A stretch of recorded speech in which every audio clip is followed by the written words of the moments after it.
Today we are going to see, what if Naruto combined chakra and haki to break limits? Part 5. So let's get started. He started down the steps confidently, and with a most assured reason why.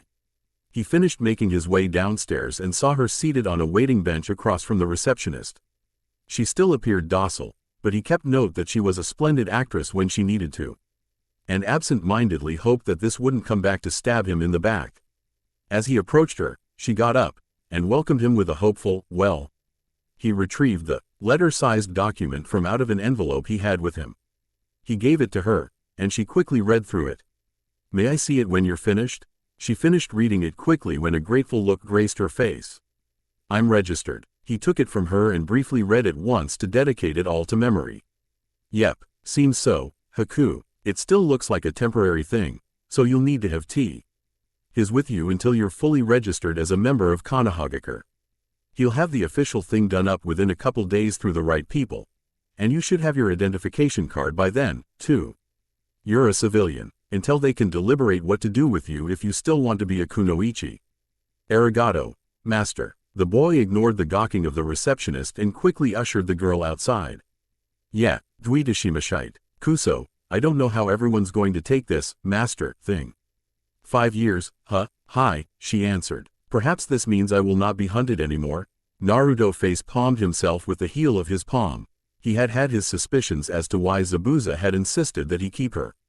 Now she herself saying that merely supported it. To not be hunted. Purely for the fact of being a bloodline holder by Kiri aggressor nins. She was practically in a fort against such, both physically and politically. To try and antagonize her now would be an act of war. Surely, they couldn't fight one internationally, as well as civil war within their own borders. "Sure, you're safe with me," he mentally kicked himself as he caught her questioning stare. "Safe here, I mean. Oh, now, where do you live, master?" he groaned. Right then and there, he decided to not pay that master deal any more mind. If he questioned it from now until she no longer had to do so, he'd only be giving himself a full head of gray hair before he was even 20 years old properly. "Follow me, we're going to have to walk instead of roof hopping, 'cause you're not a registered nin," and other numerous reasons. Like disturbing those with thin roofs. She nodded as she began walking behind him. The sun was quickly setting in the west, and as such, business places lit up there. Traditionalized lamps that hung from the eaves of the roofs. Most were yellow, but alternate shades made some cast a green glow, or the increasingly common red glows. Haku thought it to be eye-catching, and alluring as they traversed through the streets. There were quite a few people active at this point in time, making the usual amount of merry at drinking, mirth-filled laughter, gambling and the usual bastard trying to pick up a chick even when he wasted. "Oi, pretty girl," one such man called to someone far ahead of the pair. "I'm all the man that your stick of a guy ain't," he drawled out in an inebriated slur. Obviously in a tone that told all present that he had had more than enough to drink. There was a brief and dramatic-sounding slap, the shattering of glass, then the sounds of blow. WS landing before the man resumed his brash and offensive calls. Naruto glanced back at Haku and recalled what she had told him in the forest, and wondered what he was to do. He was by no means a coward, but he did not eagerly seek war as did some people. Haku didn't think anything of that. All she noticed presently were numerous glares and hissing whispers leveled at Naruto. She knew that he was the Jinchuriki of the Kyuubi, and from Zabuza had said, the beast that had nearly completely razed the village around 13 to 14 years before.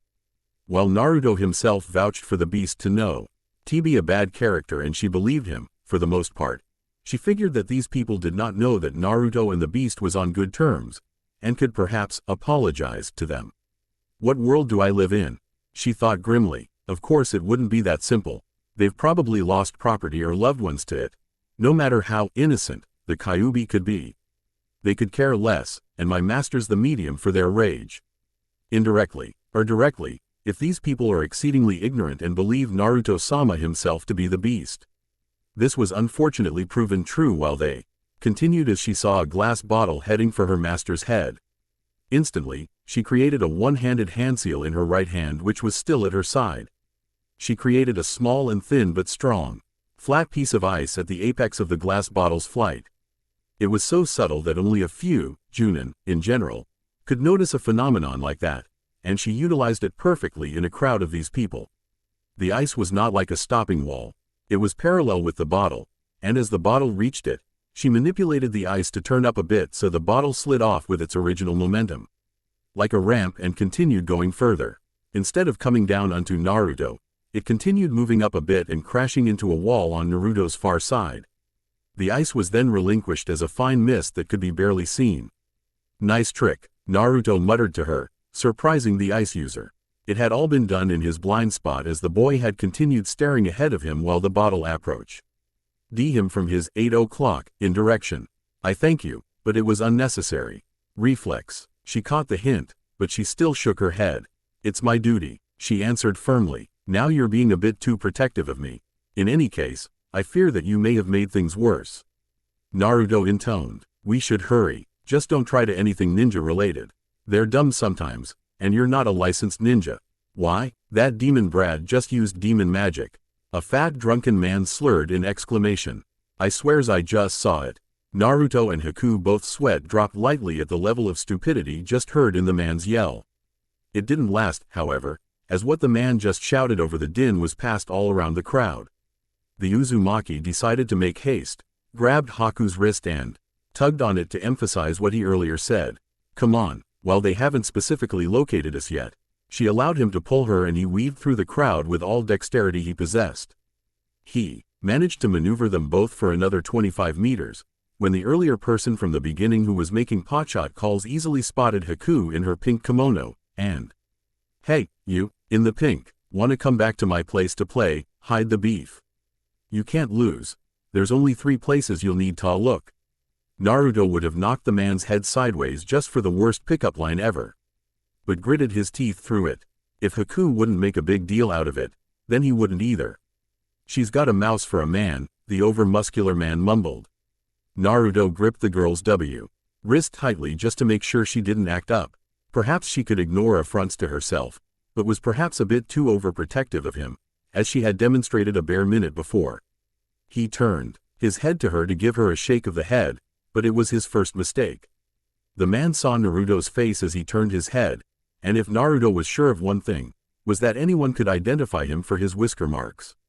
"Hey, that's the brat, that's the demon brat," the man yelled. Everyone who had been ignoring the man's behavior was suddenly responsive as all eyes turned to the pair who had been trying to inconspicuously hurry home. "What?" a woman exclaimed in question. "What's he doing to that poor girl?" "He's dragging her off with him. Someone save the girl," a passerby raised the cry. The heavily muscled man grinned widely in self-accomplishment, and decided to make himself known to the whiskered boy via bruises and scars and wrap up the night by getting laid. "Heh, time to teach this demon kid what happens when he gets out of line. I've my rights. Go buy time with a hooker or something, and leave us alone," Naruto answered in a monotone. This only served to incinere the smidgen of patience the man ever had, and he grabbed both Naruto and Haku's wrists, and forcefully wrenched the hands apart. Naturally, Naruto could have held on, but decided against it. He hadn't been assaulted in a long time, and he was wondering how far these people would actually go. Haven't they heard of how he dealt with Mizuki? Training ground for Kimyo Town, for Kami's sake? Percha, NCE. They were just ignorant or just mentally challenged. Maybe all that he did were only known to ninja, but surely, there should have been some rumors that ran amongst the civilian population. The Ma-en held Naruto's arm and about to just crack his wrist, when Naruto pulled the man forwards to himself, and the larger individual took a thrown glass bottle to his shoulder. The bottle, while it hurt, it merely bounced off the man's flesh like a pebble off of a brick house, although there was the dull sound of a smack. Naruto blinked disinterestedly. "Kuso, if only the woman over there had thrown it higher. I could have made her hit you in the head." The man grabbed Naruto's throat and clenched on it while lifting him up. For the life of him, Naruto wondered how so many people in the street just stare at a grown man strangle a 13-year-old like an everyday occurrence. He was certain that Haku had taken what he said to heart about not doing anything along the lines of being ninja-related, and watched silently as he was being choked. He hesitated for another 5 seconds, just to make sure of those facts. 1. She was very devout to him, in no doubt, but she obeyed his instructions to the letter. 2. No one was showing any sympathy, nor were they about to assist him. Ah well, Naruto lifted both of his arms from his sides, and slowly but deliberately, pried the man's nerves from off of his throat and let himself fall onto the ground. That's enough of that. The man made a straight punch at Naruto's face, but the boy merely tilted his head to avoid it. Everyone, listen up, the Uzumaki yelled. I have never picked a fight with anyone. He had to dodge a great many of thrown objects that could at the very least mess up his clothing, and at the worst, given him a concussion. Liar, was the general shout that went up. Shut up, he roared. They only decreased in volume, but all could still hear him. I mind my own business. But when you cross me, I'll tell you to stop. You do it again, I'll warn you to stop. If you continue, I'll make you stop. He can't do anything, an old woman yelled. Someone killed the bastard who murdered my only family. And that was enough to set off the antsy crowd into a fighting medley. Naruto versus the righteous anger of the villagers. In quick thinking, he placed his left hand in his pocket, and about to make a fist with his right. After a brief hesitation, he reopened his fist to a flat palm. A fist would still be overkill to these people. This was only the telling phase anyhow. He'd use only one hand, palm, to establish that their might, even as a crowd, was inferior to his. Ducking a thrown rock, he pushed away a middle-aged man and he was caught by others as he backpedaled to regain balance. Said catcher, then picked up nearby brooms that were leaned against a shop. Naruto decided to save that fact for last, but briefly entertained the idea of using his brand new ability. Nah, they'd probably say I have demon eyes or some shit like that. Besides, the secret of it would get out. Naruto mused as he palm thrusted the muscular man in the gut and the man fell on his butt. By now, Naruto turned to the broom handlers and as one of them swung his, Naruto caught it at the end, before jabbing the person with the other end even as he held it. It took him at his biceps and hurt him terribly. Naruto yanked it away and swung it away onto the rooftop of one of the nearby buildings. Naruto-sama? Haku asked urgently. No, Haku, just don't try to help right now. Please, I really don't want you to get into trouble, especially since you're not registered. Naruto spoke evenly. He allowed the second broom user to swing his broom at him sideways, and it broke on the lateral side of his arm, just 5 inches shy of his elbow. The broken bit now forgotten, the man tried to stab Naruto with the jagged end, but Naruto merely sidestepped it, and at the same time, dodged a thrown brick which slammed into the broom user's side that was originally aimed at Naruto's back. The man howled in pain and fell onto the ground, crying and clutching his side. Naruto ignored it as the muscular man got back up and tried to inflict injury on the blonde via a forward toe kick to his groin. The man fought rather like a construction worker, namely pure muscle that lacked real damage by trying to use overwhelming force. Naruto batted the foot away with a backhanded slap, and while the man staggered on his standing leg, the whiskered boy rushed to his side. After quickly stooping, he grabbed the man's standing ankle, and yanked it towards himself.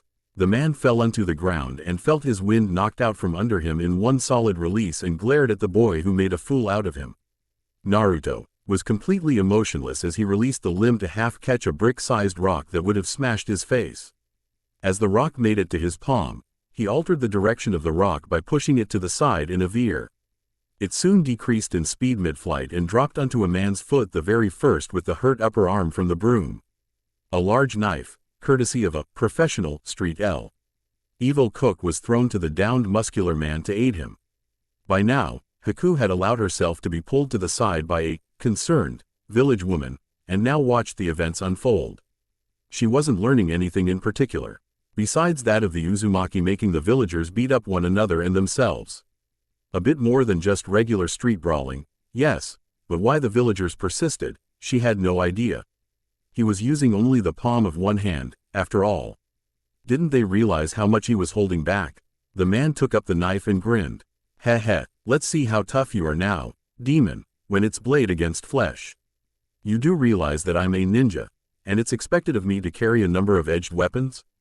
Naruto asked in a deadpan. What makes you think that I don't have knives as well, huh? The man paid it no mind as he slashed at the boy with it. Naruto practically took his time get out of the way easily.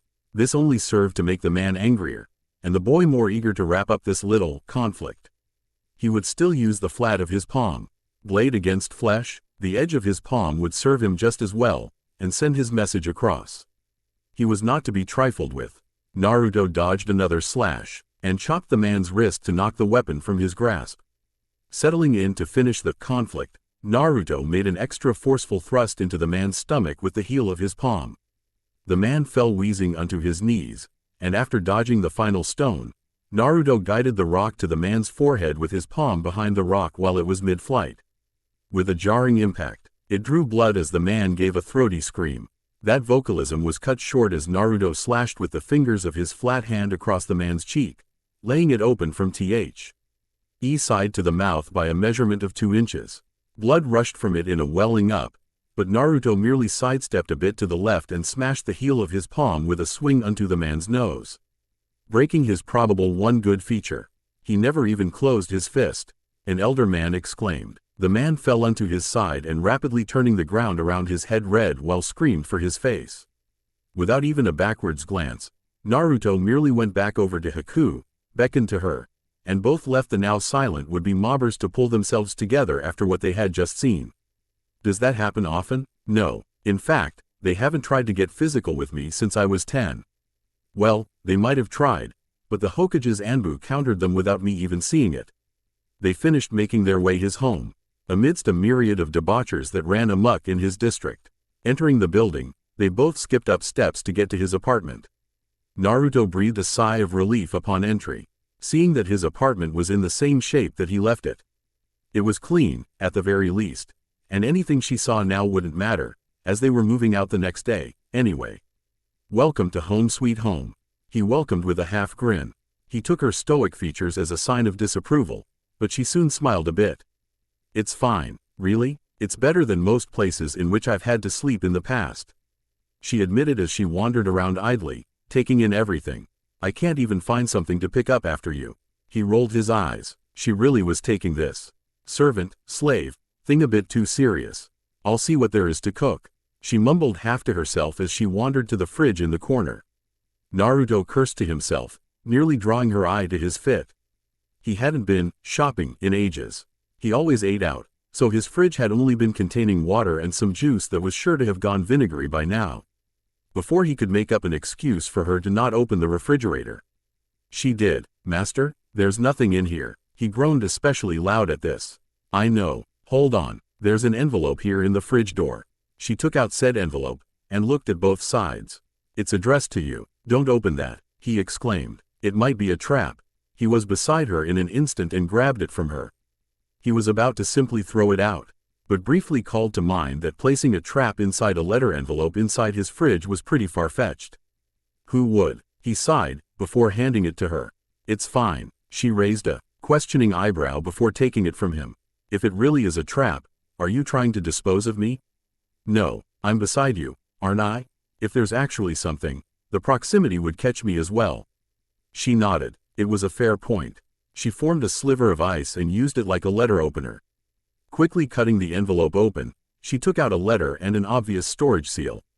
Placing the seal down on the counter, she started reading out loud. Yo boss. Yep, it's my brother. I knew it, Naruto half shouted. Who? Which one? Psychosis. He was here in the leaf for a while, the boy told her.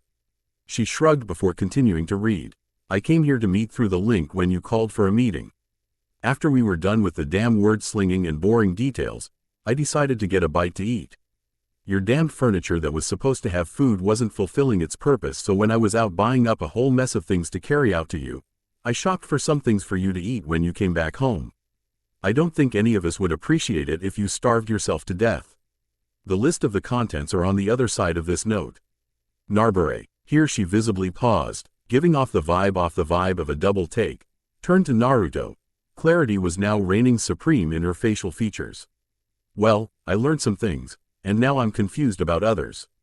Naruto felt a bead of sweat trickle down the side of his face. Like what? Nothing makes sense, except for the fact that your so-called brother has the first syllable for a name like you, and bure means rude. Wasn't he supposed to be the one who specialized in torture? Hi, Naruto admitted. Can we not go into this right now? Of course, master. She picked up the seal, and tried to unseal something from it. Well, he did write down what was in it, but he bought that much? I only cooked 2 pounds of the rice, and the list says that there's 50. Then there's the fact that the list indicates a variety of food in the seal.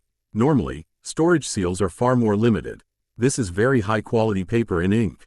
Hi, Naruto mumbled. One of your brothers from Wave claimed you all had more money than you knew what to do with. I never pegged that to be true. Now, I have no doubts. Furthermore, this was said before you and your brothers killed Gato and divvied his money. You doubted it? Why would you? I don't lie. We don't lie, the blonde protested. Doublespeak, at the most. Who can say for certain? Haku answered, with the equivalence of a shrug. I barely put a dent in the food that's reportedly in the seal. 2 pounds of rice, a pound of sliced fish and a bit of green seasoning. Naruto burped with his mouth closed and exhaled. Good table manners were not lost on him. And it was divine. Arigato, she nodded. Dweetashimashite. Now, about sleeping arrangements?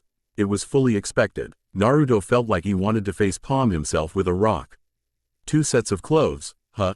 Hi. Her unsure response hinted that she was slightly embarrassed. So after each of us had a bath, I changed into shorts and a t-shirt, and hi, was all the girl would say. I'm preparing to go to bed with a mist hunter nin, the boy said in exasperation. Indeed, the girl before him was back in her battle robes, all ready to get a good night's sleep. I only look like one. You of all people should know that looks can be deceiving, Yuki argued. Besides, I couldn't shower and put back on the kimono I wore all day. I just washed it, and it's hanging on the roof to dry during the night. Just this once, please, just put it back on. Wouldn't that offend you? No. Besides, I'm not sleeping beside you, Naruto said firmly. As he expected, Kurama acted up, but Naruto shut him down and cut the mental link. In a huff, the beast relinquished his presence to go off to the other particular T13 members who currently thought that training was more important than sleeping. I know, you do? Good, you can have the bed. X2, they spoke at the same time. What, X2, you are, X2. I insist, Master, you should have the bed. His eyebrow ticked violently before he held up his hand. Alright, let's both be quiet. What just happened is creeping me the hell out. Master, you should have the bed. She was staunch and adamant.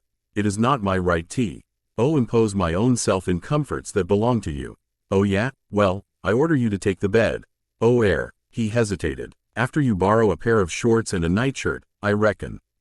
Please, she was torn in her decision. That of complete obedience, versus the principle of inferiority. Obedience won in the end, as she realized that he was ordering her with veto to make sure she was comfortable. After all, that was why he was moving out the next day. He had insisted earlier that she were to have her own room. Most likely, it was privacy that was the issue. Fine, but you're taking the bed as well. What? It's a double bed. It's enough room for 2 teenagers. He scratched his crimson cheek in trepidation, wondering if it was truly all right. Okay, but lose the outfit. I'm serious about that. Cammy, I am not going to sleep next to a hunter nin, I said. He exclaimed frustration. She had already retreated to the bathroom to change. A third party watching would have been CR. Acting up as a girl slept normally on the bed, and Naruto blushing like a maniac whenever clothes rolled up indifferent and revealed skin. His nightshirt on her was large, yes, but more importantly, so was the collar. When the back of the collar was fully up to the back of her neck, the front was sure to come fully down. That was one issue. The second one was that of the baggy shorts rolling up to reveal thighs. And they continued to do so. If the shorts were close-fitting, they wouldn't be doing that. Haku had a bit of a petite frame, and so the clothes nearly fit her like a sleeping bag. Thankfully, she rolled onto her front, and turned her head to the opposite side. Although that was fortuitous for a pedantic prudish character like him, it didn't stop him from being lulled to sleep by the monotony of Haku's mellow snoring. He was at the very edge of the bed, clear on the other side, leaving enough space in the middle by which said third party believed that he could fit there to sleep as well. But Naruto's clone figured that he needed to guard the 2 of them. No telling how the villagers felt about what happened earlier. The clone's body was racked with silent chuckles at his original's behavior. I was only telling them, Naruto said evenly. Next time, it's a warning. After that, then I'll make them stop. I spoke clearly. I see, the Sandaime replied as all 3 walked through the village. But did you really have to beat them up? I seem to recall a disastrous event that took place when I became 10, Naruto pontificated sarcastically. He was about to con. Continue when he was cautioned silent by the Hokage. I don't like that time any more than you do, Naruto. In fact, I downright abhor it, and many times, I regret not having and guarding you then, rather than after. That's a lot of ineptitude, to be frank. I nearly got killed twice. Once when I was 8, and the second time when I was 10. I guess every ninja was busy, Naruto commented in abandon, yet in all seriousness.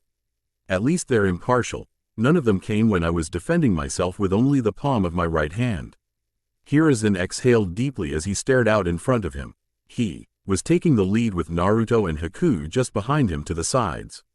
He was a rather intimidating character by means of his prowess and his title by office, and it was obvious that if anyone smiled at him and glared at Naruto, it was a likelihood that they'd be having too many problems to deal with, particularly of a Hokage who, at this time, was a bit anxious to make up for his lack of assista. NCE, he should have offered to Naruto throughout the years. Naruto was successful at giving dreadful guilt trips, and Hiruzen knew that he was getting off a tad easily, or at least by his own opinion. But Naruto was driving at a point. You used your palm, as you so mentioned. What for a warning? The elder man asked. I'm going to use my fists. And to make them stop, I'll break an important joint with my baton, I guess. Like a knee or an elbow. Hiruzen sighed mentally. That was in fact, not too much of a bad thing.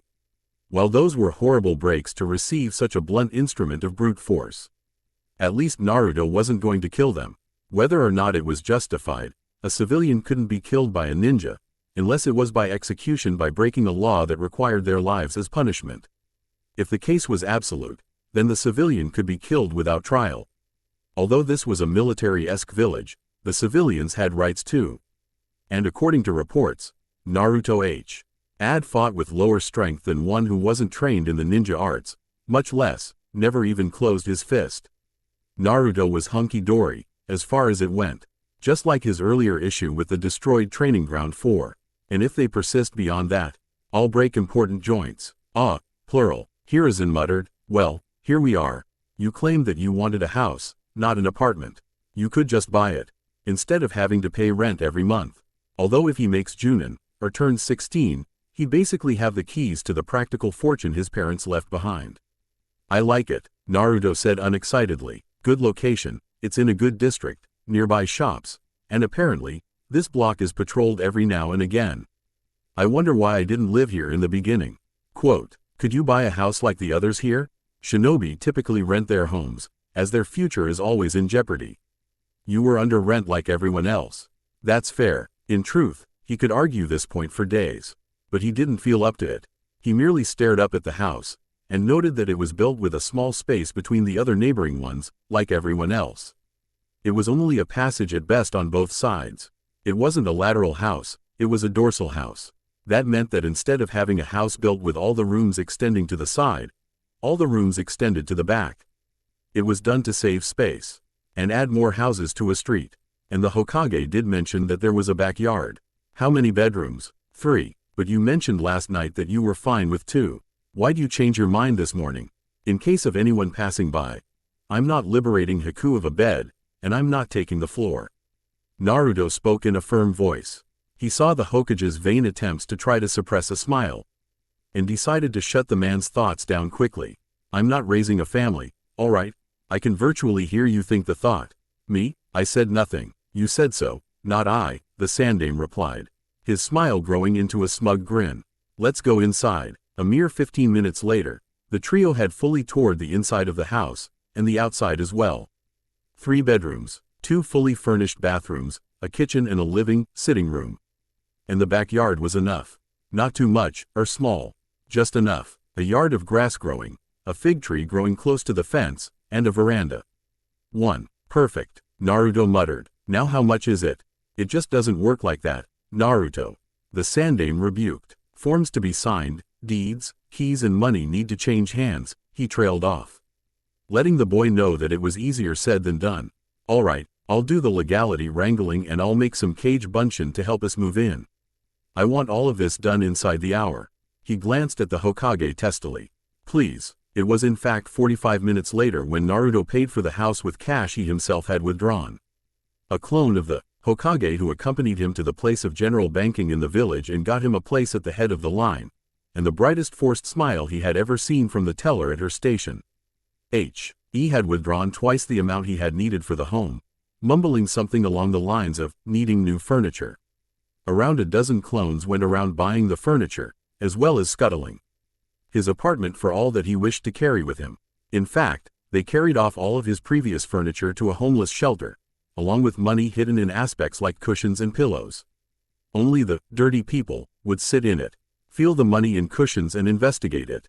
All he really could say he took from his apartment was his best clothing, a few posters he had scavenged to keep for himself to beautify his home back then for sentimentality's sake, the seal for the food he got from his brother, and a palm-sized box that was locked by key. The clones themselves went on a shopping spree, under henges, of course. Haku accompanied them, and they were all armed with the power of cash and the might of storage seals. It was in fact a bit amusing to watch a girl giving young me shopping suggestions as they roved the commercial business area. They were still new faces, and they had money to spend. None of them got conned, for no one saw the clones for who they really were. Alright, that's it for the furniture, I suppose. Master, I believe I should move on to the clothing. I still lack clothing by number, and you as well, by way of more diversity in your wardrobe. The young man, clone, glanced her way, and noted that she had returned to her pink kimono. Ain't that the truth? He replied with a roll of the eyes. He retrieved a small money purse from a hip pocket and handed it to her. Upon opening it, her brown eyes widened as she found a thick wad of bills, all of which consisted of the highest order. She had never held that much in her life. The clone smirked as he handed her a small slip of paper and 2 storage seals. That right there's his clothing size particulars. He wanted me to ask you to shop for clothes, 'cause he once heard that females have good shopping sense. I don't have any experience shopping. I never grew up with much, and far be it from me to be trusted with this much money, she muttered with a lack of confidence. The clone sighed. You just helped out a lot with the furniture choices. You'll do fine. I'll come with you, while the others go on home to start setting up and the like. Besides, boss doesn't want to wear pink, so I have to monitor the effeminate stuff. Quote, that's that, Naruto. Here is, and handed the boy 6 keys on a key ring, which the boy took gratefully. I myself engraved with chakra the door name initial to indicate which door each opens. All the doors inside are sliding doors, as is the custom in homes, and they are normally under latches and privacy chains, not keyholes. The only ones with keyholes are the front and back doors.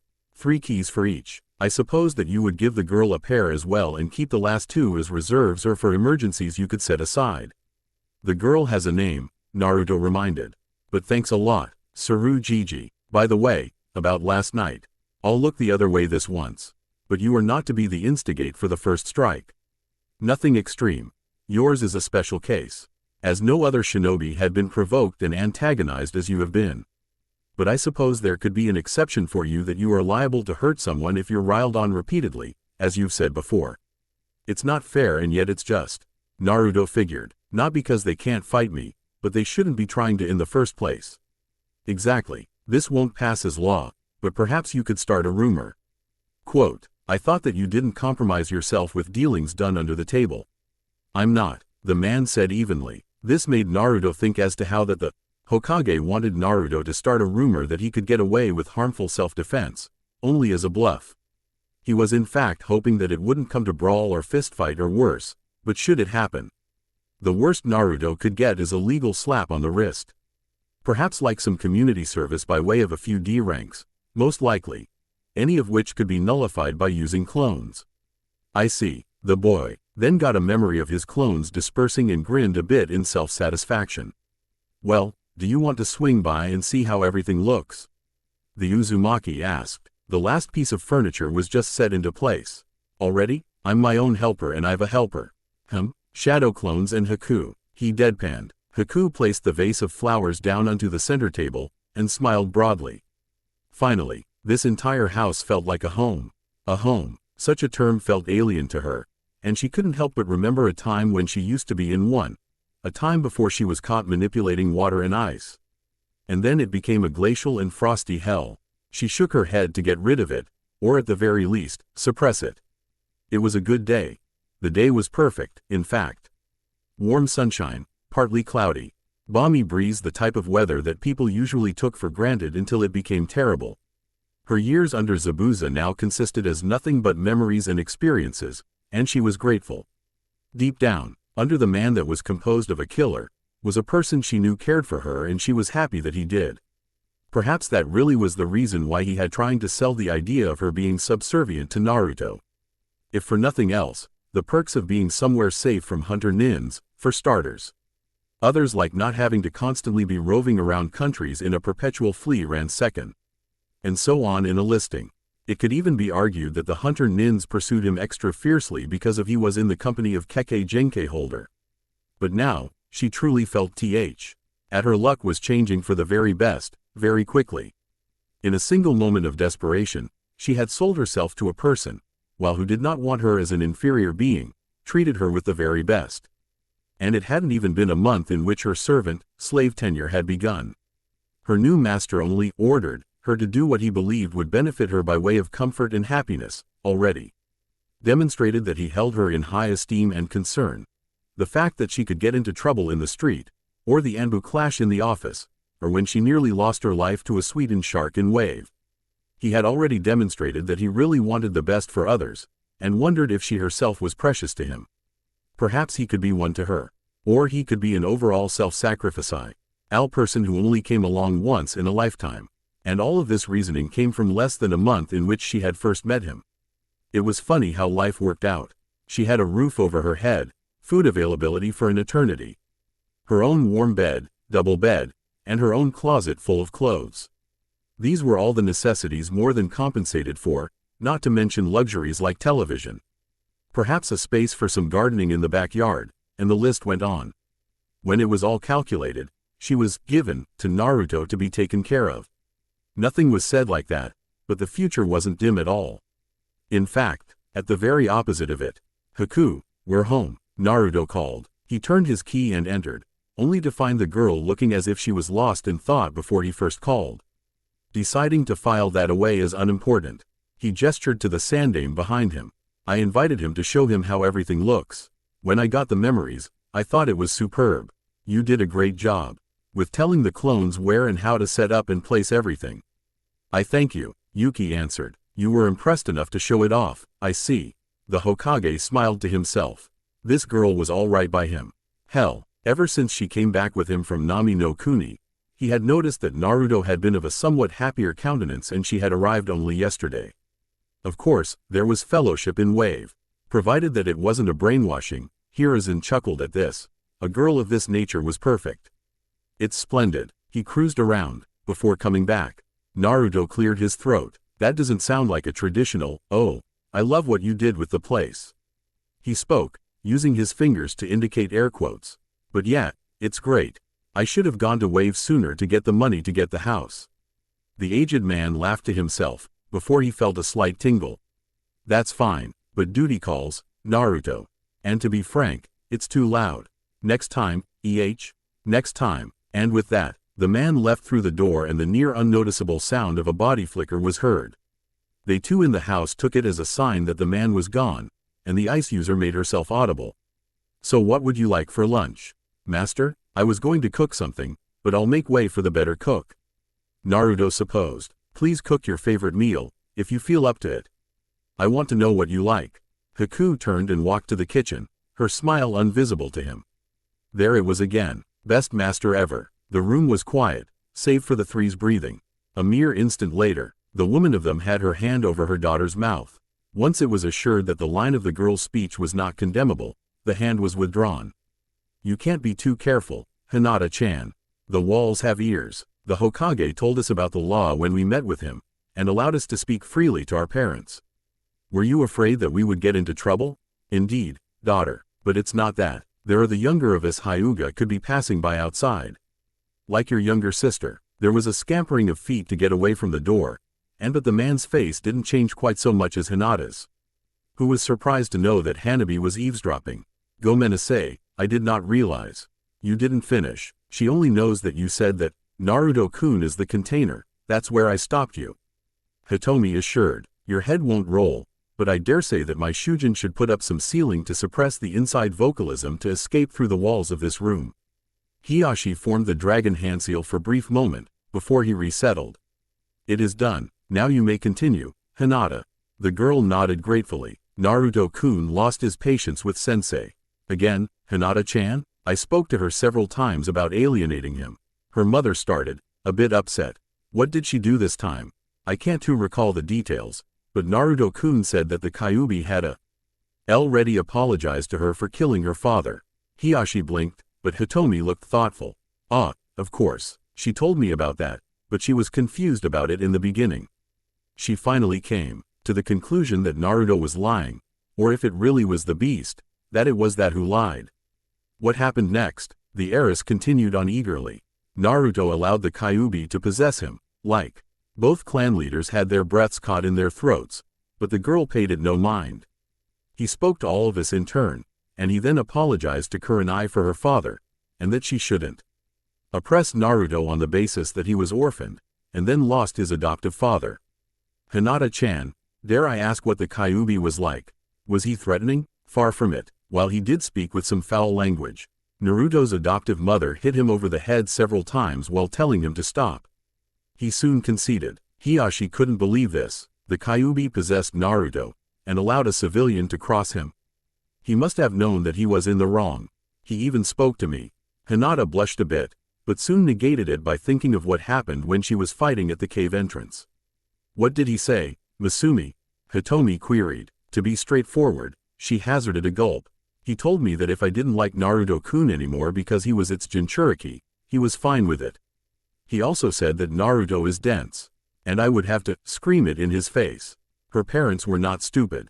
They quickly connected the dots, and realized that if the Kyuubi inside Naruto noticed, and the beast basically knew a lot through Naruto as a proxy. It was certainly not through just regular speech, but could even be through sight and hearing. It was almost as if a fly was always on the wall pertaining to the blonde who conversed with him sometimes, but kept some secrets to itself, like info from Naruto about the crush. When that was figured and thought it relatively unimportant, they backtracked to the answer Hinata made that told them that she had admitted to infatuated with him, and didn't even realize it. So, Hiyashi let the word hang. Do you, or do you not? She continued hinking of gory fighting details of Wave to keep the blush down. She spoke a self-confident, hi, and her parents didn't make much of it after all. That boy was a strange character. Hitomi started. When the soup kitchen was formed, he came around a few times, but stopped ultimately when he realized that the homeless scorned his presence and would rather go hungry by not coming when he was there. He told me himself when I took my turn to ladle food out to them. He was homeless? Hinata asked with widened eyes. No, but he never had much. Hiyashi admitted, even when the orphanage was started. He looked as if he made a few attempts to join, and the man named Masato who ran it was welcoming. But Masato got mugged repeatedly and openly berated for considering letting the boy stay with them. Needless to say, the boy didn't join, and Masato said that Naruto had declined, as he did not wish for any of them to be treated as he was. Naruto-kun seems more than ready to let himself go with how many comforts he deserves as to let others have it instead. He's a rather strange young man, Hitomi admitted. I've even had food sent out to him, but he sent it back saying that others needed it more than he. Perhaps the replacement for the door you broke down to get to him was the only thing he accepted, and he didn't ask for it. He merely let it stay in its place. I dare say that he would have given it back to us if he had a power drill to remove the bolts and screws. How can someone be that self-sacrificial? Hinata asked. There is so much that confuses me. The only thing that is certain of him to me is that he is nothing if not a person of only good intentions, and an unbending will he had demonstrated ever since he fought for me when I was smaller and bullied. You told us he had been helping you with your confidence, as well as teaching you a medical technique. For the confidence alone, I could give him half the clan property in gratitude. Was my lack of confidence that detestable, Sama? Hi, the man said bluntly. It was. So you have him in good esteem, I take it? I do. I held nothing against him. But should you ever pursue a serious relationship with him, you should know that you would be separating your ties to the clan. The man said in all seriousness, startling the girl in a shock. I do not say this to frighten you, I merely state the rules. There is no outside binding of ties, as there is only wedding inside the clan to retain our dojutsu. To marry inside the clan? Hi, Should you ever wish to marry someone outside, you would be sealed as to not allow your children to retain your bloodline. This is one of the oldest laws we've had, and there has been no exceptions. You may visit to remain on good terms with family, surely, but you would no longer be a Hyuga. Save for nothing but the eyes you have. The seal is not of subjugation, but only to bar inheritance of the dojutsu by your children. So it's not because it's NARUTO specifically for what he contains. No, it applies to anyone outside of the clan, for anyone of this clan. The girl was silent for all of 2 minutes as she stood before them. Quote, I don't street, and to lose much if I do pursue a relationship with Naruto-kun that leads to marriage. She swooned a bit as she said the last. May I be excused? You may, Masumi, and when next you see Naruto, tell him hello for me. Hitomi called after her leaving daughter. And do keep your head on your shoulders, dear. As she left, the woman turned to her husband. Well, I approve. The boy is most likely the best suitor there is. The man said evenly. I can't think of anyone within the clan suitable for Hinata. And Kami forbid that she weds someone who only wants to have her as a feather in his hat. Not to mention that he has great strength, even at his present age. I even have my suspicions as to the boy's heritage, and sooner or later when that catches up, they'll be comfortable. They won't live like paupers. I know as well, no need to be so vague. His wife reminded. I have to go. It's my night to help out in the soup kitchen. Hiyashi nodded. It was now a custom, and she was gone 3 or 4 nights a week for years since the opening of the charitable service. Take care, and that's all that happened. His father was silent as they sat next to each other in a lotus fashion. Their hives flew around them, intermingling and breeding to help replenish Shino's hive. It was normal for a phenomenon like this, but the conversation was far from normal, as to the subject being spoken of. Shino, this is bizarre. I know, you will not attempt to spy on him again, I trust? No, you got off easily. I should think so, hi. And each phrase was punctuated with a minute's pause each time, making one wonder if such a conversation could be productive. It was, in all actuality, the most they had ever spoken in any one day. Not that they were estranged, but somehow, the Kikaichu told messages and such to the person, far more efficiently than the family members. But sometimes, intimacy by personal speech was necessary between father and son. And you still would have him off as a good teammate. He saved my life repeatedly through his so-called brothers. I had suspected them to be clones, but he had had no time to ever make such buncheons when he was on the mission before then. Not to mention that they had their own mentalities, their own personality streaks, abilities and such. Did they eat and drink? Hi. They metabolized the sustenance? Hi. And they did not dispel like his common buncheon, for I knew them to receive injuring hits. They could be his adoptive brothers as how he said, and I really am overthinking things. It's our burden as Aburame to house our hives inside our bodies. That much is true, but it is little known that it is a burden to be overthinkers and logic lovers. That is true, father. But he said that the Kyuubi called them. Should that be cause for concern? Apparently, Naruto has, or is part of his own little private organization. They came and did nothing but help, they did. Hi, that's all they did. I was even healed by one. Doc, he was called. A shortened version of the word, doctor. How guileless and forthright. In fact, from all you've told me, they advertise who the why are by their assumed names and by their crests. Naruto himself has his own. He has always had that symbol. The Hokage knows of all of this? Hi, if the Hokage won't consider Naruto a flight risk to flee to these so-called brethren, then I shan't either. The man stood up as the Kikaichu were now finished with their task, and the insects retreated back to their hosts.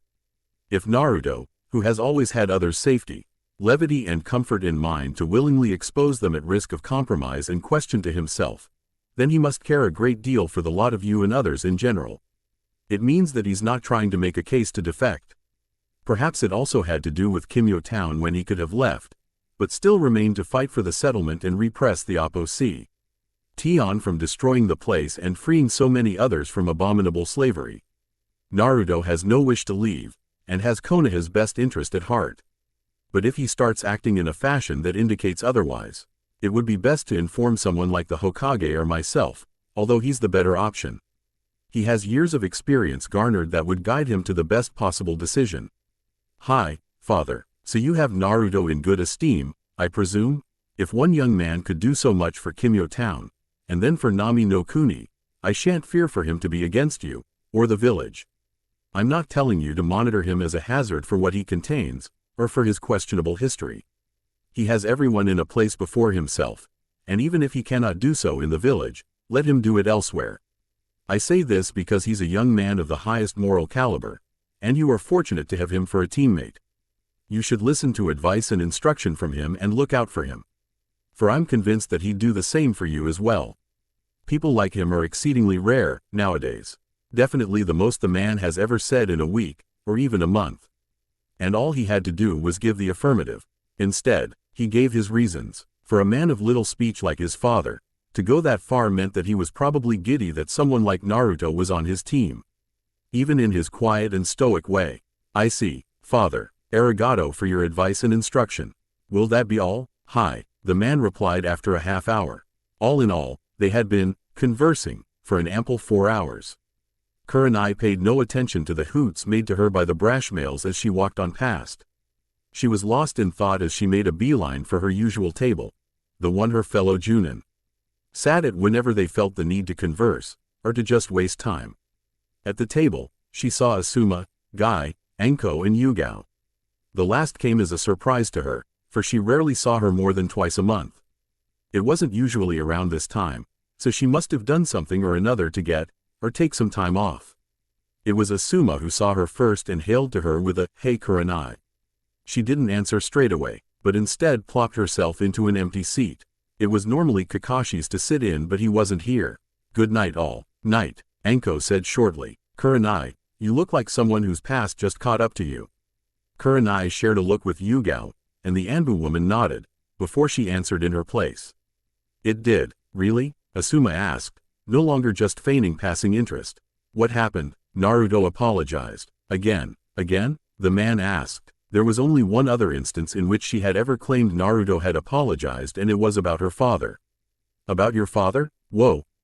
Anko held up both palms to stop everyone. "What am I missing? What happened the first time? When the kid was here months ago, it was Kurenai, me and Kakashi.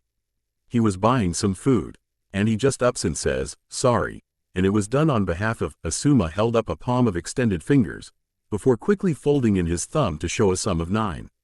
At first Kurenai didn't know how to take it, but after a little bit, she was sure he was lying.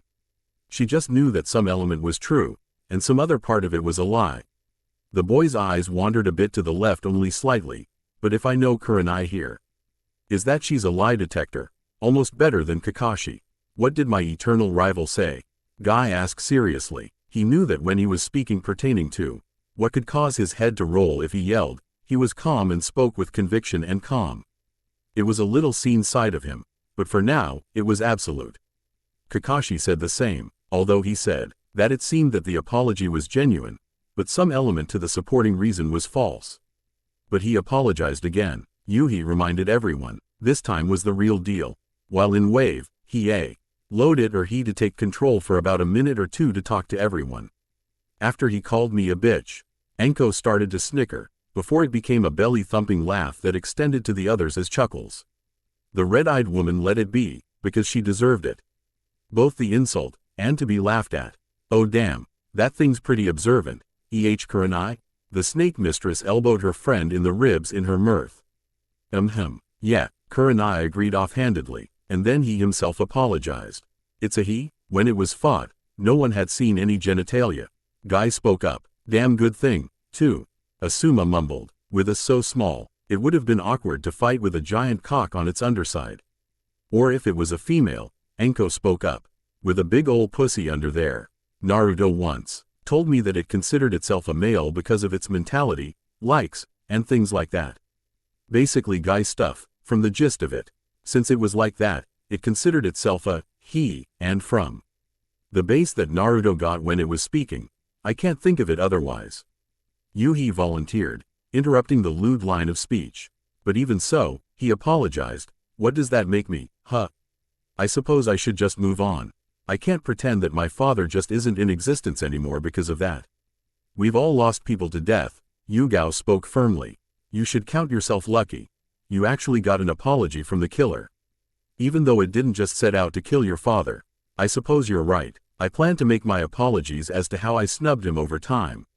He'll accept it, Anko assured. Not that he's soft, but that boy has a good moral compass. I don't see a trait like that often, although he was a bit of a standoffish prude when he once stopped by T and I some months ago. Neither have I, Guy exclaimed, now that the moment of Naruto's secret had passed. It is truly youthful. Like last night, he beat up a bunch of civvies who tried to get fresh with him and mess with the girl with. And he only used the palm of his right hand. It was frickin' hilarious to watch. They were even throwing all kinds of shit at him, and he allowed them to hit one another. Anko cheered with a guffaw as she poured herself a shot of the stronger bottle of alcohol they had available. The palm of his hand? Asuma asked. As in one hand? Damn right, I believe her, Yugao spoke up. The boy is far stronger than his age would suggest. While we know of that from the events of Kimyo Town, yesterday, he stopped my sword from making a killing blow on the girl. Your sword? Asuma asked in disbelief. But I know, the woman interjected. He used the hilt of his tanto, and the whole time leading up to it, took kunai injuries and reflected others to save the girl from death. And it's not typical of Enbu to make mistakes when it comes on to Bukijutsu. She's his new servant, or slave. Not too sure which one. The whole table fell quiet. Pshaw, Anko snorted and broke the silence. Like I'll believe that. It's not like she's all like, Naruto-sama, and, Master. She got a deadpan stare from Yugao and Kurenai that told her that she had hit the nail right on the head. Oh, you've gotta be fucking with me. Asuma groaned as he lit up a cigarette. Kurenai, what the hell happened in Nami no Kuni? I guess I'll be here for a while. Kurenai figured out loud. It all started when this half-drunk client named Tazuna walked in. They were all stone-faced as they strode in through the gates as they were permitted entry. The gate guards, Azumo and Katetsu, had seen this look before on returning ninjas who had failed their missions, but when asked, they were told that the mission was accomplished. That confused the hell out of the pair of security members, as none seemed to be in a body bag, maimed, injured, or even scratched. Furthermore, they said that they were fine. They were fine, although he had nearly all of his face masked and concealed. Kakashi gave off a dismal vibe as he ordered Kiba, Sakura and Sasuke to go home while he went to see the Hokage. Immediately, not in a couple hours, not after a quick visit to the memo Real or a quick peek at his usual erotic literature. Now, he was it and in the Hokage's tower in 5 minutes, and that was because of the 2-minute waiting period he endured with the secretary who informed him that the Hokage was out, but set to arrive at any time. She somewhat hinted that she had called him, and he assumed that it must be some sort of the new experimental heat call seals he had heard about. It worked like a summoning pager. By focusing chakra into one seal, another seal became warned to tell the person something. Like a warning, or a summons and so on. He's now in his office. He's free, Hitaki-san, the secretary told him, and he thanked her curtly. He went up the steps calmly and deliberately and opened the door, and heard the man mumbling something about Naruto's house, and good.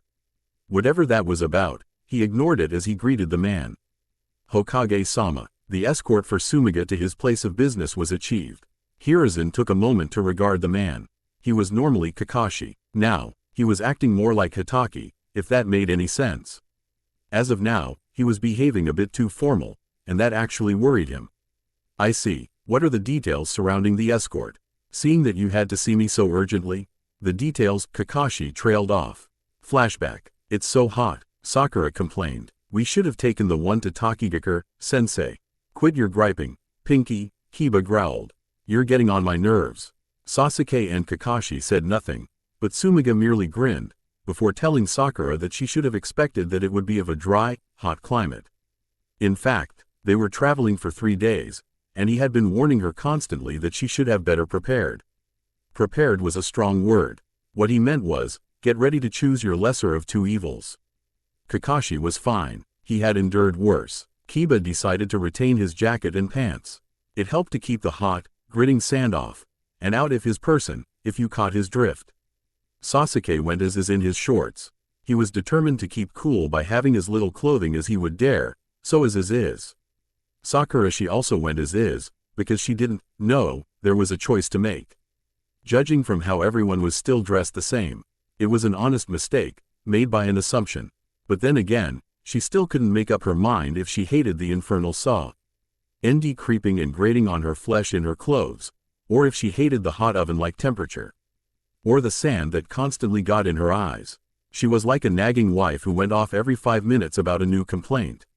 And needless to say, everyone was downright relieved to behold the sandstone infrastructure of Suna so they didn't have to travel anymore. She wasn't necessarily being a fangirl. Her complaints were reasonable.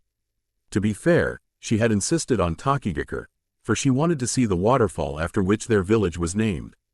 They were made to go to the direct opposite, by their teacher who believed that their first C-rank mission should at the very least feel like a mission more than a vacation. And yet currently, Konoha was like a balmy paradise compared to the sandy and slightly destitute hellhole that was Suna, and it was evening roasting had been reduced to frying. Oh, the irony. You never quite appreciate what you have until it's gone. Sumiga, where is your place of business? Kakashi inquired after they made it past the gates of Suna. The chubby and jolly vibe-filled merchant suddenly frowned deeply. Gomenasai, your services are no longer required. What? Kiba asked in a bewildered tone. But the mission said to. Hi, it does, the man affirmed. But the thing is, I don't want to look like a traitor, or a sellout by employing ninja from another village than my own. I don't want to walk beside you. But why is that? Nothing's wrong with that. People from our village hire other village ninja too, when they're in that village. Sakura pointed out. That may be true, Sakura, Kakashi spoke, but Suna, in a sense has been on a decline for a number of years, and for him to not support his own village's economy by even hiring Suna shinobi for a two-way trip makes him look traitorous, and will earn him nothing but scorn. Not only could Sumiga-san be ostracized, but what business he has will also suffer. I'm glad you understand. Sumiga thanked them, and was about to walk away when his shoulder was grabbed by the Junin. The mission entailed your safe escort to your business. We will and we must follow. If anything, we'll trail you by a dozen meters or so. As I'd rather not have you jumped by a common thief from a dark corner. It's evening and it will soon be night, after all. All the more reason to beat it, Kiba jabbed. Maybe we can reach back to the forest by nightfall, and we'll camp. Nothing wrong with sleeping outside. That's because you're a dog. Sakura dissed the Inuzuka. You like to sleep outside.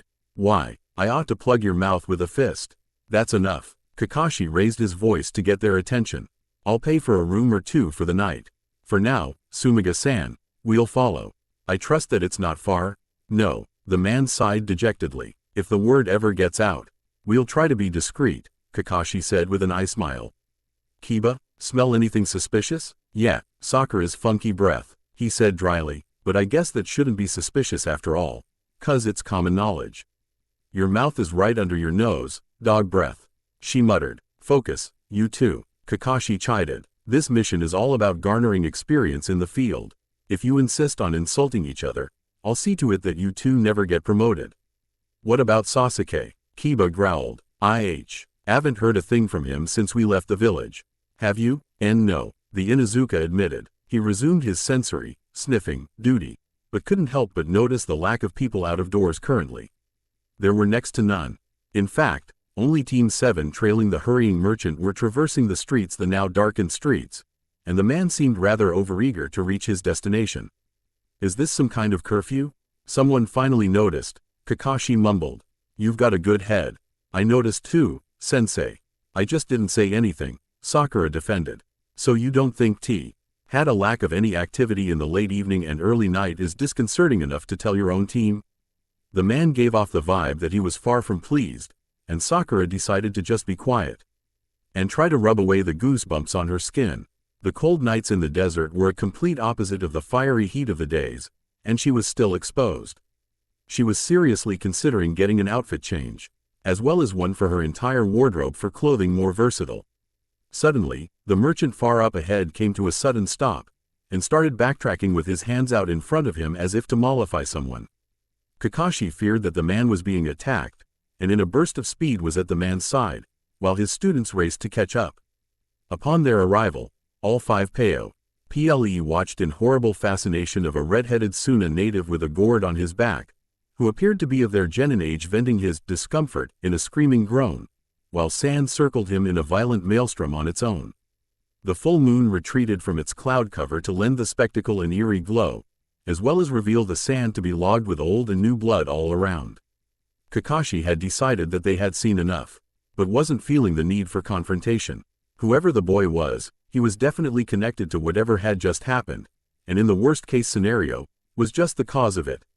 As the bloody sand circled him in all directions, his back was turned to them, so he hadn't seen them yet. And yet why did it feel like he was sinking? He glanced down to find that they were all collectively sinking. Currently, it was at their ankles. Everyone, move, he yelled the order, and as all realized why, they all squirmed their feet and fled a little backwards away from the upset boy. A few seconds later, the sand they were evading opened up like a concentrated sinkhole, as if the sand they were standing on was a weak ceiling for a pitfall trap. What is he doing? Is he causing it? He felt a tug on his arm by Sumiga, and he looked to the man. Hi, what is it? The portly man trembled like a tremor, and pointed at the boy. It's the demon kid. Demon? Sakura puzzled, as she panted thinking of their narrow escape. Why's that? He's got a demon in him, the Ma exclaimed. Somehow, his fear had given him the confidence to blurt it out. And he kills people for no reason. With sand? Sand? Sasuke spoke for the very first time. He glanced around, and looked as if he wanted to punch something in frustration. He uses sand and we're currently in the village hidden in the sand. In the middle of the desert. So essentially, I knew we should have gone home early, Kiba muttered as the boy continued yelling while grasping his head as if he was suffering a headache. Kakashi was about to order them to their basic fighting duties when he felt a hand clasp him by the shoulder. He was badly startled, but did not show it outwardly. He slowly turned his head to look at what seemed to be a Suna shinobi, but he appeared to be a Chunin by his flak jacket standards. While exceptionally durable looking, it lacked any form of item-carrying capacities Ta Junin of the same village would have. That will be all. Konoha shinobi, the man said. We wouldn't want a political accident between Suna and her allies. Kakashi didn't miss the honey-coated jab from the man, but didn't pay it much mind. What bothered him was that a seeming Chunin managed to approach them from behind, on his right side where his exposed eye was, and put his hand on his shoulder without him being aware until the touch. This man was incredibly skilled to even get the drop on him, and Kakashi was the Kakashi. Why is it political? The Kage's son, that is who the boy is, the man said, and his focus rests on me, and I on him. Please leave, don't need to tell me twice, Sakura spoke. We're practically standing on the guy's weapon. Said boy, turned and saw the lot of them as if for the first time. He didn't pay the traveling group any attention. At least, not as much as the Suna ninja. You, he exclaimed in a monotone that still carried not so subtle hints that he was angry. Mother will have your blood. Hara, you will die to prove my existence. Sand rose as he said this, and Kakashi bade them all to get away from the offending sand. He quickly created a cage bunshin, and the clone yanked up Sakura and Kiba to jump with them up to a nearby roof. He himself pulled up Sasuke and Sumiga, and both continued watching as the calm Suna shinobi still stood at ease. Despite Sumiga shouting to the man to run away, Kakashi's clone then dispelled. Me? Run? The man said. I shall not. The sand all gathered to one side adjacent the irate redhead, and gave the impression of a towering wave of sand, which was then used to pummel the shinobi as it crashed down with all of its force plus that of its pre-existing weight. No, Sumiga yelled. Gaara, you damn demon bastard. The boy with the gourd paid no one any mind as he looked all around him. Hara, where are you? The power of the swift, the shinobi said from his new location. That is, standing next to the boy. That lasted for a second while he spoke, as he flickered out of existence again. Fear the combined speed of those who use the release. He came in and exited the sight of reality all around Gaara as he buffeted him all over, particularly the head. The grim individual soon resembled a hammered piece of meat as he was bloodied. There were kunai cuts as well, evidenced by the boy's clothing getting increasingly alarming in the number of strips made and gouges made underneath. Sumiga was shocked to see this, as he observed that the sand usually protected him from everything. They could all see this as the sand seemed to be trying its utmost to protect him, but moved too slow. Swift release? Kakashi wondered. Is that why I didn't sense his approach? Becca, he came upon me too fast for me to sense him? Swift release? Kiba asked. Swift, fast? Sakura said the last as if it were obvious. Isn't it obvious? Shouldn't we leave? Sumiga fretted. Demon might focus on us if we're not careful. You mean how you keep on insulting him? Kiba said sarcastically. He is. The man hissed. He's got Shukaku the one-tailed demon in him. He's a Jinchuriki. Well shit, Kakashi said to all. He's right, we should leave. A Jinchu, Sasuke was about to ask, but was interrupted by a new development. What's that Hara guy up to now? They all turn their gazes to him as the man voiced his latest statement. Now, we will see, Gaara. We shall see if it's now your bloodline limit, and not just inherent to your inner demon. It's the curse of my mother. Gaara yelled at the top of his lungs. He looked as if he was frightened it was to come next, as he now begun backpedaling. He looked as if he badly wanted to run. Sumiga was baffled at this, and told the others that the kid only lived to kill people who so much as looked at him. Hara clasped his hands in a snake handseal, and mumbled something unintelligible. He soon reopened his hands to reveal pebble-sized orb of shimmering red. Gaara's eyes widened and he tried to limp away from the man when he saw the red aspect. However, whatever the orb's function was achieved as it suddenly gray. In size like an explosion of red light that washed over everyone. It made them all flinch at the suddenness, but no discomfort was felt. Except for Gaara, that is, as when it had dissipated, it aled the redhead writhing on the ground and screaming in his throes of agony. It took the watching group by surprise, but it intrigued the Hatake. Was it meant only to hurt the Jinchuriki? And then Hara spoke again. You're still worthless, Gaara. You haven't manifested it as a bloodline yet. Or rather, not enough. I'll be back to take it from you when it does. He approached the thrashing boy on the ground and spat on him. He kicked him hard in his ribs, but the sand did not even try to stop it. It was just Gaara, alone and vulnerable. Hey, Sakura yelled, leave him alone. She was quickly hushed by Kakashi, but the damage was already done, as Hara turned to face them. He walked slowly towards them, and as he did, each step made him into someone new. With each second, his features increasingly changed as his Suna uniform just blurred to become what looked like a trench coat, and his face and head hooded. Kakashi himself was wondering if it was a genjutsu, but he had sensed nothing of the sort on the man. And this person could look nothing like the original person he was before. That was on the back burner. What was foremost was concern that the man was about to aggravate them. But that was quelled as the man stopped short and stood in the streets below. However, he became alarmed again as the man seemingly droned in a condescending monotone, as he spoke in a very steep pontificating voice. Girl, you should be quiet, as you are also worthless. She bit her tongue, in a state of nervousness that the man could deal with a supposed powerful and bloodthirsty person so brutally. Both you and your apparent client are both civilians, and you yourself have no business being a ninja. Sumiga stuttered. I didn't hire them. I am not of Suna. You have no need to worry of derision from your fellows' ridicule. As for the Inuzuka, how do you know that? Kiba yelled. Clan markings, and my ability. The man sounded as if he was smirking. Of discernment, I know all of you now. Uchiha and Hatake. Quote, that could have been obvious. Sasuke said dryly. Sensei's supposed to be famous, and I'm an Uchiha. I'm the last of my line. No you're not. Itachi Uchiha is the last. As you are also in a state of worthlessness, as are the civilians of your clan. Why you? Sasuke fumed as he leapt down off the roof to face the man before Kakashi could stop him. Wordlessly, the strange man formed a clone that instantly appeared before the group upstairs in a burst of speed. Interfere, the clone intoned. And he dies. The others were scared into submission, but the Hatake wasn't. However, before he even had a kunai out in his attempt to, he felt what seemed like several fists and feet connecting all over his body at once before struck down through the roof and into the building below, disturbing the shop's contents. Gah! The clone muttered something about being able to see in the darkness in the shop, and leapt down after him into the dead black of the interior.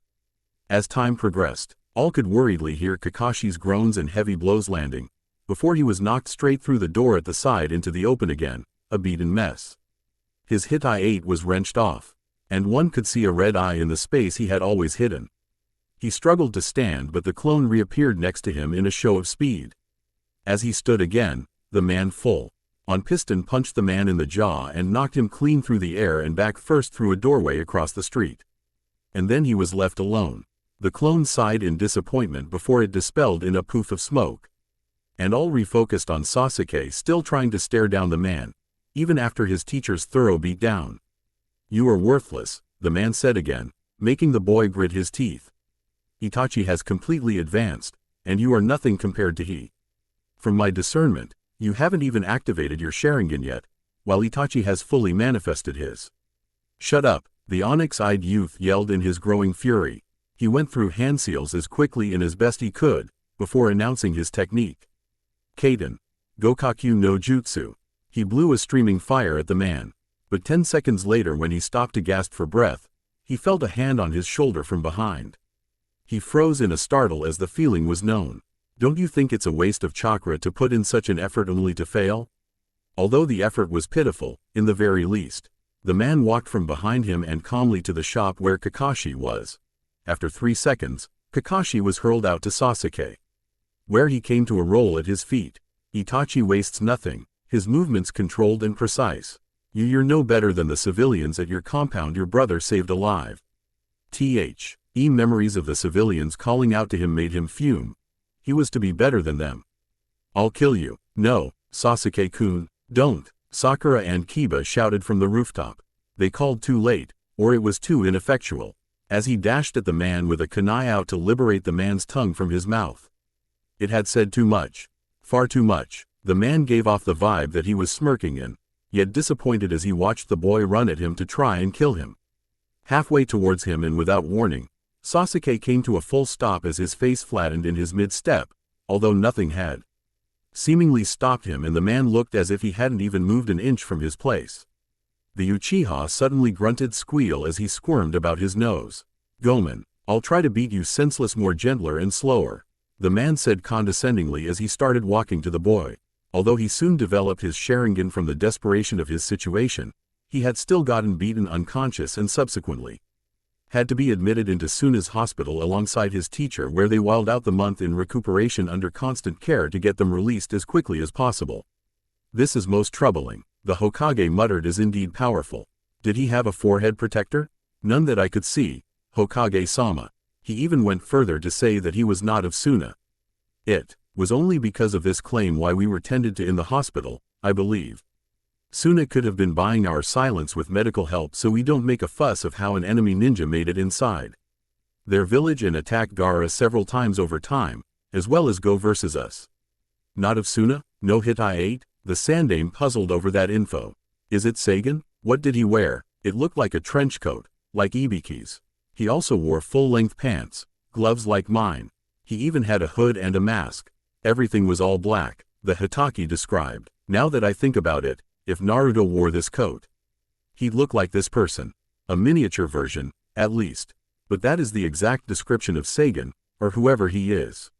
The aged man thought. Anything else? He definitely had swift release or even in multiple.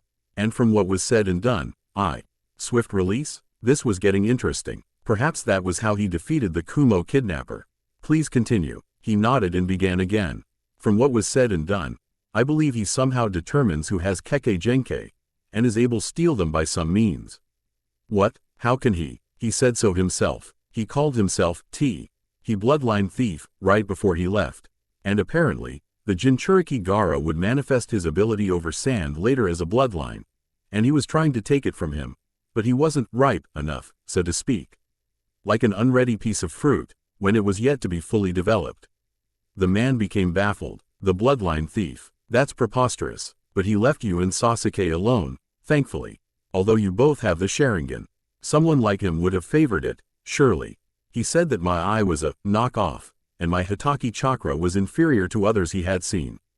The silver-haired man answered. And Sasuke's Sharingan was substandard. I believe he would rather target Itachi's instead.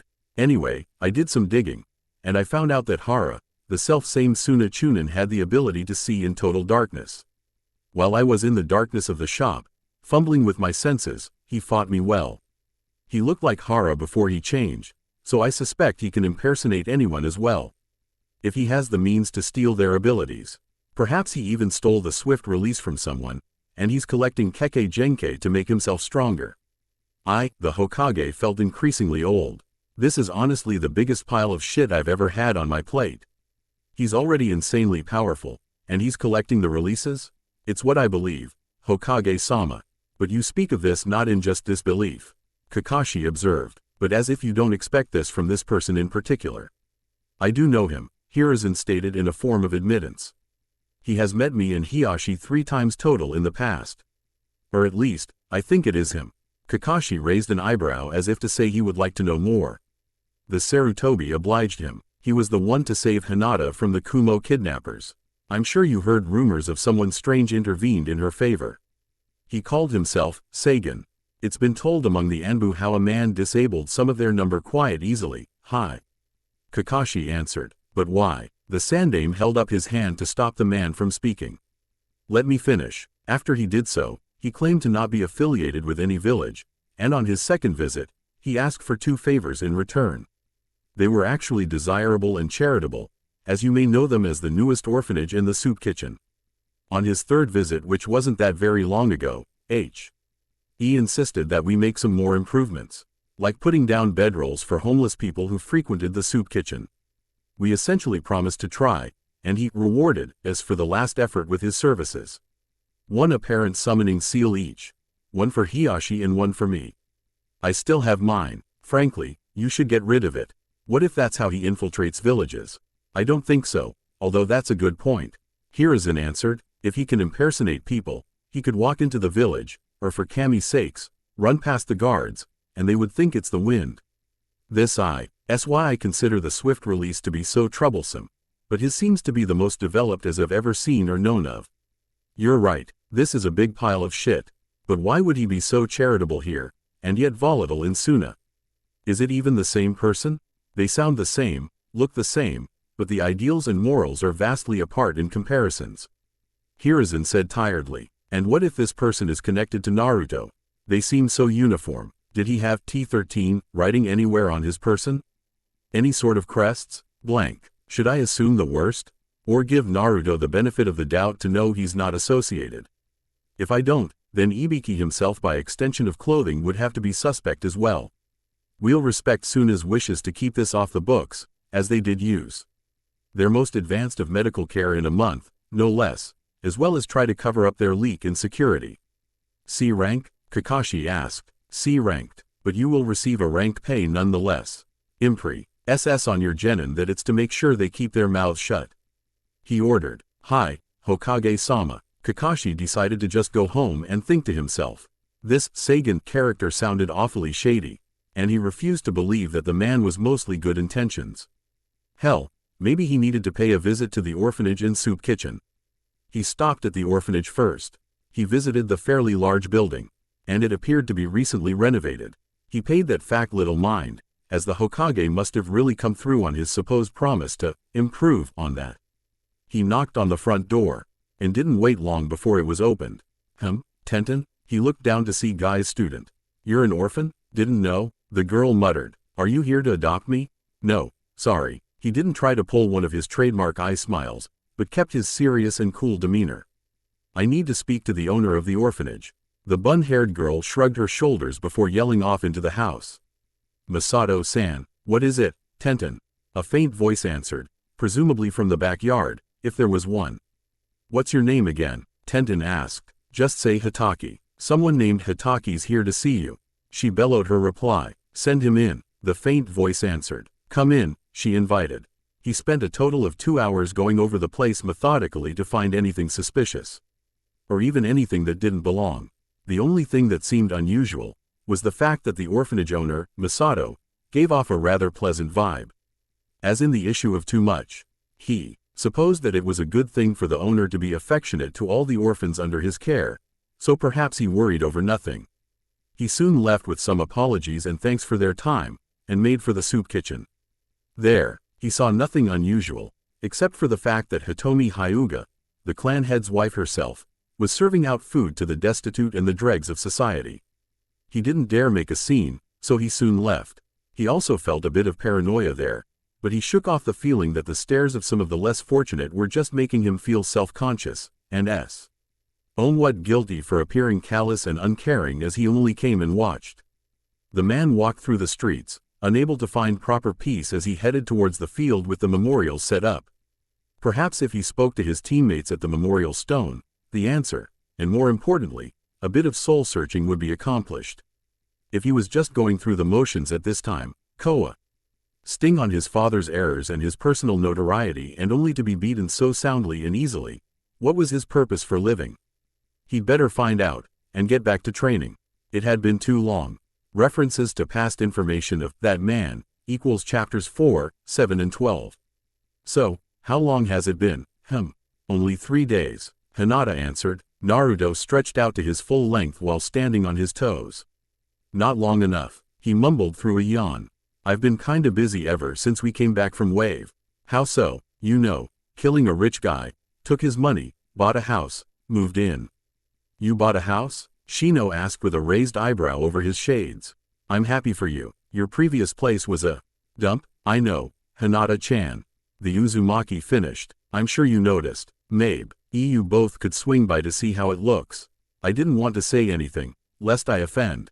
She mumbled. Ah yes, the old proverb, if you don't have anything good to say, don't say anything at all. However, there's another that says to tell the truth, no matter how ugly it is. Isn't that the truth? Shino agreed in a monotone. Naruto's jaw dropped, and Hinata's did as well, although to be fair, hers was more dignified. As Naruto looked ready to catch flies, Shino the Aburame made a joke. I suppose it's difficult with my level tone. The insect user began, but many of the ones I unintentionally did in Wave came out rather flat. The Uzumaki pointed at him with a shaking index and spoke in a palpitating voice. Hed did it again. Before he could go any further, Kurenai came on scene by running and slowed to a stop. Alright, the Hokage has our signed reports. Time to get back to training for the lot of you. But before that, Naruto? Yeah? The blonde raised an eyebrow, wondering if he was in trouble. Sorry for acting like a bitch, she said bluntly. Okay, he answered unsurely. Apology accepted, I guess? The woman nodded. And Hinata, Gomen. Why? For going easy on you in training, she said as if it were obvious. Now the three of you, prepare to train. Sensei? Naruto spoke up. Do you really want me to? You know what? Not you. In fact, I don't ever want to train with you. Especially not after I've seen you to be capable of in Wave, the woman said firmly. Massive flame techniques, clone Dabakuas, killing Anbu hunter nins, torturing people by removing their guts, hell no. Not to mention the first time, you blew up a whole training ground. I don't want to know what you're capable of if you go all out, after months of progressive growth. Naruto's sweat dropped heavily at this. Then what? Am I promoted or something? I can't train under my sensei anymore because she's afraid to be a teacher to me? I'm still at the place where. I heard you tortured someone by removing their guts. Hinata muttered. I never heard of the details concerning Gato's death. It was in his written report. Hinata. Didn't you read it before you signed it? I trusted him to tell the truth, so I just signed it, she replied with a shrug. Wasn't it? Hi, it was. Naruto spoke. But next time, read it, huh? Kurenai actually had a silent shiver to herself when she heard that. Next time? Anyway, I have the perfect solution. Your servant that's been in that tree who's been quiet all this time can fight you. I don't think you'd want to kill her, nor she you. It'll help to teach you restraint, she suggested as she pointed into the nearby tree where Haku was eating an orange Shino had given her. Probably as another hidden joke, they all thought. Naruto glanced up to her and waved. What do you think? You did say you were stronger than me. She let herself fall out gracefully, before she landed neatly on the balls of her feet. I thought this would happen. And it just so happens that I've received my license to be a ninja yesterday. Really? What rank? Naruto asked eagerly. I don't have one, she deadpanned. I wasn't ready to apply for the full-time service. But Hokage-sama gave the license to be one as a reserve. Like a fighting asset in times of conflict. Or for when a team is undermanned. Well, do you still get to train and spar? Hi, she smiled at this. And you did say that you were stronger, she repeated as the smile turned into a smirk. I suppose now would be an excellent time to test it. You gonna use ice? He asked with a wry look. Of course. Then, he put on a pair of shades from his pocket and put it on in a flashy sort of way. Don't hold back, although I do find it odd that you predicted this event and wore that battle outfit on the same day. Odd, indeed. Well, we can watch first, and then we train. Kurenai decided. But if he starts using exploding clones, I want the two of you to back up out of the way. Far out of the way. Got it? Hi, Kurenai-sensei. Shino and Hinata answered at the same time. Good. They were a healthy 30 yards from the fighters, and the red-eyed woman yelled at them to start. Haku had just been heavily thinking about her master's so-called reflex ability, and decided that she would need to be exceptionally fast to beat it, or to launch a staggering multiple offense. To do that would require her personal secret jutsu of the Ice Mirror Dome, and then turn him into a pincushion. Only enough for him to forfeit or be, hopefully, knocked out, and bragging rights would be hers. Not that she would brag, of course. And she wasn't about to make it easy for him. Hajime, 12 yards away from each other, was closed in less than a second as both rushed at each other. Just before they clashed, she had 3 senbon in her hand ready to fight with at close quarters, but he only used a regular kunai. She briefly pondered whether she should be thankful or disappointed that he was foregoing his baton and tanto to use against her. An unsteadying lurch from her end gave the impression that her guard was open, but he didn't fall for it as they reached each other. He threw the knife at her ankles, and she had to lift her right leg to avoid it. Big mistake. He then swiped her left foot from under her as he grabbed both of her hands, and managed to catch her senbon-bearing hand by the fist through the spaces they offered. As she was about to fall, he wrenched her arms to the side so she would topple. But he obviously didn't fully calm MIT to the action as she regained her footing quickly, and glared at him. "Stop coddling me," he smirked, and for a brief second, she could see what looked like a silver glow suddenly come into being before it faded. "All right, you asked for it." He retrieved his baton from his back holster and swiped it down to release the catch inside. What do his eyes do? Wow, this many ways on how to not kill you but still beat you up badly? He mumbled under his breath. Taking what he said as an affront, she threw the 3 senbon at his chest, the last 2 in the shadow of each other. It was so well done that from his perspective, it looked like one. However, with his new ability that the latest arrow that pointed northeast had called insight, he saw them all. He grunted as he strafed out of the way and prepared himself for her to come charging in with a foot-long spiked piece of ice that was hardened with a lacing of chakra through it. She feinted with it to his stomach before savagely acting it up to push it all the way through his chest. He batted it to the side with his baton before he had to raise his hand to intercept a second one she formed in her left hand in a reverse grip to bring it down on him. He cupped his hands to allow it to pass through it, before he gripped it halfway to stop it. He felt his reflex ability go off, and he pushed her off and released the weapon. Just before spikes of ice erupted from it to skewer his palm. He quickly removed his tanto and held it in his left hand. While he did so, she was seriously wondering how deep-seated his reflex ability was. It was the first time she had ever tried to do such a thing, so how did he know that she was going to do that? It's certainly useful, that, I cannot lie of. She rushed at him again with H spikes now in forward grips before going on the full-on offensive. It was dangerous to fit with these, so she quickly formed hilts over where her hands held them, lest his own weapon slide down them and hurt her. It would be easy to. Almost everyone had heard the adage, as slippery as ice. It was a good thing she did, as his tanto slid down her spike to be stopped by her hilt. That's when she realized that her ice would be useful against blades, as it could be parried with, before throwing it off. He must have realized this, and decided to quickly swing his around in a reverse grip for slam. Stabbing instead of thrusting or slashing, while using his baton for his ongoing offensive. Mainly that of nearly outright clubbing her to death, if she wasn't on purely defensive. Haku mentally cursed. He never seemed to miss battle details, and was able to think of ideas on the fly. One of his many talents. Getting tired? She voiced. Nope. Wait, we're doing something? She groaned at the lame attempt for a taunt before she quickly parried a jab from the tanto and, taking a risk, used her other spike to attack that same arm, leaving her guard nearly full open to the baton. She was in fact hoping that he wouldn't take advantage of that, but in a split second, he grunted with what seemed like a large expenditure of effort. His baton became a bit radiant with his chakra, before his hand blew red and he slammed her ice spikes into shards from both hands, so much so that they flew out of her grasp to a rather lengthy distance. In fact, one nearly took out Kurenai's eye, if she hadn't dodged it. Hey, watch it, Naruto chuckled at this. What now? The disarmed ice user leapt back by a distance of 10 yards before going through handseals in an abandon of close-ranged fighting. Hyoden. Shimei Teki Sudareki. Ice release. Mortal strikes. All of her fingertips became nearly instantly housed in 3-inch spikes which she threw off all at once as if she was flicking them off. The ice spikes were exceedingly fast, and he had to start strafe running as she began spamming them. He suddenly became painfully aware that he was basically surrounded by ice spikes all around, but felt reluctant to try and hurt her by using fire to melt it all. As he ran, he dodged her ice thrown, as well as ice littering the ground before finally placing his weapons back in the holster and scabbard to which they belong. He grinned as an idea came to him, before running away.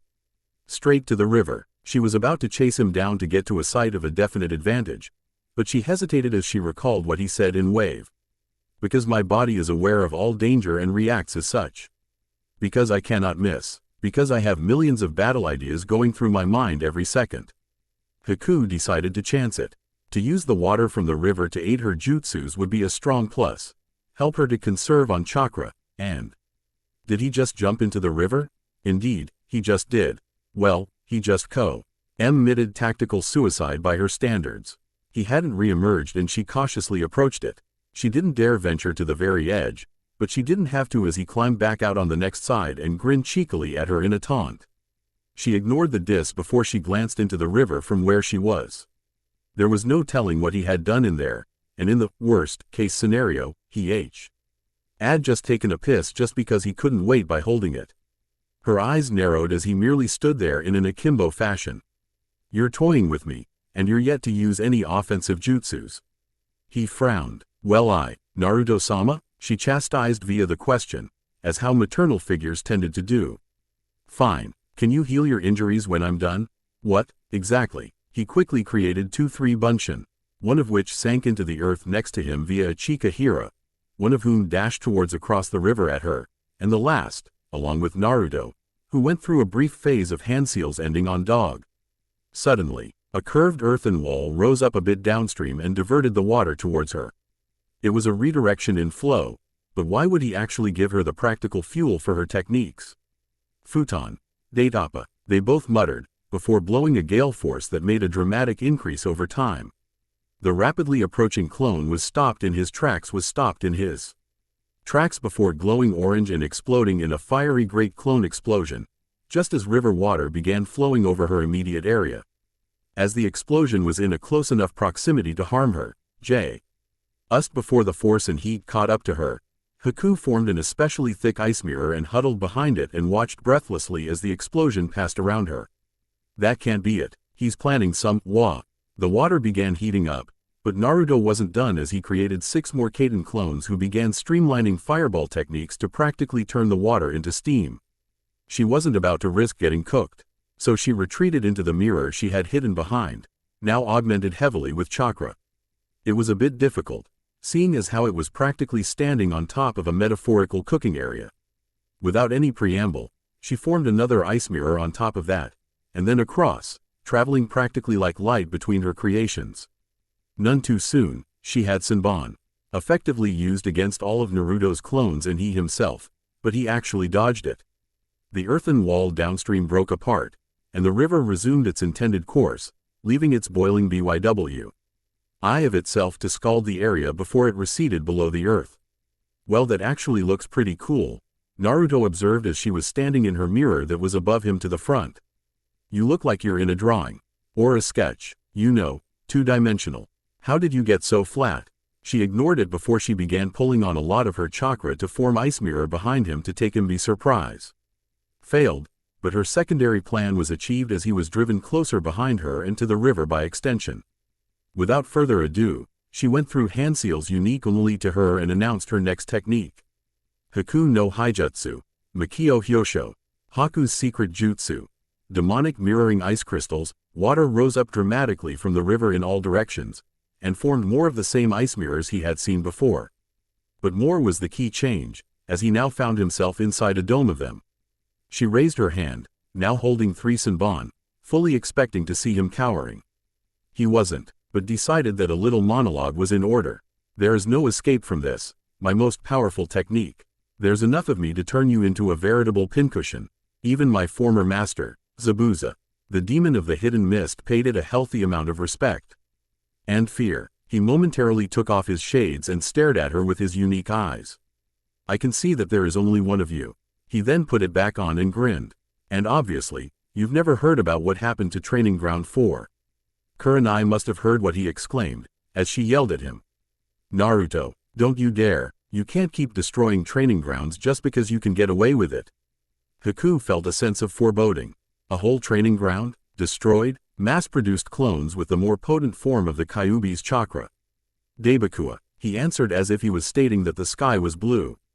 "I see, it's for the best if I defeat you sooner rather than later," she decided. She began hurling Jisenban while roving throughout her mirrors, and at the same time he ran his hand over his chest and took out his Tonto. With an incredible amount of deft and dexterity, he deflected all the Senban W. While dodging those, reflex reacted from. Undeterred, she began throwing more and more, as well as incorporating mortal strikes to compound the effect. "Useless. You've got a lot of finesse, Haku," he observed as he dodged the last. "And apparently, a lot of needles. I can't believe you have th." He stopped himself before he stated where she kept her holsters and packs. It was actually in places that he had no business knowing. Not in anywhere perverted, mind you, but he couldn't be bothered explaining later how he knew that it was there. With insight, he could actually see the areas where she kept them glow. And those places were like under her bosom, on her waist, and around her arms under sleeves. So that's how she removes some as if it were out of nowhere. You have finesse," he said again, "but not a lot of brute force. Is that so?" She formed the tiger handseal and began manipulating her dome of mirrors. Hyoden. Seishu Tekina Hosoku. Hyoden. Final entrapment, Shitha. And leapt out of a mirror to the side, and he was left inside as the mirrors began changing their shape of rectangles to octagons before melding together as they shrank. In fact, as they compacted together, they became thicker and thicker due to displacement. That happened on both the inside and outside to speed up the process, as well as becoming harder and harder to escape from as time progressed. He was going to get crushed. "Well, this just turned from a house of mirrors to a house of horrors," he commented dryly with an ongoing sweat drop. Ideas. Oh, there we go. This idea seems reasonable, and it's one of the few that won't plan to make me kill her, although it's going to use up more of my chakra than what's the usual. Doden. Chikahira no Jutsu. Earth. Release. Underground projection technique.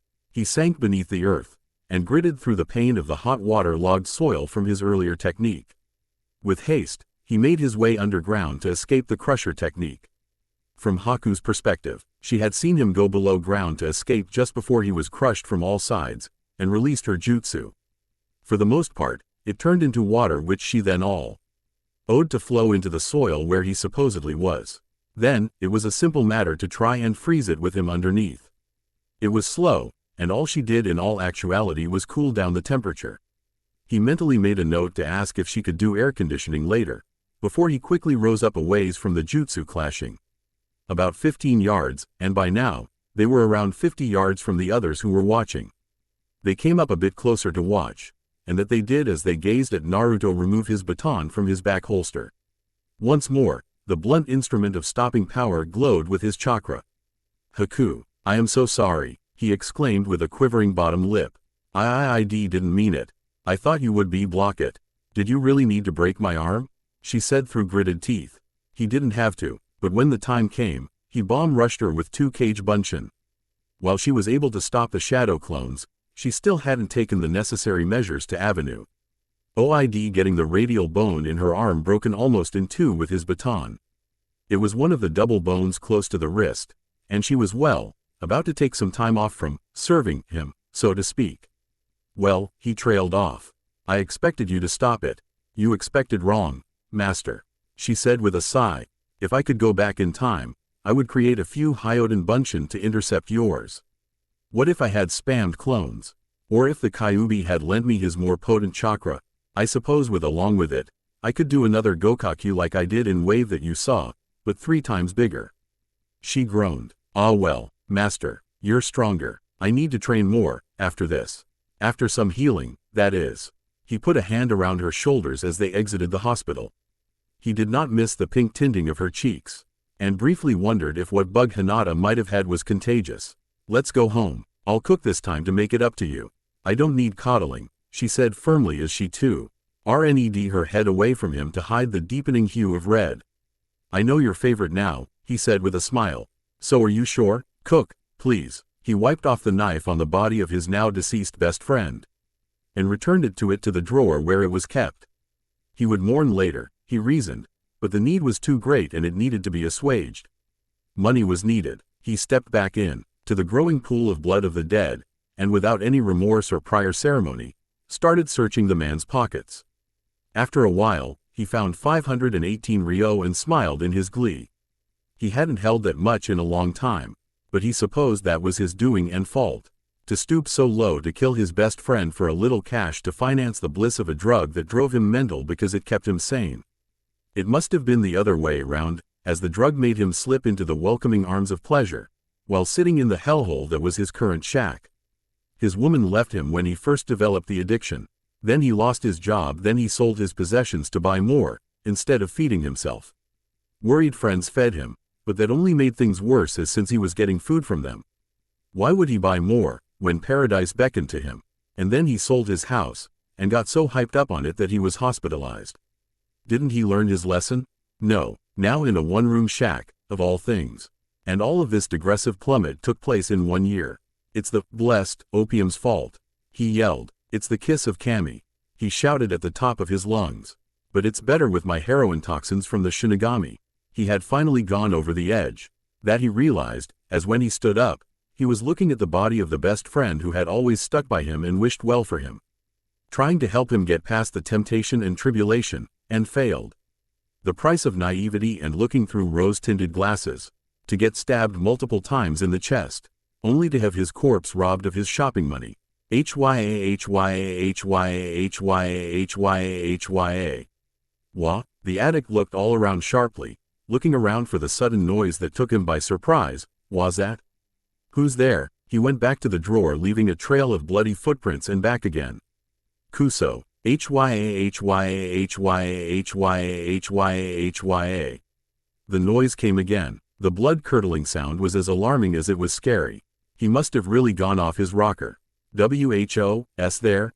He screamed. It seemed to have reverberated all around him, and unsettled his already frayed nerves. Waste, decimate, devastate, annihilate, raise. Hya. The voice screamed in an unearthly tone, before the unsettling laughter. The man delayed not another moment to come crashing out of his shack through the wooden door that used a latch and eyelet. The door was rotting due to heavy rainfall, but that didn't stop the shards from tearing into his flesh as he pummeled his way through it. Gia. He had torn his arms open, but he had held onto the knife as his crazed eyes tried to look everywhere at once. There was a stark silence as all creatures of the night were quiet. No owl hooting, dogs barking, crickets chirping. The moonlight up above showed him nothing. Nothing. Hya. He bawled in fear from the audible torture. The noise badly rattled him as it sounded as if it were next to him, far away from him. Everywhere at once, while at the same time, nowhere. It sounded like a nightmarish cackling, and he fretted for himself. But even more so for his soul. No natural person or creature could make such a noise. And then the moon slipped behind a large cloud. He felt the need to run into town, but he had lost his sense of direction as he stumbled around now. By some cruel twist of fate, he had wandered into the forested area that his shack was adjacent to, and walked straight into a tree by mistake. A big mistake. He felt steel burn his flesh, and realized that he had unintentionally stabbed his own thigh when he bumped into the tree. He had had the knife gripped in reverse for stabbing anything, and yet he had jabbed himself mid-stride. He grunted in an effort to pull it out, and focused on getting through the forested area to head into the haven of the town, even more so to seek some medical attention. He hadn't called to mind that he couldn't just waltz into town with what was a murder weapon as well as something he had stabbed himself with, but suppose they'd just blow it off. He was a real sympathetic case, and a good liar if needs be. Was it just an illusion? Or was the forest getting darker and darker? He was now bumping into the trees regularly, and now felt the need to run, never mind that his leg hurt him terribly the more he moved. Something was happening. He felt something clamp down on his knife hand, and he screamed for it and stared down to it. There was nothing there, and that nothing included his hand above his wrist. That was proven when he grabbed it in pain, but felt nothing but a stump. Yeah, he whimpered as he bled from it in a spurt, and he could feel the warm splash of it soak his clothes. Hya. The cackling came from next to him now. He flinched horribly, and all around him, he saw jaundiced-looking eyes open. Waste. The voices seemed to yell at the same time, and approached him slowly. He be gone screaming as he inched away from the ones before him, but had unintentionally backed up in others behind him. He felt a new warm and thick liquid drip down onto his head and neck, and began crying. Anew in fear as he realized it to be salivation. Leave me all alone. What do you want? Decimate waste. Hya. The voices screamed together with a cackle, and that drowned out his screams of anguish and severity of his pain as he felt numerous maws and even more innumerable teeth sink into his flesh and began ripping into him. You cannot be serious. No, I refuse to believe it. You're in denial, Kurenai. Hiruzen tried to mollify, and frankly, I find it reasonable and practical. I as well, Guy shouted. Asuma also tried to put in his 2 cents as to the fact that he also agreed. But the red-eyed woman wouldn't hear anything of it. You don't understand. It's a curse. Asuma soon became a bit confused. A curse? Hi, a curse. In fact, I think it's because of Naruto. The woman fumed. I refuse to do it. Quote, why is that? A bloody C rank turns into an A rank twice. Who's to say that a damn B rank won't turn into an S rank? She griped. I'm taking a pass. I refuse to accept this. Kurenai, the Sandaime, was cool and collected. It has only been recently established among all the nations that all genin must turn in a record of completing a B rank if EY wish to take part in the Chunin exams. I believe that really is for the best, as meager C ranks provide far less than enough experience to take part in the exams.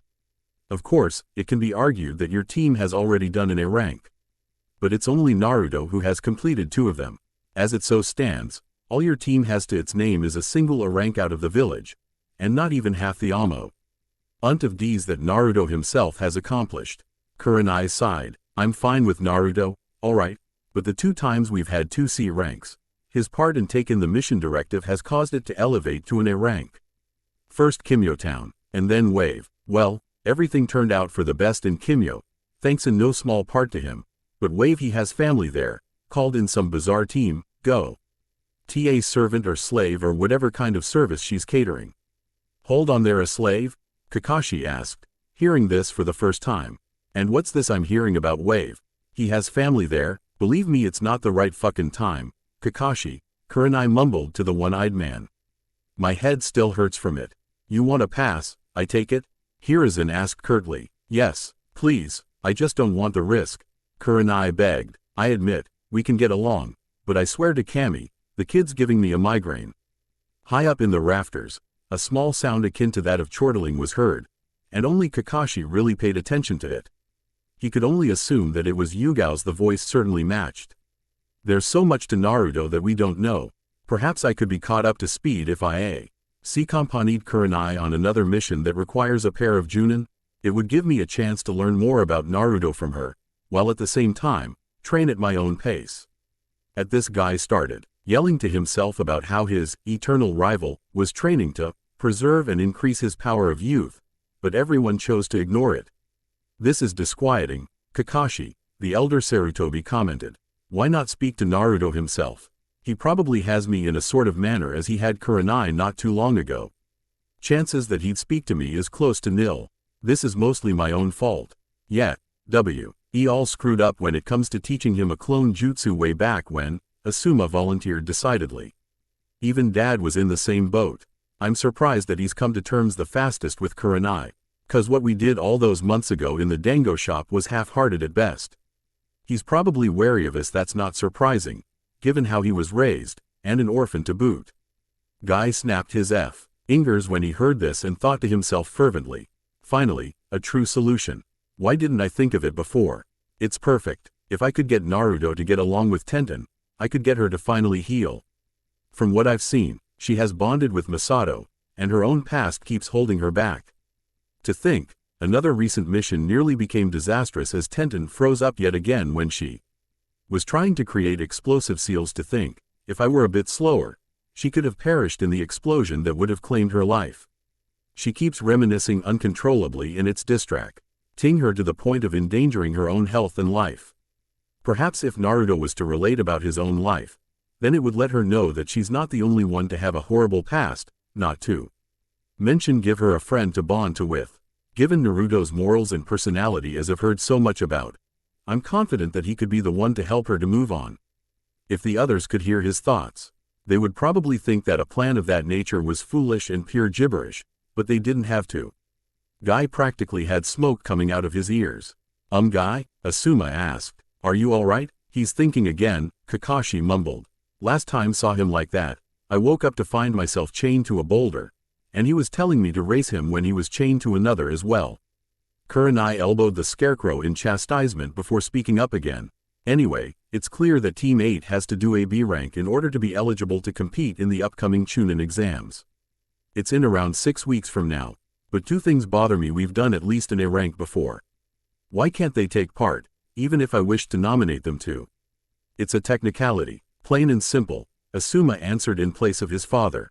You could even have S ranks to your name, but if you don't have a B, you're not getting in that door. My own Team 10 is in the same boat, and I'm not sure if I could nominate them for a B rank. I want to nominate them for the exams, but a B rank mission I have to admit that I'm a bit doubtful. That's hypocritical. You want them in the exams, but you think they don't have the mettle to fulfill a B rank mission? Kakashi intoned. But you're right, I as well have the same notion. Especially with that man we have no choice but to call Sagan. Team 9 is completely peaked. Guy hollered while holding out a thumbs up while his teeth glared a most fierce shine.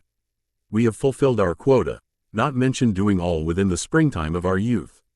Damn, I'm going deaf in my left ear. Why the hell did I choose to stand closest to you? Asuma grumbled before sticking his pinky finger in his ear to try and assuage the ringing sound there. Anyway, so it's Team 7, 8 and 10 who needs to fulfill a B rank. I'm not coming, Kurenai said heatedly. I mean it, I as well. I'll accompany Kurenai on our own mission, Kakashi reminded. But to place Asuma in charge of 9 genin? Make that 14 genin. Naruto's actually represents 5. At this, Guy saw his chance and leapt at it. What if I accompanied your teams? I could help Asuma keep the genin in check? He asked calmly, finally relieved to hear the man's indoor voice. Sarutobi also approved of the idea. That's a splendid idea, although I find that 2 Junin with 12 genin on a single B-ranked mission will be a bit overkill, Asuma asked. Unnecessary? Kurenai suggested. Let me remind you that all of you had been particularly lackadaisical to your teams. The Sandaime struck a chord in reminder. Kakashi's team has been, he trailed off. Asuma's team also. He leveled a bit of a glare at his son and the two males needed no further hint. And to be frank, I find that Team 8, while is on the right path to becoming an ideal team, has always seemed to have sort of drama when it considers all it has had. It's namely that of whose opinions matter the most, dodging rules, terrible listening skills, poor judgment calls and many more that are too numerous to mention. Point taken. So you're saying that Guy's team is a 1, but team is a 3/4 of a 1. And both Asuma's team and Kakashi's teams are on halves.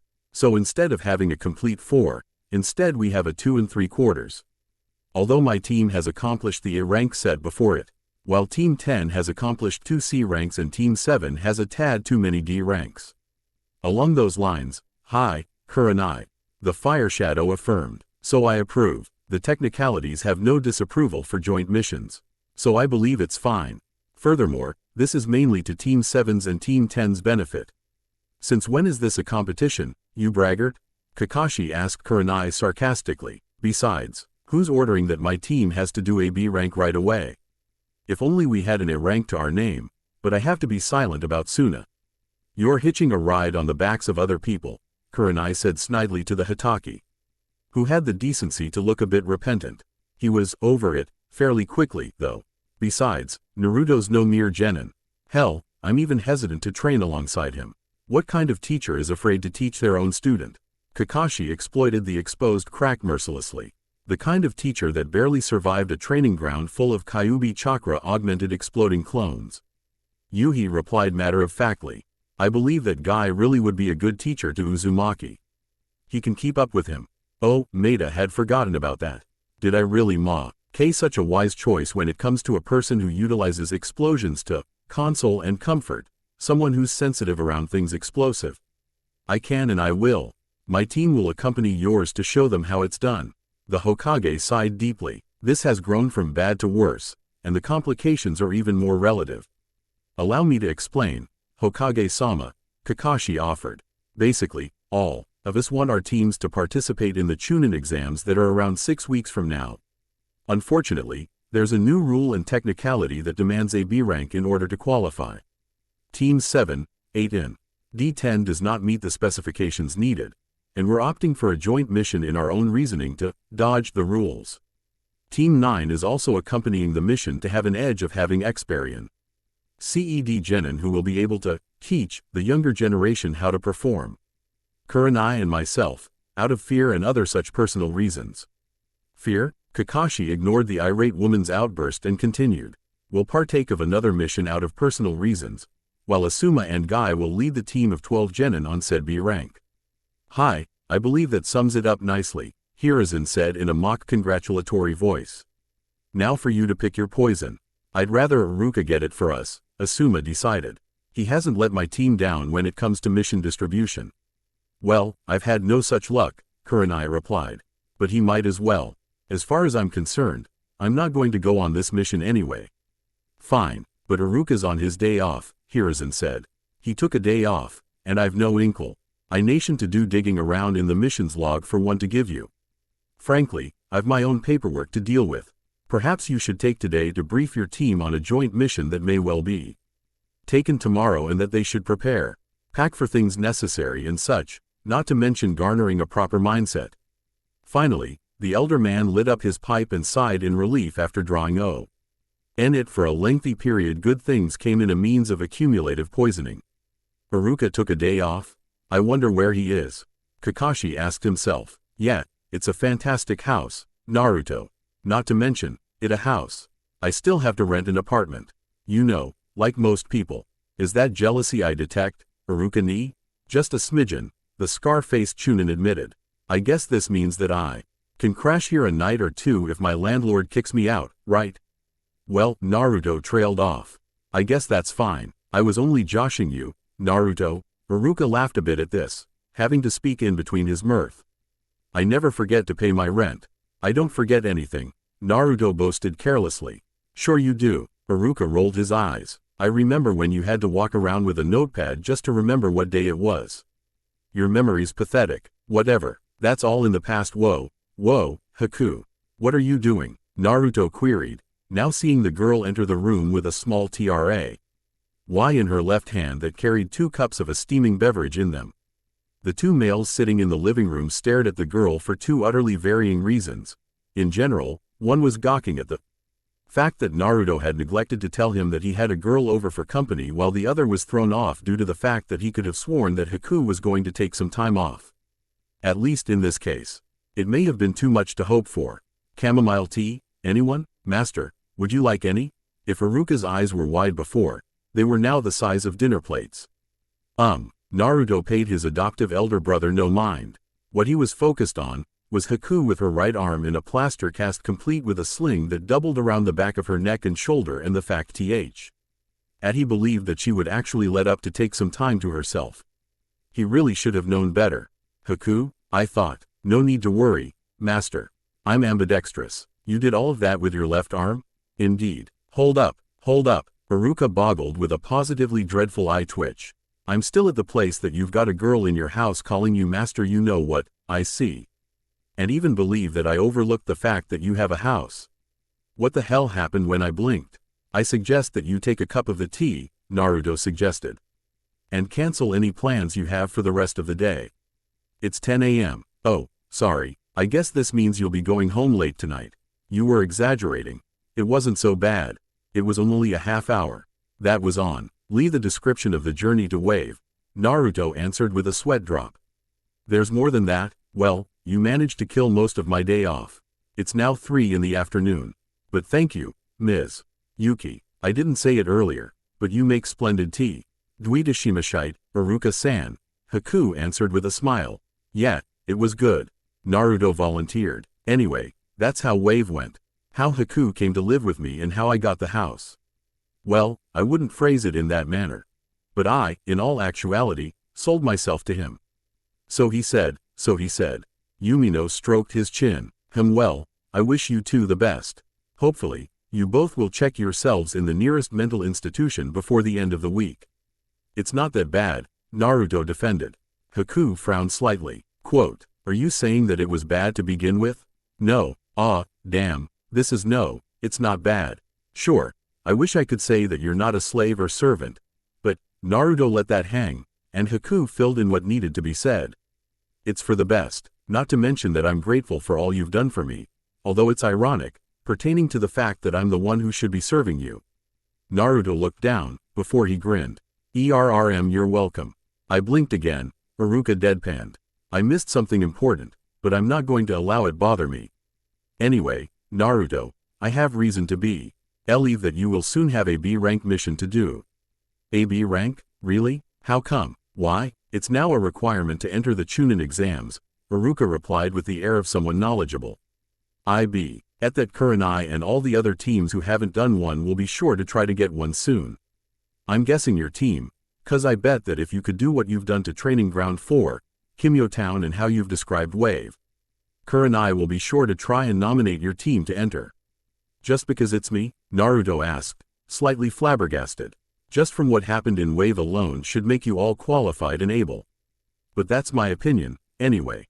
I bet. A sudden knock came at the door, and Haku got up to answer it. She opened it halfway, only slightly on guard, but it was for naught as it revealed Naruto's team sensei. Kurenai-san, how might I help you? Haku, I suppose that the address that Hokage-sama gave me checks out. Could you tell Naruto to get ready for a B rank tomorrow? He should be ready for the mission briefing at 8 a.m. He'll probably need to pack for an extended stay. The ice user smiled broadly before opening the door wider as to allow the Junin to peer inside. He just heard. Kurenai lifted a questioning eyebrow as she gazed inside. Oh, konnichiwa, Naruto and Iruka-san. Nice house. I still have to rent. I know, right? Iruka piped up. He's lucky. Too bad if he bites the dust, 'cause his place will have to be let go. Who's going to get it? I wouldn't worry about it, Iruka, Kurenai answered. He's as tough as nails. Later, she walked off without waiting for an answer while Naruto tried to collect himself. I think I just got complimented. From Kurenai's sensei, no less. Wow, Naruto commented in disbelief. After a resounding face palm, Iruka spoke. I blinked again. Anyway, I'm moving on out of this. Thanks for killing most of my day off, Iruka said sarcastically. You're welcome, but are you sure you don't want to stay for dinner? Haku's cooking is to die for. You're going to kill me for my portion? Well, maybe, Naruto admitted, with a grin. With you here, she'll cook more food. And if you were to suddenly vanish from the picture, so to speak, your portion would be bequeathed to me. But her arm's broken. Ambidextrous, Haku reminded. I best get started. Next morning. Well, it's AB raw. NK, so it's most likely out of the village. 3 days at the least, so I should pack for a week. Naruto figured with a knowing vibe. I've taken the liberty of packing your bag, Haku addressed him while holding out said bag. The obvious carrier tool was heavily laden with his clothing and assorted tools where they belonged. But she held it out in her left palm, the hand completely relaxed that spoke volumes as to her physical strength. He took the bag from her politely, but he had a myriad of emotions on his face. Haku couldn't tell if he was angry, happy, sad or relieved. Master, is something the matter? He released a prolonged exhale. Haku, I appreciate all you've done for me. I just wish you'd even slow down a bit.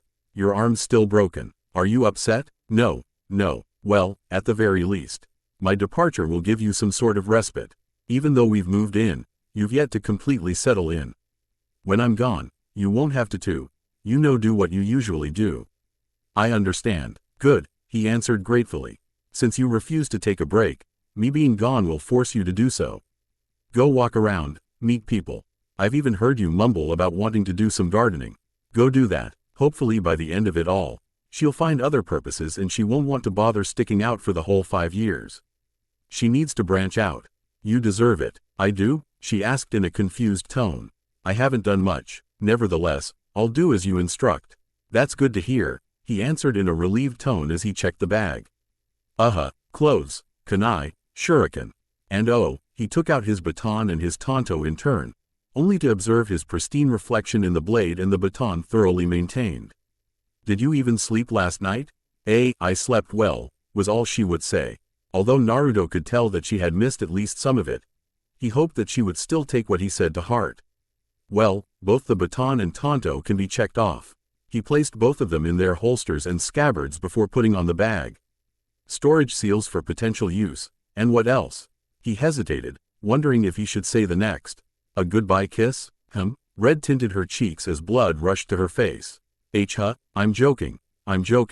He vocalized hastily. Take care. He turned fully to the left, turned the knob and pulled on it to attempt his exit through the door. He was pleasantly surprised that during the act of turning, he felt a pair of lips peck his right cheek for a bare half-second. Before he could properly react, he felt high MSELF get pushed through the door and it slammed behind him. Goodbye, master, she exclaimed as she leaned back against the door and tried to gather herself. Oh boy, time to get started on that garden. Outside, Naruto stared at the door, wondering to himself what the hell just happened. What the heck? He got no answer, and he set off. To anyone who knew him well, they would have noticed a bit extra pep in his step. But even more plain to see was a beaming smile. What the hell? It's fine. He was soon walking along and he whistled a tune. He had no idea what the tune was called. Damn it all if it didn't sound cheery. He continued and he soon noticed in his path coming from the opposite direction was what appeared to be someone using what he could perceive as crutches. They were clearly necessary, as the person only had one foot. The other was amputated at the knee. As the distance closed, the specifications as to the individual became clearer and finally, Naruto recognized the person. It was unfortunate, but he realized that it was Kaharu, one of the individuals who seemed to hate him with a passion. He reasoned this to be because he was the Jinchuriki for the Kyuubi no Kitsune. But this woman seemed to have it out for him far more personally. It was fortunate that his mood was in too high in good spirits. Good morning, Ms. Udatane, he greeted as he stepped out of her way to allow her passage. Yeah, good morning to you too, you misbegotten brat, she answered in a tone completely opposite to his. And it's Ms. Udatane-sama to you, isn't the term misbegotten synonymous with the word bastard? I suppose you've finally developed a brain, she answered bitterly. And here I thought I lost this leg in return for a chuckle-headed, dim-witted, obtuse, oafish, vacuous. I get the idea. Sheesh, you think I'm a moron. But I can play your game.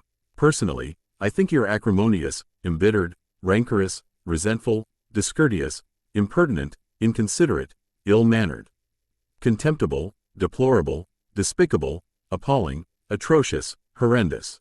Did you swallow a damn dictionary? She eyed him strangely. And what was that tune you were whistling? He was on a roll when she interrupted him, and Kami help her if he had been going alphabetically. He could remember every word in the dictionaries he had read the morning following the removal of the seal, repressing his memory-retaining abilities. I don't know the name of it, but I think I heard the tune before, sometime around 6 years ago. Maybe you should know if it were popular or not. That tune's older than you. She finally started hobbling past him.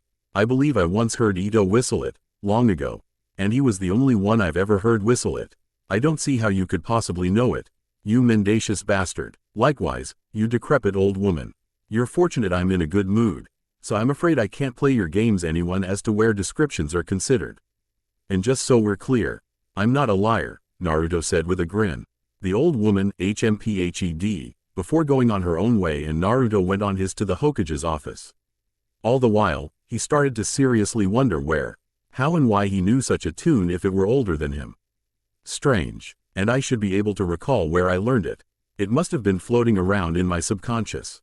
But how the hell am I the cause for her missing leg? It must have been Kurama's attack on the village. He glanced back and saw her disappearing form round a sharp corner. And she's unusual. She doesn't come right out and call me a demon or anything of the sort. It's as if she hates me, just for being me, not for being a Jinchuriki. I've never done anything to her like pranking or anything of the sort. Tenten stepped in through the door after the males of her team. She had barely any idea why they had chosen today of all days to opt for another mission, as they usually saved Mondays to go on missions. Today was Wednesday, The day when they had free training amongst themselves. She wasn't complaining too much, for lately, her personalized training usually consisted of a slightly mundane get practice with an extensive variety of weapons. They were all she had left to her name since her parents' untimely demise. A shake of the head to clear her thoughts was mildly successful as the bun-haired girl closed the door behind her. Upon turning, she regarded the Hokage and her former academy teacher, Haruka Yumino, seated on the opposite end of the room closer to the windows. "Good morning, Hokage-sama," Haruka-sensei. "Good morning, Tenten," the Hokage and Chunin teacher chorused. Her other team members took up her example and gave their own form of pleasantries before Neji took note that Guy wasn't saying anything. That was so unlike the man, not to mention they were here to receive a mission.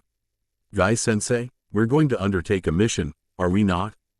The taijutsu specializing Junin turned to his Hyuga student. "Why, yes we are, Neji. We're waiting on the others." "Others?" Lee asked. "Why, yes Lee, you'll be going on this mission with 9 others of the generation after you." Neji promptly donned an intense scowl. He knew that his cousin was one of the teams of this particular generation as she was a year younger, and he knew her to be on a genin team that formed 1 year after his. "Is it fair to believe that we will be taking in a ranked mission because it begs for more help, or will they be riding on our coattails as pertaining to experience and effort?" Haruka frowned at the well-worded insult. "Neji, they're not weak. In fact, I have high hopes for them." "Is that all you have for them?" Neji asked snidely. "Hopes? Not acknowledgement, not respect, just hopes?" The Hokage neglected to comment. He knew of Neji's behavior and cynicism when it came to optimism. He himself had seen branch family members fall before the main branch family due to the seal. And for Neji to be growing as a part of the lower half of the Hyuga, the boy could only be sympathized with, as he had certainly lost relatives to the misuse of the curse seal. Likewise, Haruka had decided not answer. He never did like Neji's attitude from day one. "Where are these 9 others?" Neji asked after a while. "I have reason to believe that they will be here at 8 a.m., as Sensei A.L. Ways makes an attempt to arrive 15 minutes before a meeting. Shouldn't they as well? It is good practice to be early, after all." They all heard the doorknob turn and Tenten stepped out of the way to allow admittance. Given that she was standing right in front of the door, when it opened, they observed 4 people enter, a man that led the way that introduced himself as Asuma Sarutobi, and his 3 genin students. Said students were rather eccentric. Well, eccentric wasn't quite the correct term. They were diverse, but Neji couldn't determine if any of them were serious about being serious. One was definitely an Akamichi. He was a rotund boy who wore his family's swirl on his over-plump cheeks, and he was currently eating a bag of potato chips, and it wasn't even 8 in the morning. The second was a Yamanaka that was obvious given the aroma that rose up from her. It was that of diverse flowers, and the blonde of her hair. Neji wasn't too sure, but he couldn't smell any sort of poison on her. And her arms were fairly undefined. She was most likely a wannabe kunoichi, or even worse, a fangirl. He had to deal with a number of those from his generation, and given the girl's hair length, she was probably trying to impress a guy. The last one was a Nara. If he were awake or sleepwalking, he couldn't tell. Neji would have been disappointed, but he had already expected the worst. This mission would most likely be nothing but effort on Team Guy's part, and nothing but slackers and children trying to behave like ninja by the others. "Ah," Haruka beamed. "Good morning, Ino, Choji and Shikamaru. How's the next Ino Shikacho doing?" "Huh, we're doing fine, Haruka-sensei." The blonde hailed as she shook her pineapple-headed teammate by the shoulders and occasionally neck. "If only I could get Shika to wake up. We'd be golden." "Stop throttling me, troublesome girl." "That wasn't throttling," Ino answered through clenched teeth. "This is," she begun anew, while grasping the Nara about the neck. "Wake up, you lazy bum." "I am awake," Shikamaru exclaimed. "I walked here, didn't I? Although I had to lean on Choji the whole time." Said nodded as he continued to devour his chips. And Neji noted that the bag was of a different color. That meant that the boy had finished 1 bag of chips and had moved on to another, even in the short time of their presence. The Hyuga could only shake her head. Although Tenten on the other hand was observing Ino. If they were to face off in the upcoming Chunin exam she had heard about from Guy, then Ino would get her ass kicked. Well, not that specifically. What she actually meant was getting decimated by a fusillade of weaponry. Another 2 minutes later, at 10 minutes to the hour, 3 students alone walked in. Almost immediately, The pink-haired one was squaring off against the blonde one in some sort of friendly rivalry, before Iruka cautioned them to be silent. They weren't at some sort of social event, but instead ready to accept a mission. Not to mention in the presence of the Hokage. Said village leader was only silent as he had stood facing the window, staring out across that of his domain. Finally, at 5 minutes to the hour, 2 more stepped inside and Neji's eyebrow knitted together when he saw his cousin enter after an evident aberrame. "Good morning, Hinata-sama. How've you been?" he asked in an even tone dripped with the poison of condescension. Hinata paid the underlying tone no mind and smiled as she spoke. "Good morning, Neji-Nisan. I've been well, have you? I'm alive and healthy, simple thin. GSs these should be given thanks for we never know when one day they may be taken from us, least of all from people we don't expect to attempt the deed." "Hi, we should give thanks," she answered in accordance and consciously realized that by doing so, she had effectively neutralized the barbed insult she was well aware of. Neji nodded, and Guy couldn't help but worry anew for his Hyuga underling, as well as Tenten. He's definitely not the one to try and aid Tenten. But where's Naruto? He's the whole reason why I settled on going on this mission. The mission will be simple enough, even with the extra people to account for. Not to mention that Asuma will be accompanying us. But Naruto's the key, and after they meet each other, I can be sure that they'll become friends. "Hinata, Shino, where's Naruto?" He half yelled the question in a somewhat friendly manner. "We don't know, we came independently," Shino replied. "But I am confident that he'll not be late." "Is that so?" Kiba grinned in a feral manner. "I wonder how the bastard's doing. Is he treating any of you two right? Hinata, Shino? He hasn't treated me unfairly, and he's an ideal teammate. He's very amicable." Shino and Hinata spoke at the same time, but Kiba had no difficulty telling them apart. He was mainly listening to Hinata's reply. To be perfectly honest, he favored the heiress. Not that he'd ever tell anyone. Amicable? That means friendly, right? That's good to hear. The last time we even talked, the guy was a complete ass. Although how he described his own life was a bit strange, talking about how he got starved and nearly murdered. "You mean team placements?" Ino queried. "Yeah, the guy just went from a total dead last to a bast. Wait a minute. Didn't he beat you in the fight that one time? I even remember having to poke you with a stick to check if you were still alive after he knocked your block off." Kiba growled. "I don't want to talk about it. Come to think of it, do we still get a kiss from Sasuke-kun if we get his goggles?" Sakura asked herself. Both her Uchiha teammate and Ino had heard and briefly shared a look. Suddenly, it was as if the entire gathering was taken on the idea of Naruto. The clock ticked away the next few minutes slowly before it finally struck 8. The very second it ticked onto the hour, the door was opened to allow entrance by the Uzumaki. "Good morning, all. I trust I have not been tardy?" "You're right on time, Naruto-san," Neji was the first to answer. "And here I believed you would have been inconsiderate enough to keep us waiting." "You couldn't have been waiting on me," Naruto said. "You were waiting for 8 a.m. For my arrival does hinder the passage of time." That sounds rather sadistic for one I believe was called the dead last of his year. "Ah, yes, I was called that by my peers. No longer am I deserving of such a title, but it keeps me humble." Naruto bowed his head. "May I have your name, Hyuga-san?" Neji smirked. "You already do." Iruka stood up. "Alright, enough pontificating, you two." He was ignored as Naruto continued. "And if you happen to be in a crowd of Hyugas, what then? Should such a time ever occur, you may call me Neji." "Yosh, my name's Rock Lee," the spandex-wearing boy cried. "I am pleased to meet you, Naruto." The Uzumaki turned to the others and gazed at each in turn. "Pleased to meet you too, stranger. I guess everyone else still looks fairly the same." "Your look hasn't changed since you changed," Ino answered. "Say, where are your goggles?" "I don't have them. Besides, I think Sasuke's offer so many months ago is null. Don't you think it's time to move on?" he told his fellow blonde, shocking her that he knew of her intentions. "Anyway, what's up, Sasuke? You look like you're trying to bore holes right through me with your eyes." The onyx-eyed youth said nothing as he continued to observe the Uzumaki. In fact, he believed that if the gray fabric around his neck was indeed a low-er face mask and that if Naruto pulled up the hood over his head, he'd look just like the man from Suna who made him look like a fool. He wondered if Kiba and never mind Sakura, if Kiba could tell the same. But they weren't allowed to say anything about it. Kakashi had threatened them that they had stumbled upon a secret that may very well cost them their lives if they told a soul. Naturally, they obeyed, but that surely couldn't stop him from talking to his teammates about it. They knew already, in any case. Likewise, Tenten studied the Uzumaki. She could have sworn she saw those marks before. The ones on his cheeks that appeared to be his birthmarks. It was strange, but she felt like she knew the boy before her, but couldn't remember such a meeting or even seeing aforementioned whisker-like marks. Also, on another note, he gave off the vibe of being serious about his current career choice, that is, being a ninja. As he walked past her, he seemed to have nodded to her in particular.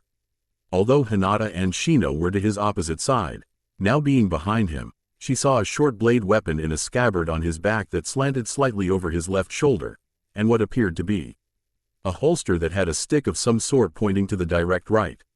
Must be a Tonto, but what's in the second one on his waist? Something that small can't be of much use. Well, I'm here, Naruto reaffirmed. We're wasting time with pleasantries and pontificating, as Iruka-san had put it. May we have our mission, please?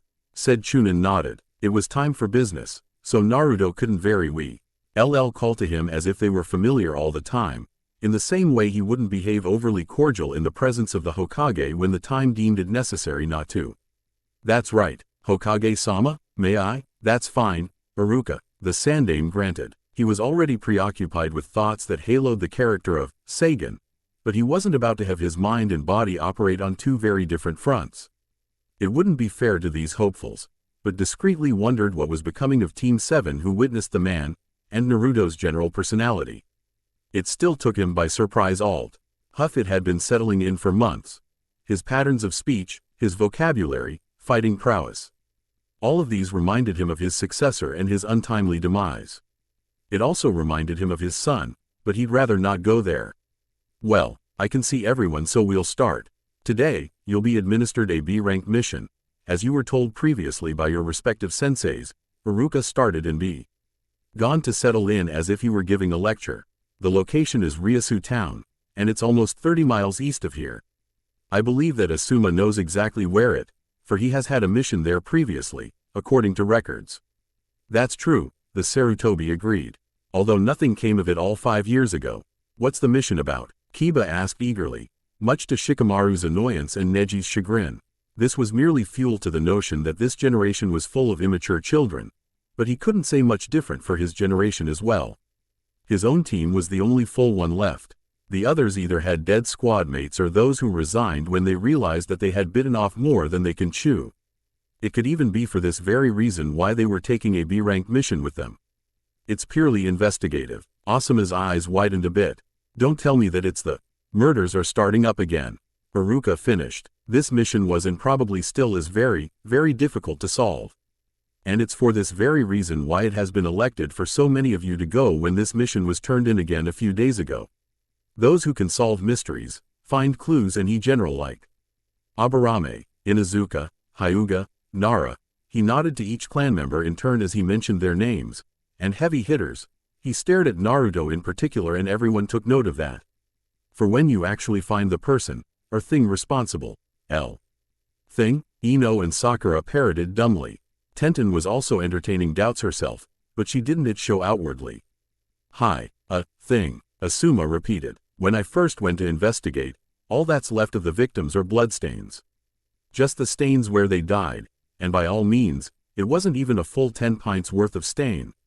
If you know what I mean. We're stepping up to more work, Shikamaru moaned. Why us? Oi Shikamaru, you're too lackadaisical, his sensei chastised. Ino, Choji, do you feel the same way? He was disappointed when he saw that Ino wore the very definition of skepticism, while Choji, who had been eating red barbecue chips, had stopped eating them and put them away, as if he had lost his appetite. That was a rarity, if ever. So is that all? Find the murderer and put a stop to it? Naruto asked simply. Basically, hi, Iruka answered. He checked the scroll but couldn't see much else to add to it.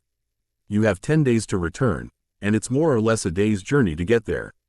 Just 30 miles? I am sure that that is only a small distance. Lee exclaimed. Naruto looked over to him and gestured to the girls with a shake of the head when he had the spandex-wearing boy's attention. Girls? Naruto? What does 30 miles have to do with them? This only served to piss off Ino and Sakura because it felt like an indirect insult of their stamina and capabilities. Naruto face-palmed as he turned to Tenten. Has he no tact? Neji answered with a no, but the Arashi merely answered with, do I know you? At this, Naruto's gaze lowered to the ground in trepidation. You don't remember me? He whispered. Only the bun-haired girl heard what he said given her proximity, and the Inuzuka and Akamaru in his jacket due to their sharp hearing. But that didn't stop the end result of all of the hearers wondering what the hell he was talking about. Well, never mind. The Uzumaki looked up and grinned. It's fine. At that point, she recalled seeing that kind of symbolism before. The grin framed by whisker marks. She was about to say something when they were all shushed silent by Asuma, who told them to head downstairs. They were leaving. All of them retrieved their respective bags they had left with the secretary downstairs. As the woman gave Tenten her bag, she stared at the Uzumaki while he put his on. She felt like she knew him, but the memories would not come. All she had was that of single picture that looked like it was depicting his grin. A very accurate depiction, she might add. It must have been him who sent the ramen all those months back, she thought. Neji took note of how his Kunoichi teammate gazed continually at the blonde before finally deciding to ignore it. It's her own business. I have no inclination to wonder why. All the way to the gate they walked and conversed quietly amongst themselves, some to their animals, insects, teammates to teammates and the general like. Asuma and Guy led the way, and at the gate they ran into Kakashi and Kurenai getting logged to leave. Whoa Kakashi, Kurenai, Asuma hailed. Leaving so soon? We each have our own reasons for leaving at the same time, Yuhi answered. But I don't know Kakashi's reason. In the meantime, Sakura knocked Kiba once over the head after he practical. Y began drooling at the sight of the woman who was mainly focused on her own genin. So, Naruto. Yeah, sensei, do you know anyone in the place where you're going? No, he stated. I can tell Do you think that it might be my fault if this mission escalates in difficulty? Maybe even an S rank since this one is a B. For your sakes, I hope it stays at AB rank 1. Does this happen often, Naruto? Shikamaru asked. He received a no for that, but he was told by Hinata that it could be said that it was Naruto's doing why it escalated to an A rank mission twice in the past. That only served to put everyone off, especially Sasuke and Neji. The former because it made him feel badly outclassed, and the latter because Team Guy had done only one A rank. And it was because of Guy why it was even successful.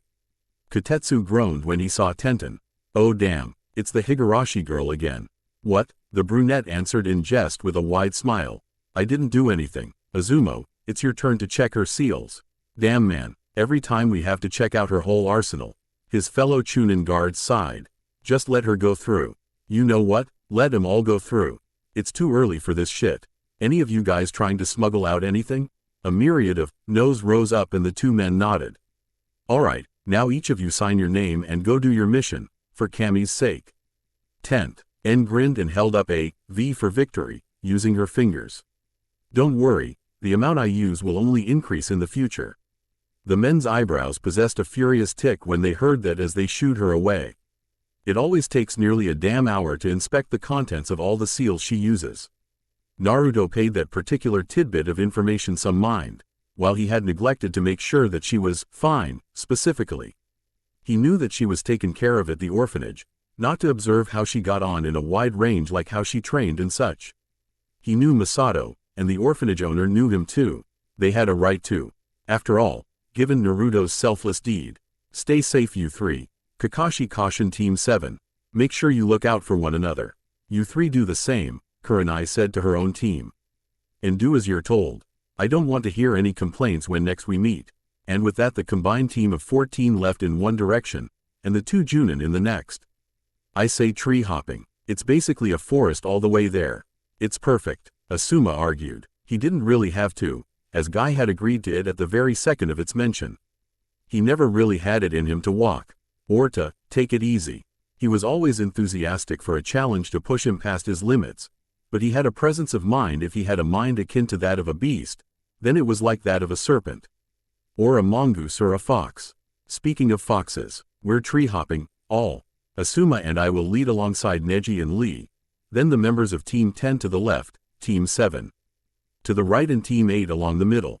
Naruto and Tenten will bring up the rear to make sure that no one straggles behind. That at first glance was fairly symmetrical. 4 at the front, 3 to each side, 2 in the middle and 2 in the back. It was fairly rounded, but all of those who possessed higher cognition like Shikamaru, Shino, Neji and Naruto had to wonder why he paired Naruto and Tenten to the back. Tenten wasn't complaining, as it was sure to give her some privacy to talk to her counterpart. Which was exactly Guy's doing. Not that he knew that the two individuals already had a mixed history together. Ten grabbed his shoulder and made them lag behind just a bit to make sure that at the volume at which they spoke wouldn't carry to the others. I know you, but I can't remember where. Help me out. Exactly. I did, he answered succinctly. You're the one who sent the ramen, right? The one that had those pictures under the bowls that looked like. I sent him, Naruto agreed. I couldn't afford much at the time with my allowance, but it was all I could do. It's the thought that counts. I always wondered who sent it. She took out a familiar-looking piece of paper out of her pocket and held it out to him. Unfolding it, he couldn't help but grin as he held up the sticky note-sized piece of paper. Hey, a perfect match. He held it up to his own face as he did S. Oh, and she couldn't help but marvel at the fact that it did, almost like an identical image. She took the paper back from him as he continued. Well, in any case, I did send the ramen over, but I'm talking about I did help you. I've helped you a lot more than you know. I'm surprised that you could hold on to a drawing on a piece of paper for so long, and yet not remember me for me. I know, she hissed, but I don't remember. But it's before I went to the orphanage, I just know it. I think it's because you were catatonic at the time. You even nearly died, if I hadn't done something. Catatonic? She knew the definition of the word, but she couldn't imagine herself in such a state, much less when something happened, but she had no recollection of what. All she knew was that after the incident happened, a lot of her life was a blur before she found herself in the orphanage. The setting sun streaked long shadows that crept along the surfaces where they lay. Soon, they were overrun by the shadows of 14 people as they entered the inn. Once inside, it wasn't all that difficult to acquire rooms in which to sleep in for the 12 genin. However, it was finalized that all the teams were being broken up. Mainly at the girl's insistence, and Neji's insistence that he refused to share a room with more than 2 imbeciles. Strangely, it was as if those who thought they were being undermined were the very same he was referring to, namely Kiba, Lee and Choji and to some extent, Naruto himself, although he ignored the affront. Before they could actually come to blows, Naruto ceatually picked out the places for everyone. That threw both Junins for a loop.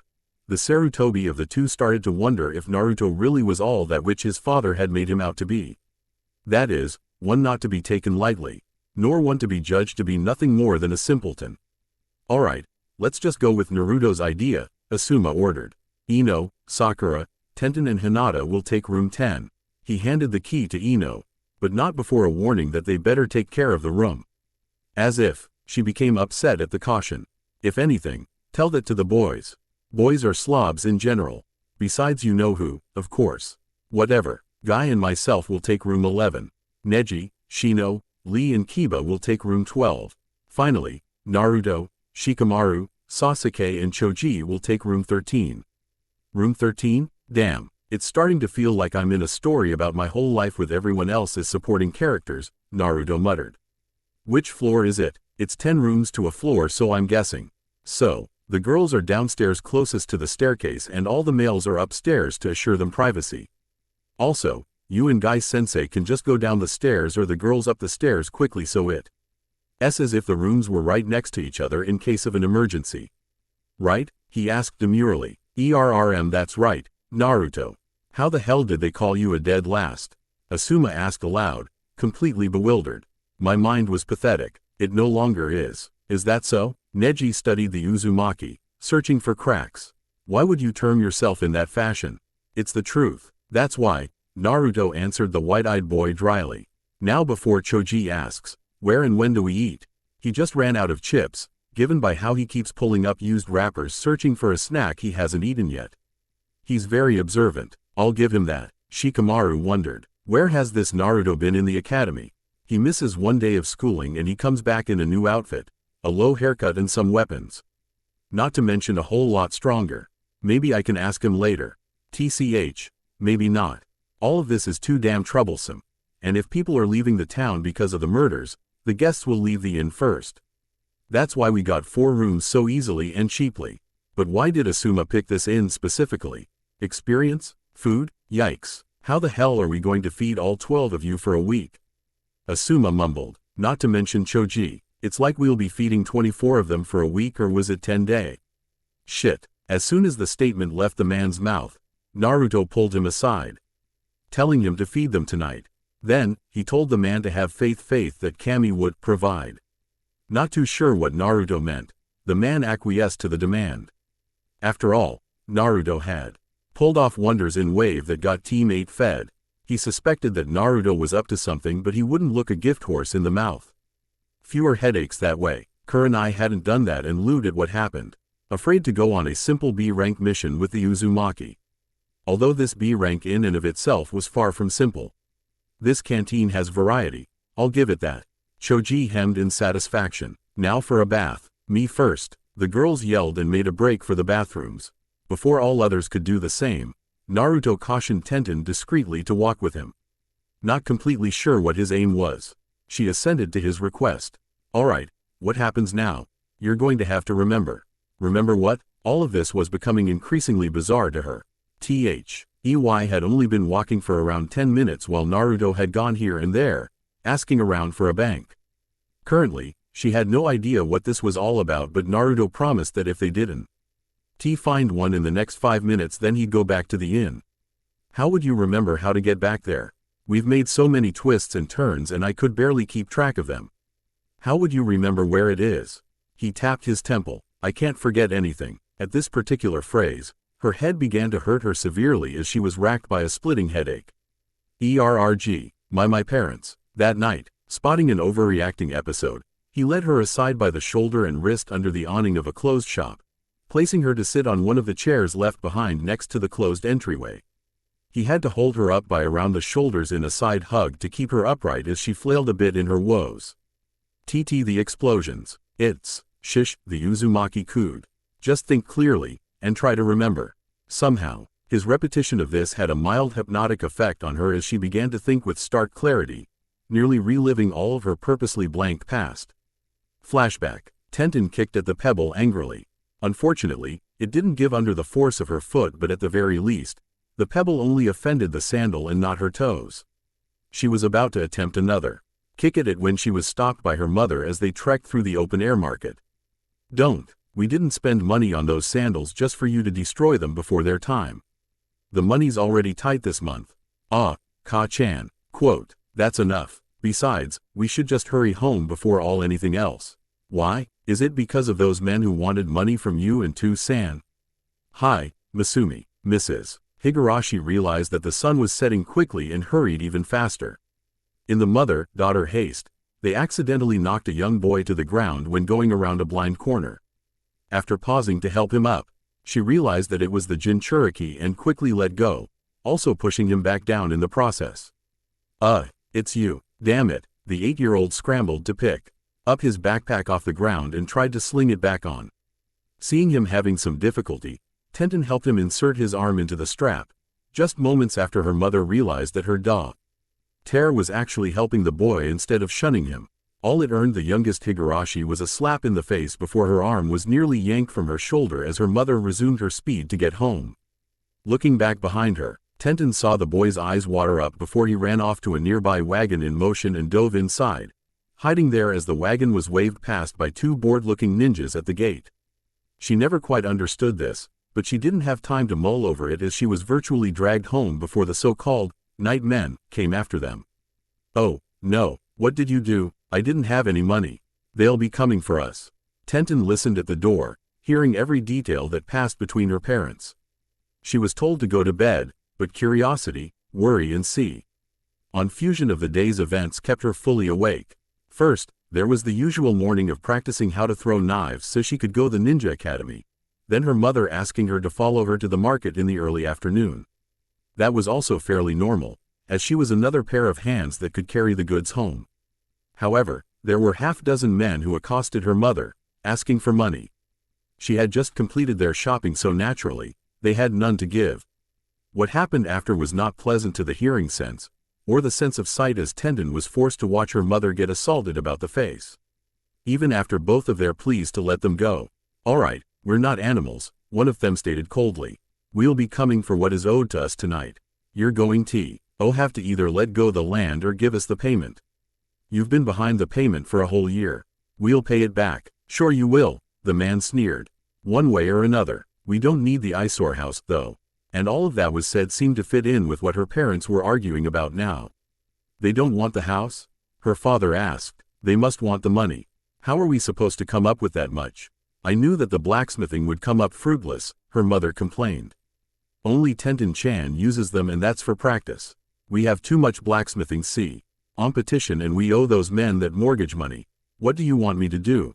We'll get by, I promise, her father was pleading. I believe you. Besides that, me and Tenten-chan ran into that insufferable demon brat again. Maybe it's even a curse from him why we're doing so poorly. It's not a curse. Besides, I heard that foxes were lucky. It's only bad luck if you mistreat them. That boy is a fox demon? Tenten asked herself in a whisper. The marks kinda look like a fox, but if it's bad luck to mistreat them and good luck to help them. He can't be one. It must be a coincidence in appearance.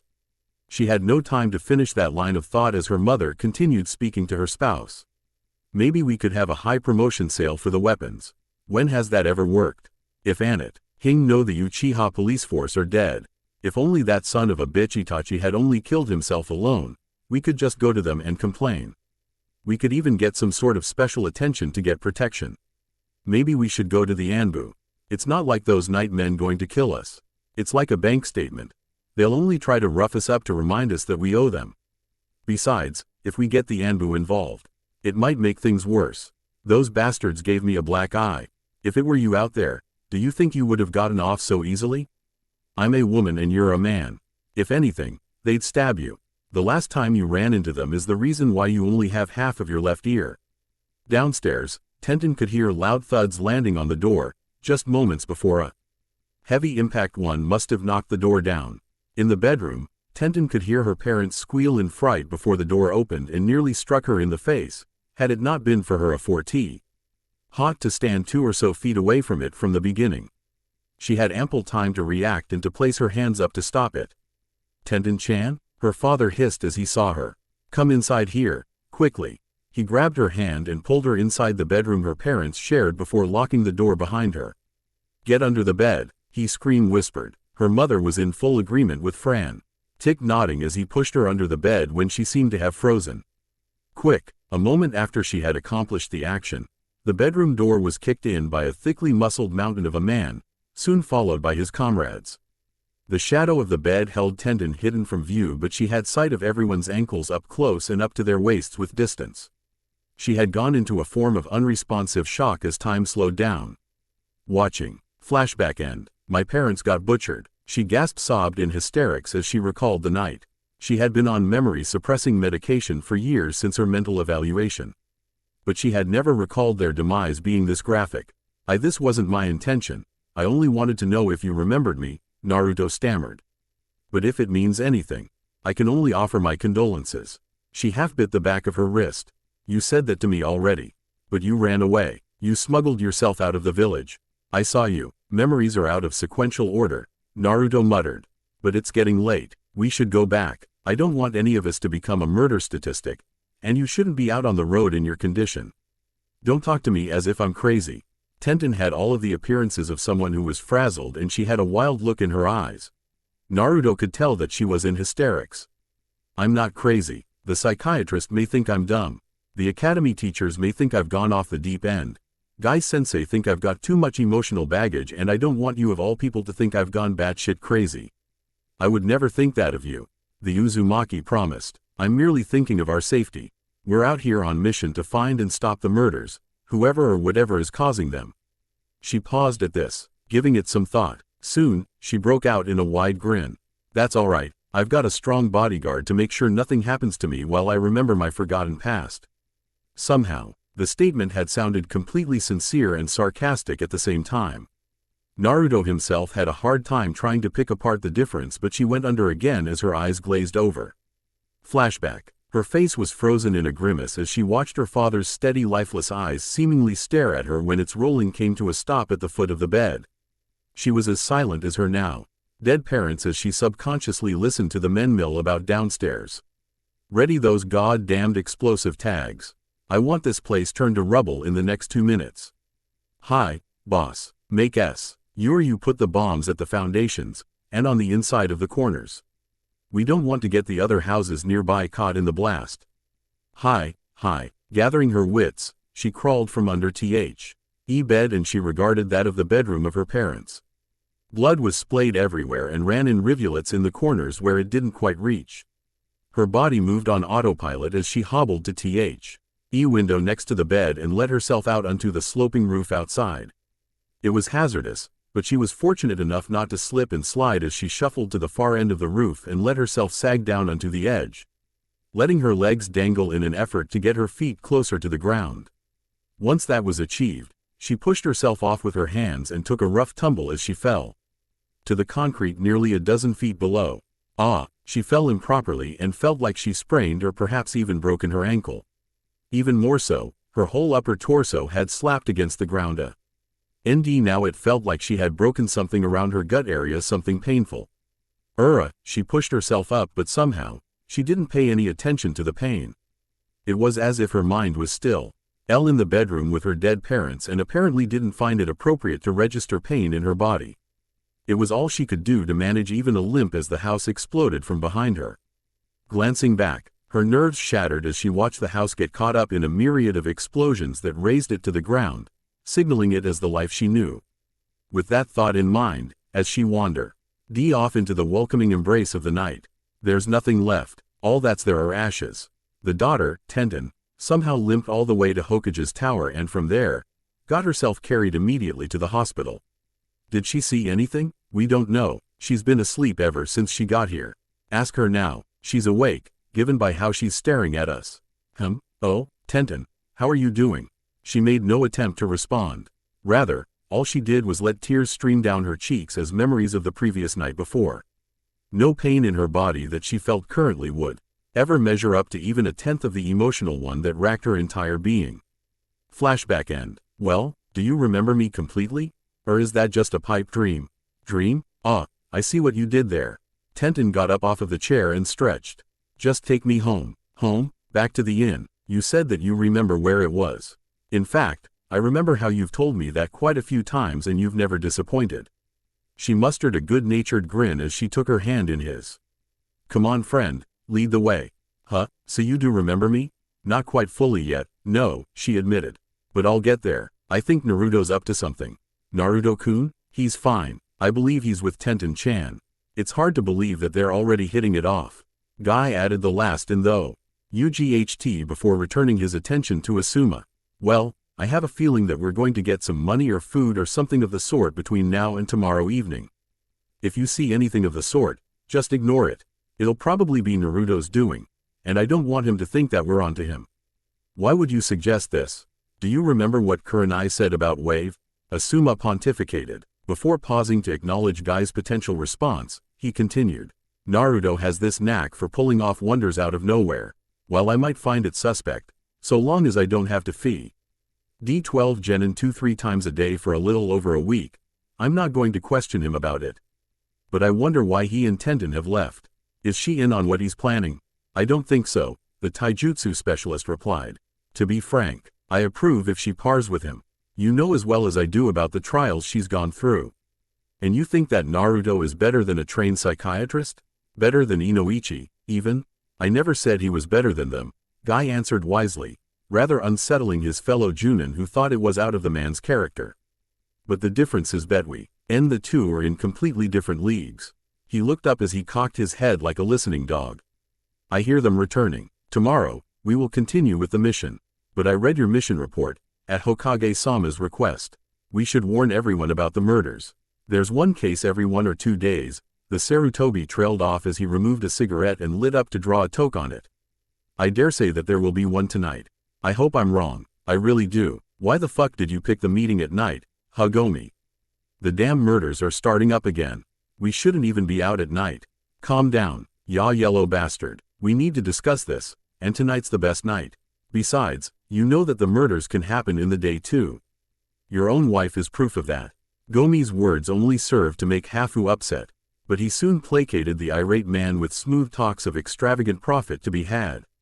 Anyway, with these murders starting up again, I'll be ready to oust the damn mayor to get the position myself with the point of his inefficiency and bogus citizen security.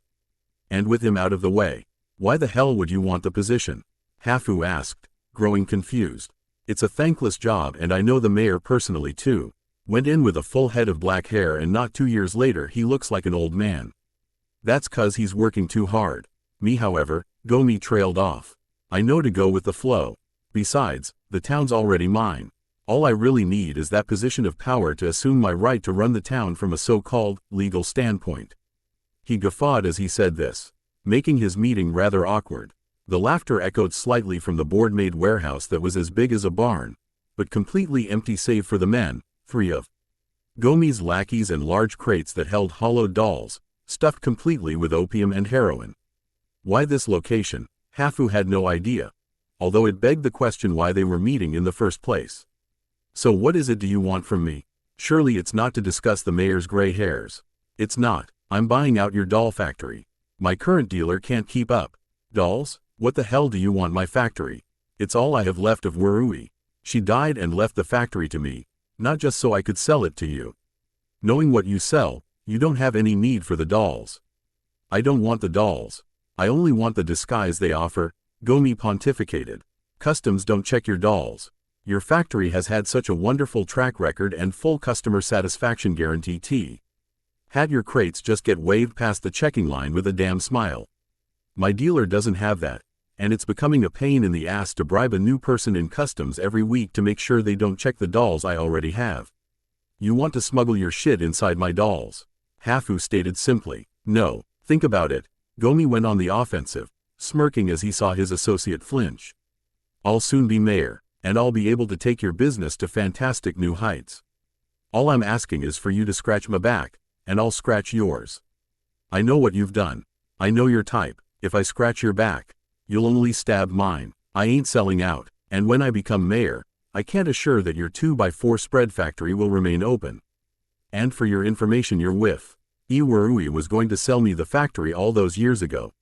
I'm merely asking you now that you do what she was about to do. No, Hafu couldn't believe that his wife would sell her childhood dream of owning said factory to a known drug dealer, just so he could smuggle his contraband. She died. Was it you who killed her? No, she got killed the very morning of the day in which the sale was to change hands, unfortunately. So just sell me the factory. I'll make the price right. Gomi took a briefcase from one of his bodyguards and opened it with the front facing Hafu, making the man's eyes widen at the contents.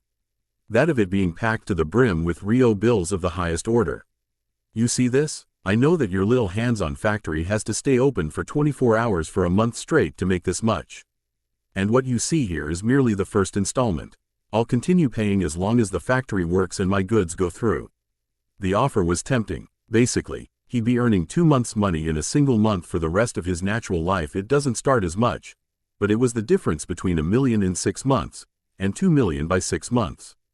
And all he had to do was to allow for Gomi's drugs to inhabit his dolls, to get them where they needed to go. While some children might get upset, his toys were so well made that his factory was failing for years financially by some cruel twist of irony. When everyone has one that lasts for life, no one needs to buy the product again. No wonder his wife was so easily coaxed to sell. Warui. Her death was a sign, Hafu began, startling Gomi. She died the morning she was going to sell out. I won't. If you think I'm going to sell, you can just go play, hide and go fuck yourself. 1. Gomi star. Ed at the man stonily as the hysterical man continued. Why, I bet that the best part of you dripped down the crack of your bitch mother's ass and stained the fucking mattress brown. You piece of shit, hiding drugs in children's toys. Kill him, Gomi said simply. Tenten woke with a start at a dead on 6 in the morning. It was partially out of habit why she did so, but she could absently tell that she was going through the motions. Getting ready for the day as quickly and silently as she could to avoid waking other sleepers such as her current roommates, she finally took her most handy weapon seals and was outside as prompt as a blink. She knew that the rest of her teammates were most likely awake and trying to get some training in, and nothing said that she couldn't do the same. Although, she didn't quite know what to do with her weapons once she was about to commence. Everyone else on her team mainly specialized in taijutsu, even Neji. The Hyuga was merely augmenting his strikes with chakra for his Jiyuken. Lee used the Goken, strong fist, body technique, as did their sensei. While she had some passing knowledge in taijutsu, she specialized mainly in weaponry and couldn't find any fault with what she already had. However, as she did expect to find her team, she did not expect to see that quite a few of the genin on the mission were currently training in the large open field behind the inn. She could see Sasuke, Shino, Hinata. She had no idea how she missed her presence, Naruto, Kiba and her team members, each training in their own fields. With a bit of eccentric thinking, it felt like a bit of showing off a bit what they knew. No one was going to fully train in front of each other. It might show the others what their limits were. While she also had the same inclination, she decided to just go to her fallback of throwing her weapons for target practice. She trekked around everyone else, giving them a wide berth to avoid getting caught up in spars, flying weapons and the like. It was a massive coincidence that her final destination landed her a place close to Naruto, who was muttering something about level 5, and how his arms were killing him as he strained to continue his push-ups. Huh, level 5, what's that all about? Oi, Naruto, can't do a few push-ups? Naruto let himself fall face first onto the ground, sighing tiredly. The action only served to make the bun-haired girl smile to herself for reasons unknown to her. Shaking her head, she walked over closer to him and helped him up. I only managed 30. He gasped, alarming her to think he had a terrible physique. Just 30, are you that weak? Her voice carried, and Naruto was so piss-tired that he couldn't even make a proper face palm. Can't you be more discreet? By now, he could see that everyone who was there currently had their attentions averted to the two, and mixed reactions were abound. Well, he could understand why his peers could gawk at him, but he didn't understand Neji and Shino's seeming frown, and how Hinata seemed thoughtful. Whether it was for what was just spoken or how he was leaning against Tenten, he had no idea which. She seemed to have the same look during his fellowship with Haku, and the Uzumaki couldn't help but feel like he should be concerned. Naruto can't manage more than 30? Akamaru, you hearing this? Bark woof. Exactly. Wait a minute, I'm not weaker than a weakling. Woof woof growl. If he's weak and I lost to him, then I thought you were on my side. Hey Kiba. Sounds like your Ninken is telling it as it is. Naruto half smiled in jest as he tried to stand on his own. Activating the next tier, level 5, on his gravity seal was currently having some serious repercussions, and he hoped that he wouldn't suffer the victim to anyone suggesting to him how and what to do, or even worse, try to pick a fight with him. Currently, he was trying to douse the fire of riling with the waters of good cheer, but he was failing. Oh yeah? Then how about I knock you down a peg or two, hotshot. Kiba fumed. He hated being reminded of how he lost to Naruto, but only he was privy to what his dog told him. He may be a puppy, but that dog had the sense of humor of a comedian and brayed like a donkey. I'm not going to fight you. That won't prove a thing. That's true, Hinata butted in eagerly. Nah, Ruto-kun pushed down a massive tree with his bare hands alone. You can't compare. Hinata, Shino called in chastisement. Said Eris turned to her teammate and saw him shake his head slightly to avert her from her current vocal path. Glancing to Naruto, she saw him mirroring the same action. She held her head down slightly in shame, but the damage had already been done. Why would she do that? Is she suddenly eager to please? I didn't ask her to. Naruto's line of thought was broken as everyone began yelling again, but the two Junin merely looked on interestedly. Both for two entirely different reasons. One was watching to preserve the peace if needs be, and the other was gazing at his kunoichi student and her blonde cohort as they seemingly stood par against everyone else by means of location. Neji stared holes right through his cousin. I can detect no lie. Either she truly believes that what she stated and was mistaken by perception, or it truly occurred. It must have been a twig.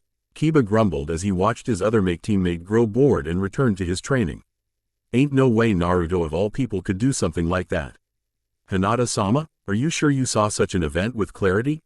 Neji asked his counterpart, worrying her if she should answer or to remain stalwart in the negative answer Team 8 had communicated to her. But she, like Naruto, disliked lying. Problem was, she wasn't as talented as doublespeak. Hi, she answered sullenly, hoping that her crush wouldn't judge her for her blunder. Fortunately, he didn't, as he was well acquainted with Hyuga customs. Especially that of a need for integrity. Her answer, however, took Neji by surprise. He was used to her being completely tremulous, so even a moody answer was a vast improvement. Well, there you have it, Inuzuka. So it did happen. Neji turned his back and everyone else and resumed going through some katas, experimenting with his agility and ignoring all else as Lee began yelling Naruto down. Guy was egging him on to train with him, claiming that he was youthful. Asuma whistled shrilly. That's enough of that, everyone, as you were before. Tenten allowed Naruto to brace on H's shoulder as she helped him to the tree, where he slumped. Come on Naruto, I know you can do more than 30. Were you sprinting for miles with rocks in each hand before you started doing the push-ups or what? No, just the push-ups, Naruto. Yeah, you're a wimp. I could still beat you, you know. She had to suppress a chortle. Faye, I can do more than 30 on one hand. One of the so-called benefits of having a taijutsu master for a sensei. This is why I prefer training alone, the blonde mumbled under his breath, so no one is there to laugh when you fail. Anyway, he began anew with a louder volume. If you think you're so strong, why don't you arm wrestle me? You know what? Never mind. It can't end well for me. What do you mean? She taunted with a self-satisfied smirk. Afraid you're going to lose?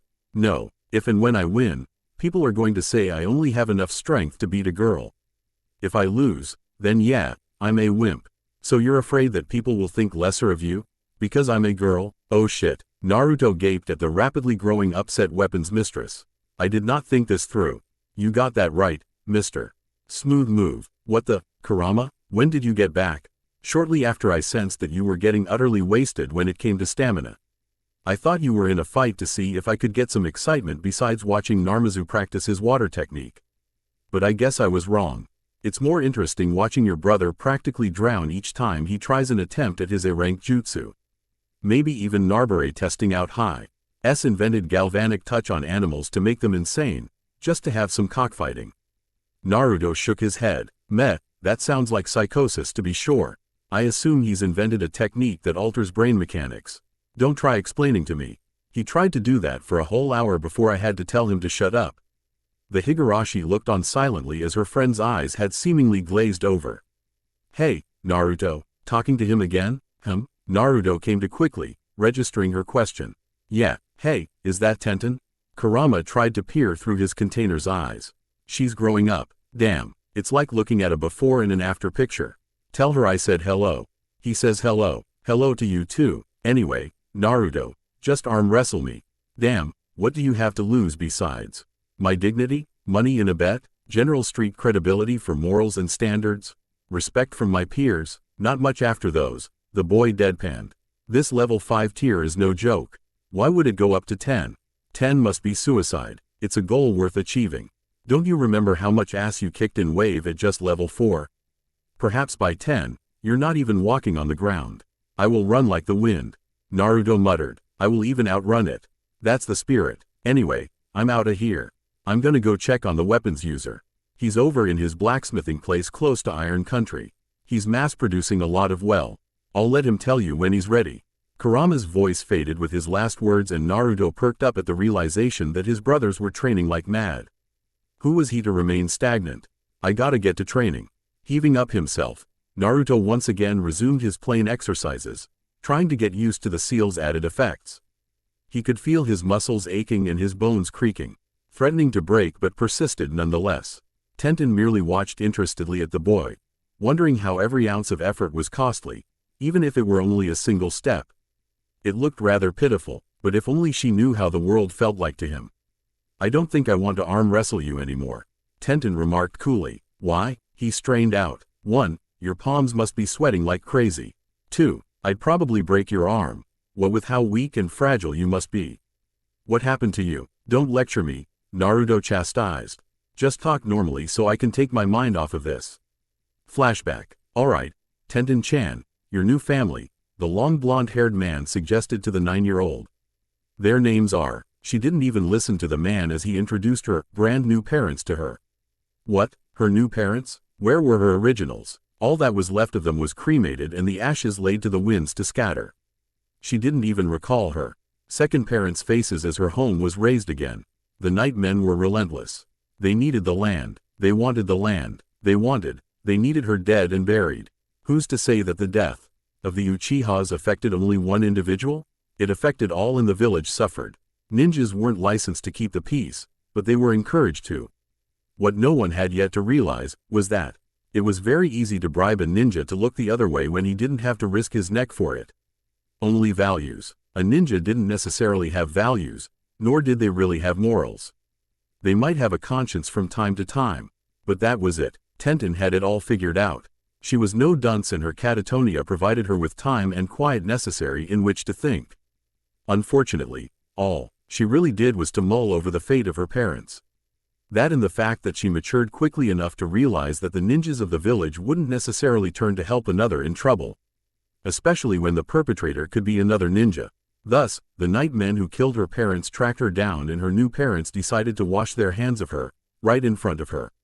They simply yelled, take her, and leave us alone." This was after they had had her for 4 months. Tenten's response was to bolt through a closed glass window and yet another house razed again. As an example, and another attempt to seize land the dead owned nothing. It was forfeit. She found her way back to the Hokage and her long blonde-haired handler, covered in glass cuts, suffering from shock. Her usual on and off periods of catatonia and a new phobia, as the man had put it. Ecryxyphobia, the fear of explosions. But from our monthly sessions, she told me that she wants to become a kunoichi. I can recommend some memory suppressant medication for these traumatic events. They have no side effects, but they have to be taken at a particular period at certain intervals to ensure that it dulls these memories only. I see, the Hokage answered. In any case, until we can find those responsible, we'll have to find her another home, I suppose. She now had the cognition of a 20-year-old, the memory of a 5-year-old, all bundled together in the body of a 10-and-a-half-year-old. Why won't they leave me alone? This is my third home I need. It must be that fox demon kid's fault. No, it's not his fault. It's Ka-chan's fault. She knocked him down and I helped him. That's why they are dead, and I live. There's no other explanation. She waged a war within the confines of her own mind as she watched the men approach her as she sat on her bed in a lotus position on her bed, silent as they waved a hand in front of her face. She registered it mentally, but not physical. Why, as her eyes failed to follow the hand movement, it raised mixed reactions among the 6 men there, all of those responsible for killing her parents and her parents right in front of her. Twice she had gotten away, yet, even twice through the window. It was also twice to get away from an explosion, but the fact was lost on the men guilty of the deed, but not on her. She realized it, and wondered if the third time was really the charm. The men were yelling at her to sign some sort of document, and soon the yells escalated to threats, and from threats to blows. She was like a mini lightweight sandbag that rolled with the hits, and was ignorant of all the hurt, injury, pain. At least, only physically. Even as she was bludgeoned with fists and buffeted with assorted hand strikes. She grieved in the privacy of her mind and wished that they'd just hurry up and kill her to get it over with. They need me to sign something. They must want the ownership of the land from me. I own the land. I inherited it, but I also inherited the debt. They can't seize the land fully until I sign, so I doomed to live a life under the heel of them, until I sign. So why not sign? They'll kill me right after. I'll get to see my parents. And one of the men went a tad too far with the pain infliction. All he really did was to exert a bit too much force necessary to make her experience horrible pain and remain conscious. Flashback end. And that's why you shouldn't try to train with Lee. He sounds like a fitness maniac. I bet if I make him train with the seal, it might mess him up and discourage him. Naruto finally rolled off of his front and onto his back in the cool grass, watching Tenten out of the corner of his eyes as she nodded and went back to kunai throwing. Wow, not a single miss. That's impressive. I'm the best there is at this. I bet I could teach you a thing or two about throwing. Naruto somehow sensed some sort of disturbance. Glancing to his far left away from where he and Tenten were, he could have sworn he could see Hinata frown as she discreetly observed them. A frown on her face was very unbecoming, and wondered if all the strange behavior from Hinata over the years was finally coming to a head. The funny thing was, it seemed to happen when he was around Tenten or Haku. He had to put this fact on the back burner as his mind caught to what Tenten had ridiculed him for. I'll have you know that my aim is dead on accurate. Your aim can't touch mine.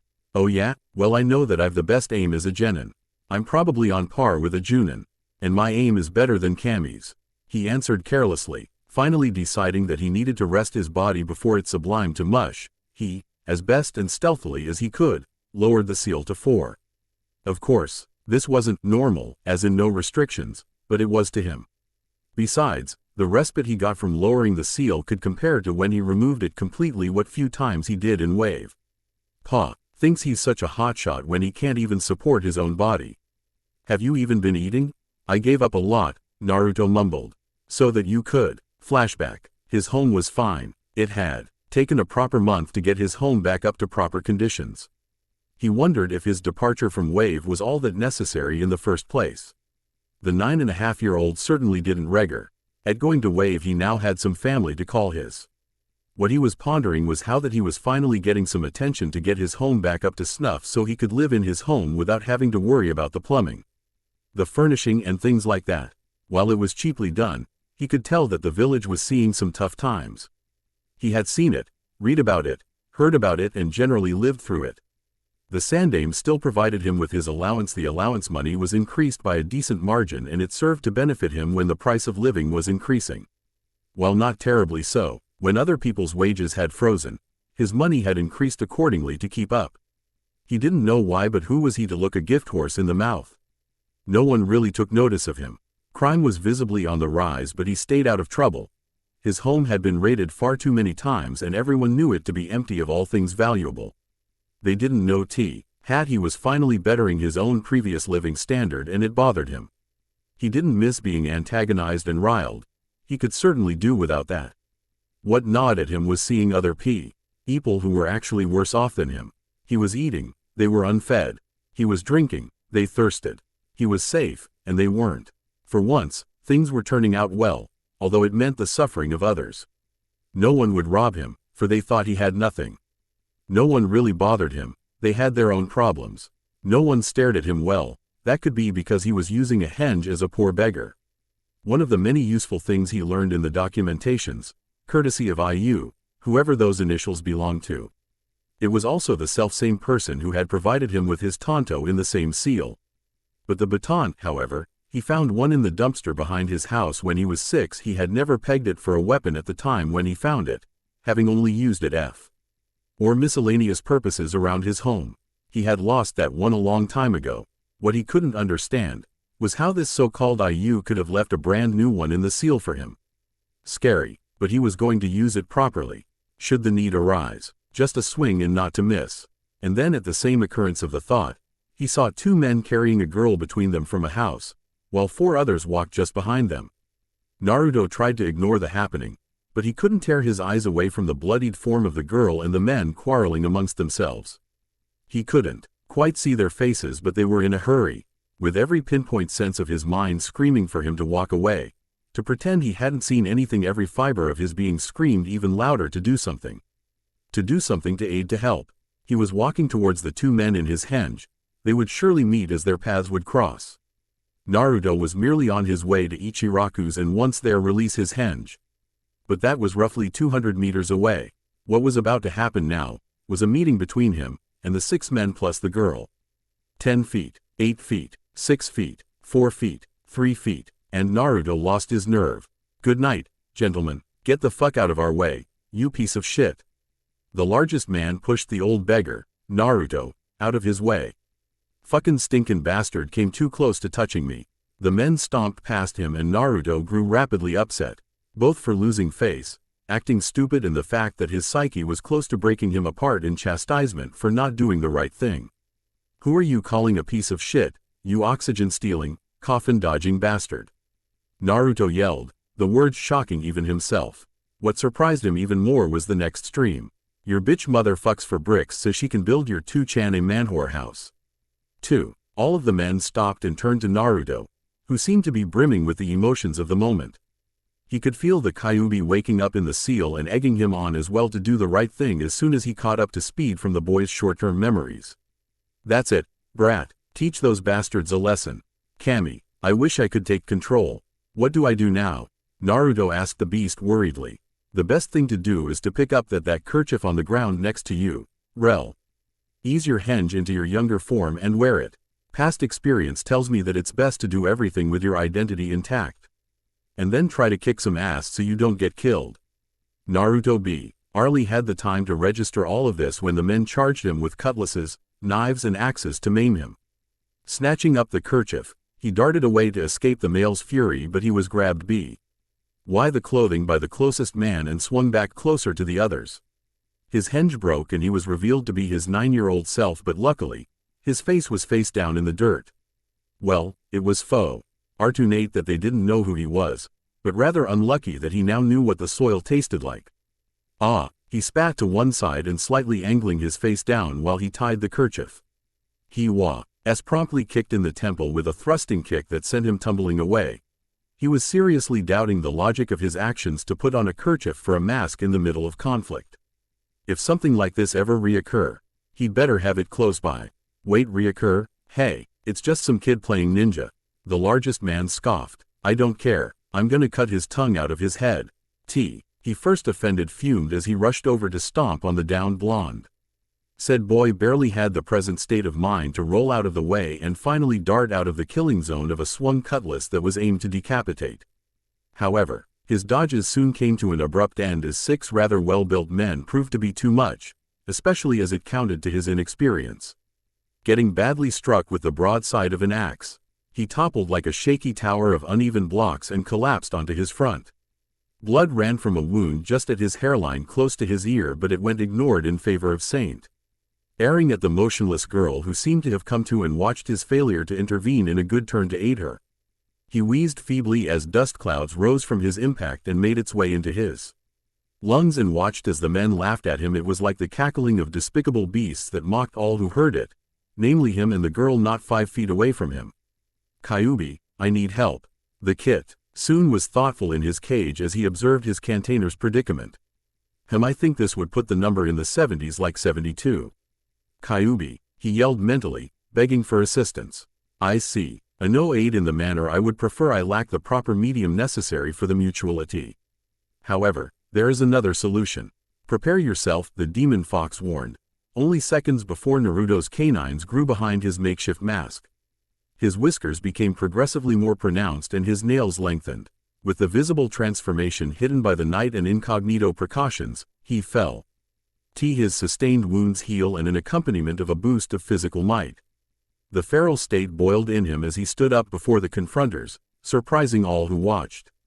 Without a moment to spare, he reached down and grabbed his fallen baton and stared down all 6 of the men. Growl, Gra, Naruto roared as he took off towards the obvious leader. Kill the brat Oj. The leader hadn't even seen the boy move, much less had the reaction time necessary to dodge a blow from a baton that broke out 6 of his front teeth. The momentum from the blow knocked him backwards onto Hi's back, but he was immediately on his knees, retching the blood from his mouth as well as his broken teeth. The man cringed in horror as well as his cohorts as the boy gazed at them in like turn. In a fury unmatched, the boy dealt out brutish, blunt and bone-breaking brutality on the men that soon had their bodies in shambles. Naruto fell down onto his knees next to the girl and looked her over.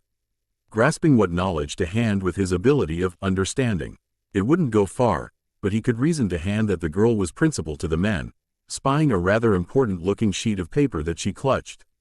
Weariness caught up with him from his usage of the feral state and he sighed as the adrenaline and potency of the Kyuubi's influence left his system, leaving him feeling run down. The fact of that was overlooked as he tried to think of his next move but kept getting thrown off by the girl's stare. At first, he believed that he was the reason to be stared at, but when a house practically exploded to bits not too far behind him in a raging inferno, he made up his mind quickly and hefted her in a bridal carry to convey her to his house. As soon as he rested her on his bed, he collapsed onto the ground from exhaustion. He could feel himself getting tempted to just take a 5-10 minute power nap, but his being would have nothing of it. It felt as if he was being guided by another figure who wanted him to do better, for lack of a better term to coin it as. While it may be existential of him to think like that, he decided that it was just his conscience. He accepted it as part of who he was. The feeling became more tolerable and he actually mustered the energy and willpower to stand again, a true example of tenacity. The girl was bleeding all over, true, but what bothered him the most was how she seemed to look everywhere, but saw nothing. Not in the fashion of a blind person who could move their eyes and see nothing, but like how one could look at a math problem and fail to equate the solution. AN are like the many readers who read this paragraph but failed to notice that the word everywhere was spelt incorrectly. She looks like she's in shock of something. I don't know what to do. Problem 73. Get her cleaned up with a rag and some warm water and change her out of those bloodied clothes. I recommend a t-shirt and shorts. If you have any sort of antiseptics, use it. I didn't ask for your advice, Naruto muttered under his breath. But I appreciate it. After running the hot water, he fetched a rag he had never used and begged. And to clean all of her broken skin injuries with the warm water. She didn't even flinch as he did this and wondered if it even hurt at all. He wasn't sure if she was a special case when it came to pain tolerance. But he didn't dare try to test it. While he knew of the female genitalia, he read his adoptive mother's books frequently in Wave. He only saw it as an implement for reproduction. He knew all about it worked but still had no passing knowledge why a man might want to get serious on a woman. He had no qualms about bathing her completely and changing her, and the job was easier since she was basically impersonating a sheet of paper. Speaking of sheets of paper, after she had nodded off to sleep in his bed, he took the paper that she had gripped earlier and read through it. It was some sort of contract that indicated that she, Tenten Higurashi, was offering up total ownership of a rather decent cut of land. While it was, okay, as in land, it was prime real estate on a corner in the middle of a four-way. The boon of having land like that would be hefty in times like these, and they needed her signature for it to go through. It was some sort of clause that added her signature, as her parents had mischievously used her name as a backing, to ensure that the land could not be sold or used in any way without her consent as well. The land was in the three persons' names, and her parents had already signed theirs to mortgage it. Since they were dead, she owned the land now. Understanding could only go so far in analyzing the current problem. While it might explain her state, the document noted her parents passing the very date that he left the village. She had been orphaned for 19 months. She must have had caretakers, and they must have recently perished, judging from the home he had reasoned her to be occupying at her most recent affront. Tenten, that's your name? The sleeping girl did not answer, of course, but Naruto felt grateful for the company. Oh boy, I guess I'm taking the couch. I wonder what my next move is. Hinata felt put off as she watched the bun-haired girl chatter away with the object of her crush. She had a reason to, after all. They were going at it like they were old friends, although every now and then, the girl speaking to him would visibly grimace as if she had recalled seeing something awful, or then smile before continue speaking. I think he called her Tenten. What's her relationship with Naruto-kun? That was the only thing boiling at the fore of her mind, and of course, it carried the most weight. And what was with the bun-haired girl's behavior? How long had they known each other for? How could Naruto get along with her so well when he? These were other questions that lingered in the shadow of her most pressing query. But the last question, Hinata felt like she actually had some sort of competition, and it was from this girl. She needed to do something. She needed to say something. She needed to get noticed. She needed. And then the whole bunch of tags blew up. She heard Naruto ask his companion. It was obvious even without the use of her Byakugan that the weapon's user tried to suppress some sort of adverse reaction to what they were talking about. Yeah, serves him right. Decapitating people for the fun of it? That's sick. I know that one needs the head to collect bounties, but this guy just... Naruto. Hinata overheard the girl speak in a pleading voice. I don't want to talk about it anymore. Alright, so you're still up for that weapons throwing contest? Naruto sounded confident. Hinata started to feel proud of herself. Perhaps it was because Naruto had learned how to throw weapons properly as he had done over the course of his suspension, when she had been teaching him. If he felt that he could go against someone she had heard state that she had the aim equivalent of a Junin, then Naruto was once again as brash as he used to be, or he actually had the talent to back it up. She needed to see where this was going. Fine, I'll humble you so we can. Name your distance, stakes, and let's start, Naruto insisted. We're still on mission, so we shouldn't waste time. Tenten smirked to herself. Indeed, he looked at the girl and pondered whether or not he should tell the Hokage of her being here in his apartment. It had been only a day and a half since her arrival. Now at around mid-morning, he was wide awake but she was fast asleep. This was rather troublesome. She hadn't left his bed once by her own prerogative. If he removed her, it was basically lugging her weight by having one of her arms around his shoulders and help her to his table where he had to spoon-feed her, of all things. Then, he had to bathe her. If he hadn't grown bored and read his mother's books on child raising in Wave on a rainy day, he would have been completely at a loss for what to do. But nothing in the book had prepared him for this. She was practically just like a big baby. She hadn't even said anything. She was just there. He hadn't left his apartment since her arrival. They had food, thankfully, but as he was as a worry-wart for his well-being and now for the same for someone else. He knew that he'd need to get more sooner or later. He'd have to leave her, like some sort of mother bird would do to her own chicks, retrieve food and bring it back for the young to feed. This wasn't getting to him. He was patient, currently, but he was not waiting to starve to death. He needed advice. Kyubi, say no more. The number just up to 74 feet. You're going to have to take care of her for quite a bit longer, but she can't go to the Hokage. Why not? The Uzumaki asked aloud. For Kami's sakes, boy. How long have you been here before you realize that Konoha has gone to shit? She's just another victim of harsh circumstances. She's just another unfortunate case among so many. The kitsune started to roar, but fell quiet when he heard himself. I'm sorry. For what? Naruto asked unsurely. I started behaving like forget it. The thing is, she's. I understood that part, he said aloud again. But what do we do? What can we do, is the question that can be asked. You've read the document. She's an orphan, not to mention has had a poor history with caretakers. Point of the matter being, that if the old geezer cage can't even find proper security for the girl, it means that the ninja force is spread too damn thin. They're taking missions, and don't necessarily have the morals and qualms with ill-doing necessary to actually not to take part. I hate to say it, but the death of the Uchihas weren't such a good thing after all. Well, not for the village as far as I care. Ain't no policing. Hashirama and Tobirama Senju must have seen some reason why a ninja village like this might want a police force. People are just naturally violent, and seek to better themselves at the expense of others. Naruto heard all of the beast's misgivings and frowned. I barely pulled through that last scrape, but at least I had it in me to want to help, although not originally. Boy, you're just a kid. Not everything's just going to be peachy, the Kyubi ranted. You know this better than most people. In fact, you've had it hard. No one feeding you, no one taking care of you like they should. If you really want to help the girl, let her stay here. No one really pays you mind anymore. When times are good, they try to rid themselves of their one blemish, which is you. Now that they've got their own problems to worry about, you're going to be left alone. You should be grateful, 'cause in another alternate, they could decide that you're cursing the village and decide to off you. I gain by their losses, Naruto whispered.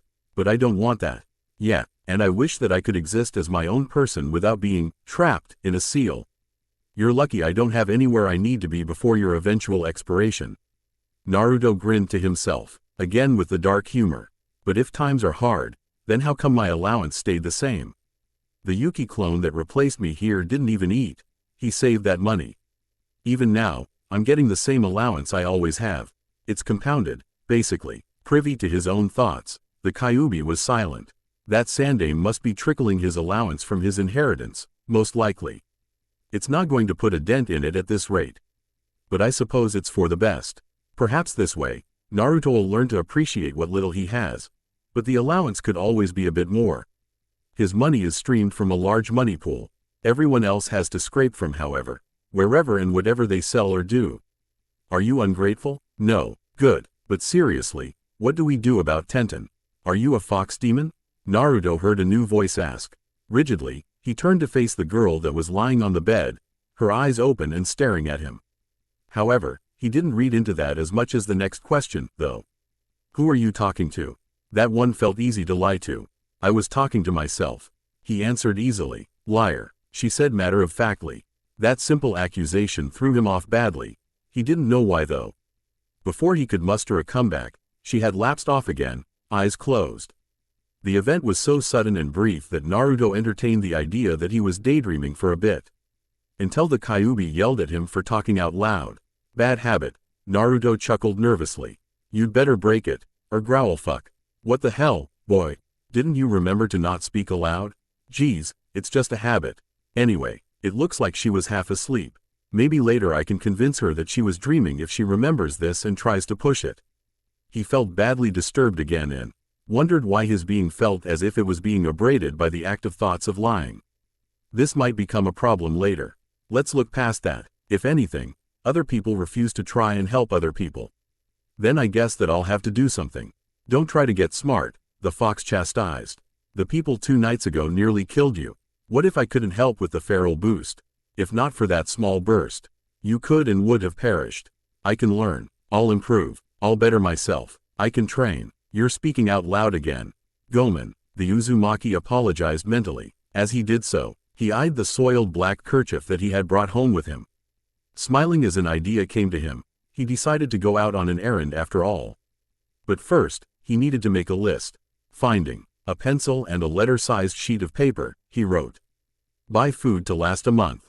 Buy clothing to last. Buy a shabby paintbrush.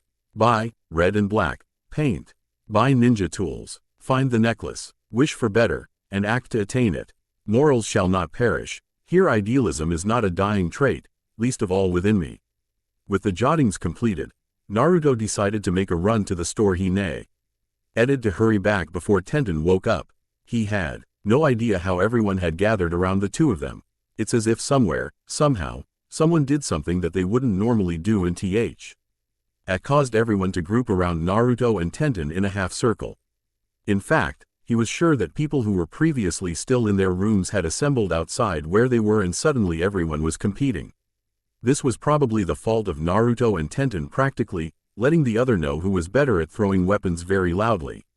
Very soon, that escalated to those who believe that they could beat Naruto at weapons throwing, namely an expected Kiba, a Sasuke who was dared to buy Kiba himself when he thought he was above it at first, Hinata who actually decided to see if he could throw better than Tenten, for reasons known only to her, Sakura who was competing against Ino in a fight of sorts. Everyone else either had something better to do, Neji, Shino, didn't feel like chucking around sharp objects, Shikamaru, or found something else to occupy their time. Choji discovered that he had a spare bag of chips on him. Asuma sighed, we need to hurry this along. Soon, someone will probably come running up to tell us that another bloody mess was found. Looking towards the sunrise, he couldn't help but cocking an eyebrow up at the symbolism of new beginnings. The Sarutobi knew that was nigh impossible for a cesspool like Ryasu town, but he could always hope, couldn't he? The place was practically evil. If you're ready to throw, all those who are going to, it's obvious who's taking part. But first, let me just say that this is all about people who have incredible accuracy. We'll start, last names, of course. All those who weren't taking part was deaf.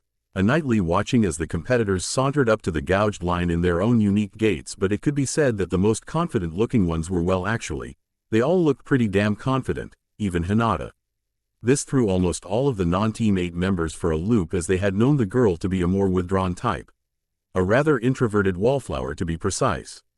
Well, that's it. Those who qualified were Tenten, Naruto, Sasuke, Hinata and Kiba. In that order, Asuma began as he looked over the kunai target. Kiba and Hinata barely kept up with the first 3 though. Since the first 3 are all throwing perfectly, you 5 will have to find more challenging ways to throw and still have high accuracy. Whoa, since when could Naruto throw better than me? Kiba fumed as he recalled how the others save for he and Hinata had thrown perfect 10s. I tell you, the wind was blowing really weird and, get over it, Kiba, Asuma chastised. You'll either need to practice more or quit acting like a sore loser. The man as well as the others who knew Naruto well, began to seriously wonder how the hell the guy had managed to throw a kunai and not miss the whole target. Much less strike a perfect 10. It was bizarre. While Hinata could confess that she thought she had helped throw better, she couldn't recall him surpassing her. She had no idea whether to feel proud of his progress or to feel jealous that his accuracy was perfect, whereas she had thrown an 8. If it were jealousy, it'd only add to the one growing in parallel to Tenten's camaraderie with her crush. To be frank, they only met the day before, hadn't they? Now they were like, ninja-sama, ninja-sama. Asuma finally felt some relief. At long last, he had expected some bad news, but strangely, its awaited arrival brought some respite from the stress of waiting. He turned bodily to face an inbound running messenger. When the others registered the newcomer's presence, they all turned to face the man as he came to a stop in front of Guy and Asuma, piss-tired and panting. Ninja-sama, the man wheezed. Take your time, the Sarutobi urged. I already know why you're here. Just nod. Oh, Or shake your head to tell me if it's someone important. The man half sagged by bracing himself on his slightly bent knees. At first, he looked like he was about to nod to say if the person was important, but he hesitated. Well, Messenger-san? Asuma asked. Is the person of a high status? The exhausted man neglected to answer. Instead, he waited out a half-minute to catch his breath a bit before. He grunted that there were only bloodstains. Asuma sighed deeply. Alright, when you're done catching your breath, you can help us by leading the way. When Naruto heard this, he looked down. Memo. Rise would always be at the center and foremost of his brain. He had always had them, but he wondered how he would have turned out if he hadn't done all the things he had.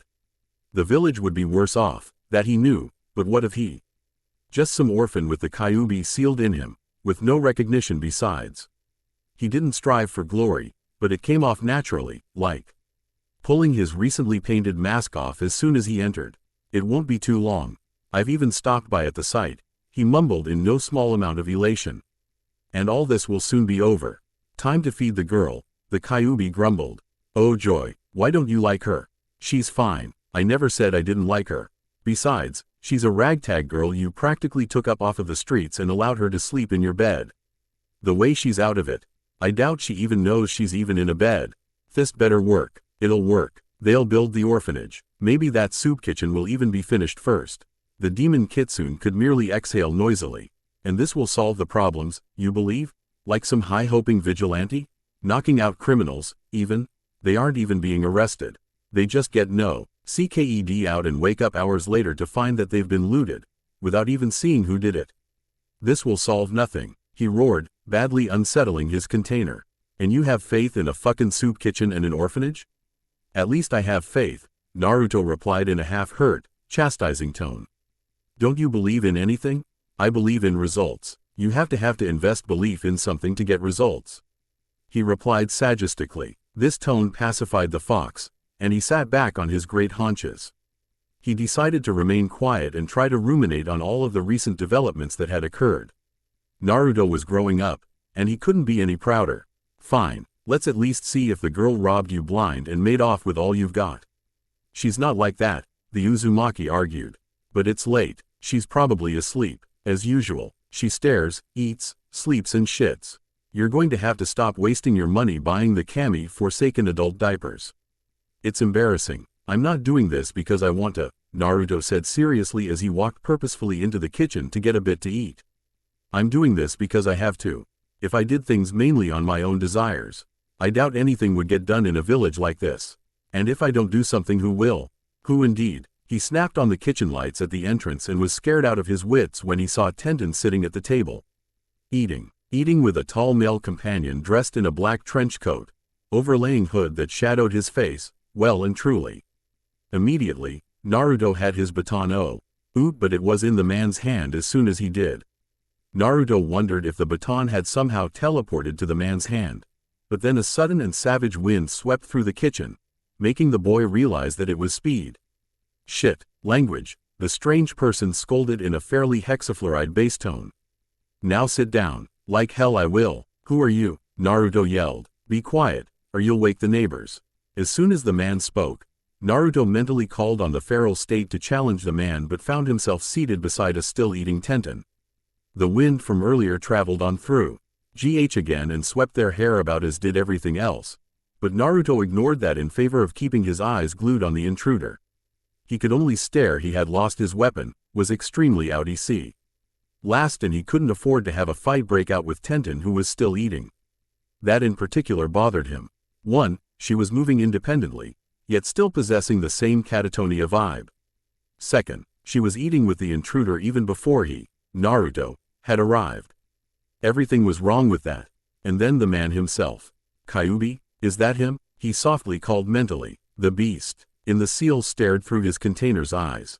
Ever so slowly, it narrowed into a slanted glare that boiled with brimstone. It's him. The 9-year-old glowered in his own fashion at the man who seemed fairly unperturbed. He looks just like, I know, Kyuubi intercrossed. But there's no doubt about it. It's him. We should run away. We can't fight him, especially not without the N. I feel like I'm not being included in your conversation, the intruder commented coolly. Are you trying to think of your options? I'll give you a minute to decide. The boy's eyes widened in shock, before trying to collect himself.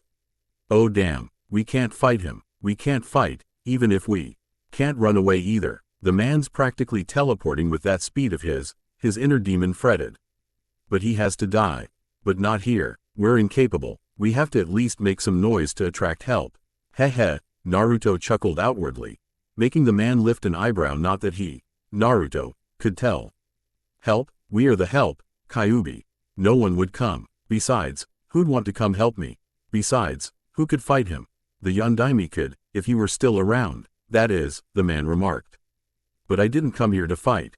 I could cut off all of my limbs and still kill you. It wouldn't be fair. Feel free to handicap yourself, Naruto replied in an easy tone. Now who are you, and what do you want? Who I am, I don't know. The man leaned back in his seat, demonstrating how relaxed he was. I was hoping that the Kyuubi knew. I don't, the Kitsune defended. I admit, he gives off a familiar vibe from over the years. And I should know him through my previous container. He doesn't know you personally. Naruto spoke aloud as he glared at the black-clothed stranger. So he's the one you want dead, huh? Hi, it's him. He wants. Naruto was blasted backwards out of his chair, so much so that he slammed against the far wall away. The offender being that of pure killing intent. I said speak aloud, damn it. The young boy slid down the wall, feeling the aches and pains of his thumping. The wall was spiderweb cracked behind him, showing emphasis of how badly he had been thrown against it. He stifled all sounds of misery and without thinking, limped his way to Tenten's side, ready to defend her if necessary. But to his surprise, the man only laughed. You have nothing to worry about. As of now, she's only under a genjutsu. I couldn't be bothered with feeding her, so I made her feed herself. Although currently, I'm incorporating a sealed ability on her. I can tell she's got some sort of heightened cognition, although it's probably because she's maturing faster to cope with her tragic past. What kind of seal, you bastard? Naruto snarled. What did you do to her? Nothing much, really, the man answered. I stopped by and saw her. I could tell that she possessed good cognition, although it was on and off. What I did served no real purpose or end gain. The seal I placed was done to see if I could mend her condition, to see if I could fix her. We'll just wait and see. Otherwise, forget about her. How've you been? I'm gonna kill you, Naruto answered seriously. I mean it. The man laughed to himself and stood up. His tall and imposing figure made his shadow cast over the much shorter Uzumaki. I should think not, and at least not at present. You'd need all 8 to beat me, not to mention mastery of the reason why the 8 were created in the first place. The man chuckled wryly, as if recalling a hilarious memory. Ah yes, the reason they were created. It's so powerful, especially with the necessary augments that the 8 provide. The man turned his back and strode off to the sink, where he actually began to wash the dishes there. My rival, the man began. A real do-gooder. He was a genius, and yet he couldn't master the move without creating the 8. I also sought after it, but unfortunately, he died with the knowledge of the 8 he had created. A secret recipe, you might call it. Why are you telling me this? Naruto asked grimly as he waved a hand in front of Tenten's face, but she failed to respond. I'm sure that you have understanding. As a matter of fact, how many arrows are on your forehead? The man spoke slowly as his back was still turned. 2, the boy answered hesitantly. The man finished his task before drying the last plate and placing it where it was to go.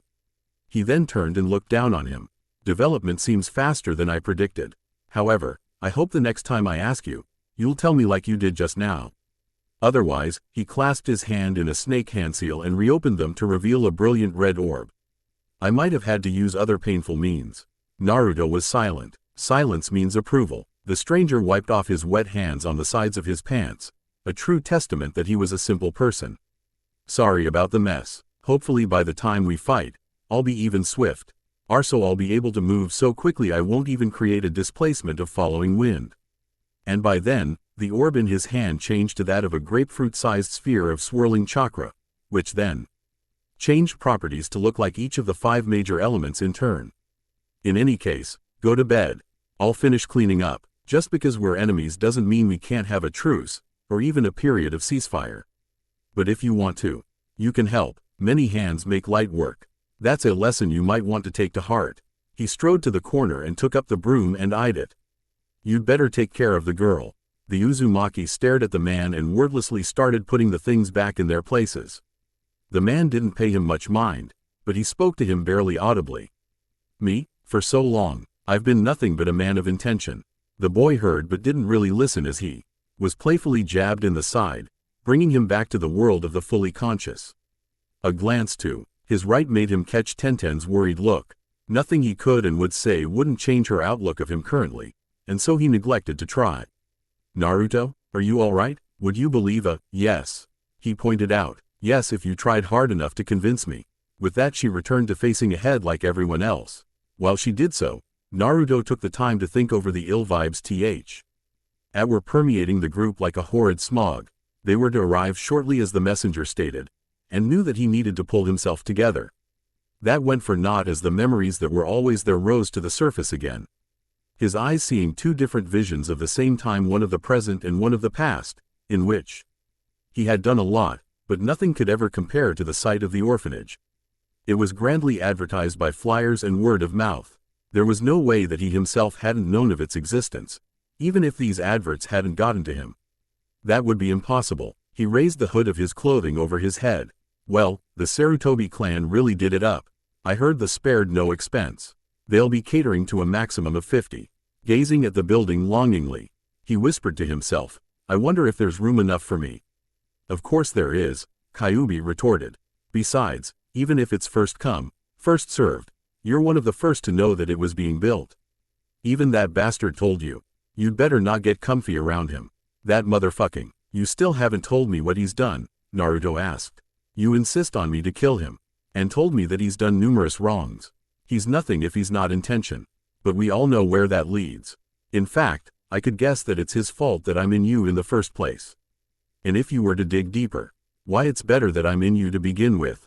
Wasn't the Yondaime responsible? The almost 10-year-old asked in a confused tone. Hearing movement behind him, he turned to face a probably newcomer. What aren't you telling me? Just drop it. Naruto listened carefully and soon, a figure of a man approached the tree from behind and leapt up into the branches alongside him. Hey, it's just you and Kyuubi talking, huh? Yeah, what do you want? Aren't you supposed to be going inside? The boy asked gruffly. The man with his hood and mask on chuckled. Of course, but you're just watching the orphanage. Don't you want to join? What about Tenten? Don't you want her there? Of course I do, Naruto shot back. Of course I want both of us to be there. Oh, was all the man would say. After a while, at least. Then what's keeping you? It's rather hard watching children coming in and you're not among them. If you don't, then what is the use? All of this, just some passing fancy. Don't, the Uzumaki warned. I want to, but things keep coming up. People to help, save, the man nearly spat. What's the good if you don't help yourself? If you, and Tenten and a nameless person got poisoned with 2 cures between you, who would get a cure and who doesn't? Is this a trick question? Naruto answered. Tenten and the other person. You would die? The man asked. Nope, Naruto grinned, although it wasn't visible due to the hood. Kyuubi would negate the poison. The man sighed. I don't know how I, of all people, forgot that Kyuubi. Sigh, they both settled into the branches more comfortably while looking at the orphanage. Even now, they could see numerous children filing inside after a long day of play. The weekend was coming to a break, and tomorrow would be the start of a new work week. The 10th of the month of October. Naruto, what is it? Today, I counted 48 children in membership. It took a measly 3 days for the place to fill, and there's room for only 2 more. I can't stall any longer, so you need to make up your mind. The Uzumaki looked at the ground thinking. Quote, tomorrow's my birthday. I can't afford to venture out tomorrow. I could die. Quote, only 2 more places in the orphanage. A safe haven. I've run out of cash, and the money that my clone had saved has been exhausted. Taking care of Tenten had been really financially stressing, but the village has started to prosper again. Crime has been drastically lowered. Thanks in no small part to you, the man replied. The orphanage that houses the children and the soup kitchen that caters to the hungry. But I'm once again between a rock and a hard place. This is what happens when you put others ahead of yourself, the man pontificated. Naruto shot him a glare before calming down when he realized that the other was right. That's true, but I don't regret any of it. Well, you do, the man asked as he strode off to the orphanage, his appearance changing as he did. Wait for us. We'll be there. We'll be there. the messenger yelled, startling Naruto back to present day. Looking up, he saw that the whole group was coming upon a warehouse-like building that resided in a clearing. A cry rose up among the group when they eyed the whole structure. It was practically destroyed, had it not been for the general frame keeping the ramshackle upright. The areas not marred by demolition showed that the factory was rather built like a barn, but the massive holes there revealed that no animal had ever resided inside. Whoa, Ino gawked. What happened here? I guess that's what we're here to find out, Shikamaru grumbled as he regarded the warehouse. Others had more or less the same response, and cries as they descended from the trees. Guy let the messenger off of his back and the man ran to the building and then around it. The others followed after him in like fashion, but it was at the back where they found that other men had gathered. 1 or 2 looked important and the 4 others looked like the law. No Shomo-sama, but we should allow the ninjas to do their work. Look, they've even arrived, one of the apparent lawmen remarked to another in fine robes as he pointed to the inbound squads. You're just saying that to please Risaikuru-sama, the apparent aristocrat said shortly to the lawman. Because he's the one paying them to investigate. Look, the one who failed from so many years ago has returned with this bunch of children. Children? Kiba growled out. Before he could continue on that train, he was suppressed by a few other closest to him while Asuma sighed before heartily greeting the men. Good morning, all. Risaikuru-sama, Shomo-sama. He bowed his head at the shoulders and every one of the ninjas followed his example, although Kiba did so far more reluctantly than the others. I hope you've been well. Asuma glanced into the warehouse and grimaced. Well, at least better than whoever's the reason we were summoned here. It's good to see you, Asuma-san, the other one with a mop of gray hair answered. It's been a while since I saw you last. How've you been? Fine, Mayor-sama, the Sarutobi answered. In any case, who was it this time? Or rather, what did this? Shino volunteered. This looks like this was done by no mere man. The others silently agreed with him as most continued to try to peer inside. But the inside was darker than the outside, especially since the sun was in their eyes. We don't know, not even the lone survivor can even tell us. He's a mess, a lawman stated. Look, I'm going to be frank. I'm getting nauseous just listening to the flies buzzing around in there, so I'm just going to head on over to the tent that's set up. Hold up, Asuma interjected. A survivor? That's new. I know the man, the mayor whispered. I hope you'll be able to help him, as well as find the culprits and bring them to justice. We will, Guy half yelled the promise. However, all eyes turned to the sounds of shuffling that increased in volume as it inched to the group from the shadows of the carcass of a building. Soon, the person was seen as they emerged from the darkness and slightly scared, startled, unnerved the people seeing him for the first time. They were even more disturbed when they heard him speak. That won't be necessary, Naruto told his jailed demon. We can make it to the orphanage easily without it. Are you sure? The Kyuubi asked. Knowing you, you probably just want to increase the favor's number. This is serious, Naruto. You're already taking a risk just by stepping outside, and I'll be taking an even bigger one by using the feral state. It'll just make me a huge alarm going off. No, oh no. The Kyuubi is influencing the boy. That kinda shit, Naruto grunted as he packed the bags as best he could. He packed all the clothes he owned into a seal, but he did up all of hers into a backpack. At least he didn't have to change her one last time. The last time was a month ago when she started doing her necessities by herself, although she was still quite a bit out of it. I'm going out normal. The usage of Yuki a week ago has everyone suspecting foul play. The creation of Ma. Shish, damn it, you need to talk mentally, you idiot. The girl could hear you. Ma, what? A new voice asked. Naruto turned and face-palmed when he saw Tenten standing there. She had a bad habit of temporarily rising out of catatonia in the most opportune of moments. It was a good thing that Kyuubi had stopped him. What she could have heard would have done more harm than good. Nothing you need to worry about, Naruto answered truthfully. Are you feeling okay? She didn't answer. She just stood there, and it would be a few minutes later that Naruto would discover that she had had another relapse. Geez, we've got to get over there. Only 2 openings are available. He sealed her backpack into another seal and frowned. Well, at least that frees up my arms so I can carry her. But how? Piggyback, and I'll have you know that that's now number 80. Ah, damn it, Naruto muttered. I didn't ask you. That's like cheating. Can't I bounce ideas off of myself? He positioned himself against the standing girl and reached backwards to pull on her arms to let her fall onto his angled back. After a few more minutes of experimentation, he had her upper body lashed to his own for precautionary measures, and after a few moments of testing his arm strength and potential tenacity, he had her in a secure piggyback and his strength wasn't waning. Good. Alright, let's go, the Uzumaki mumbled as he walked through the door. He didn't even bother closing the door behind him, he wouldn't be returning anyway. And he had all that he needed. He raced along the floor of his apartment and went downstairs as quickly and safely as possible. The girl was barely jostled on his back, his movements were that smooth and fluid. As he yanked the door open so that he could exit, he was greeted by a mob outside who was about to do the same so that they could enter. He had been sooner by a mere half-second. As he held the door open, he stared at the crowd of villagers outside, some drunk and some sober, some livid and some calm. But all of them were armed. They were heavily armed with their rage, kitchen utensils, gardening tools and the like. Naruto stared for a mere second longer and hesitated for the blink of an eyelash. He was immediately running the way he came back up the stairs, the yelling mobbers hot in pursuit. They stormed through the apartment building after him, but he was far more agile and speedy, fleeing up the stairs and even past the floor he resided on. Some of them stopped by there. He could tell by the sounds of violence in its general direction that they were trashing it. At least he wouldn't have to worry about them burning it.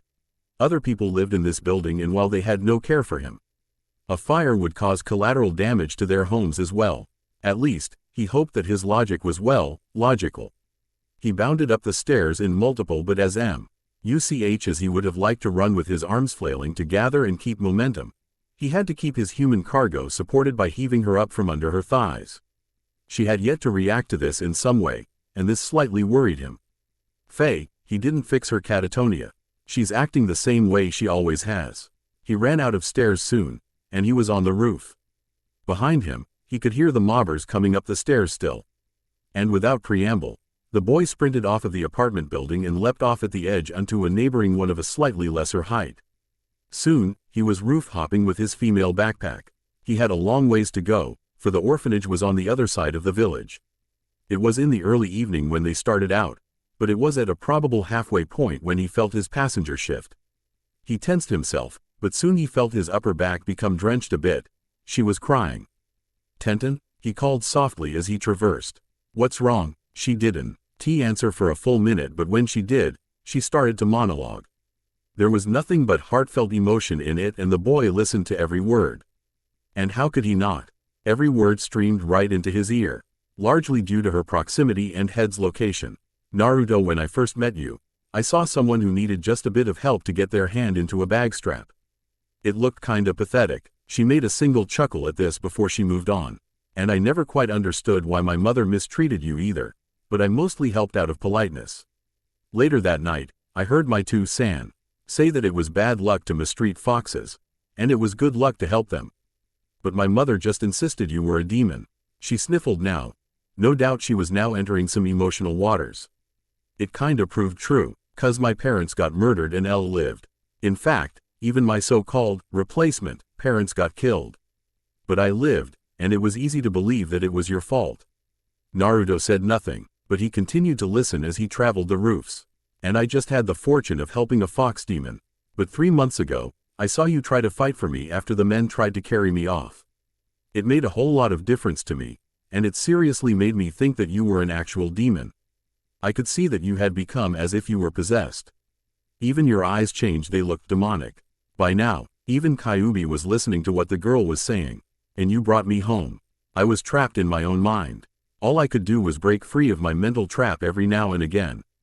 But I could hear anything and everything said around me, as well as see it, if my head was angled just right at the time." She took in a deep breath and sighed. "I'm a mess. I don't know how you've been able to put up with me for 3 whole months. I've been so much of a hindrance, a dead weight. I was just some big baby who couldn't even lift a spoon to her face. But you talked, and talked and talked. Fuck," was all the jailed Biju would say before settling down on his haunches. "Time for more shit on our plates. Damn, nothing good has happened on this day of the year for how long? 10 years. I caught on to the fact pretty easily that the Kyuubi's sealed inside you," she began again. "And you two were always talking. even if I only heard your side of these supposed conversations. Day in, day out. It made me feel kinda good, knowing that I wasn't all alone. Like white noise, it made me feel like it was an effort on your part to try and make me used to the idea of living with a person who was actually the container for the 9 tails. In fact, I was scared as hell. Not only was my caretaker best friends with a demon that raised the village, he could also be mental. And who was I to judge? I wouldn't have been any better. Maybe I'm crazy myself. Naruto grimaced, but I soon realized that I had nothing to worry about. He's the best person I've ever made the mistake of bumping into. I couldn't have run into someone better. And then after that, you were starting to go out in the evenings, and coming back late at nights, almost at daybreak, even. Sometimes when you were sleeping, I used to go and just look at the mask you neglected to take off when you fell asleep on the couch for hours. It used to scare me, but now it makes me feel safe. It's because I realized that you were doing the same thing for other people, the same thing you did for me. You were fighting all the bad people so the weaker people didn't have to. I admired that. By now, his grimace had turned into a smile as he continued to run along the rooftops. All of the problems they were in didn't matter as he felt a better drive to get to the orphanage. Then he felt something new. Shish. He was pressing into his back and shimmied up a little before pressing her lips against the back of his neck. He blushed heavily and nearly lost his agility to fall off of the ledged roof he was running on. But fortune remained on his side, so had he the current capability to remain on the roof. Thank you, Naruto-kun. His strength was almost all gone by the time he landed in front of the orphanage. Tired and feeling aches on his back where he shouldn't, the 10-year-old sagged under the weight of the 11-year-old. As soon as he made it inside the building, the orphanage owner saw the boy enter his station and immediately helped the girl off of his back by cutting off the belt with a penknife. So the two of you made it, huh? Yeah. Naruto gasped for breath as he finally intook enough oxygen as a proper rebate. We made it. Sign us up. The door behind them creaked open and a boy hobbled inside pathetically on 2 makeshift crutches.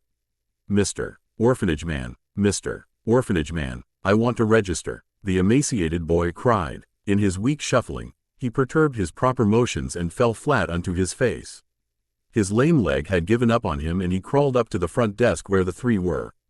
Please, I want to register. I'm sorry, Masato apologized. We have no more room. These 2 will occupy the last 2 places. No more room? The boy looked as if he wanted to cry. Kuso, the whole world is against me.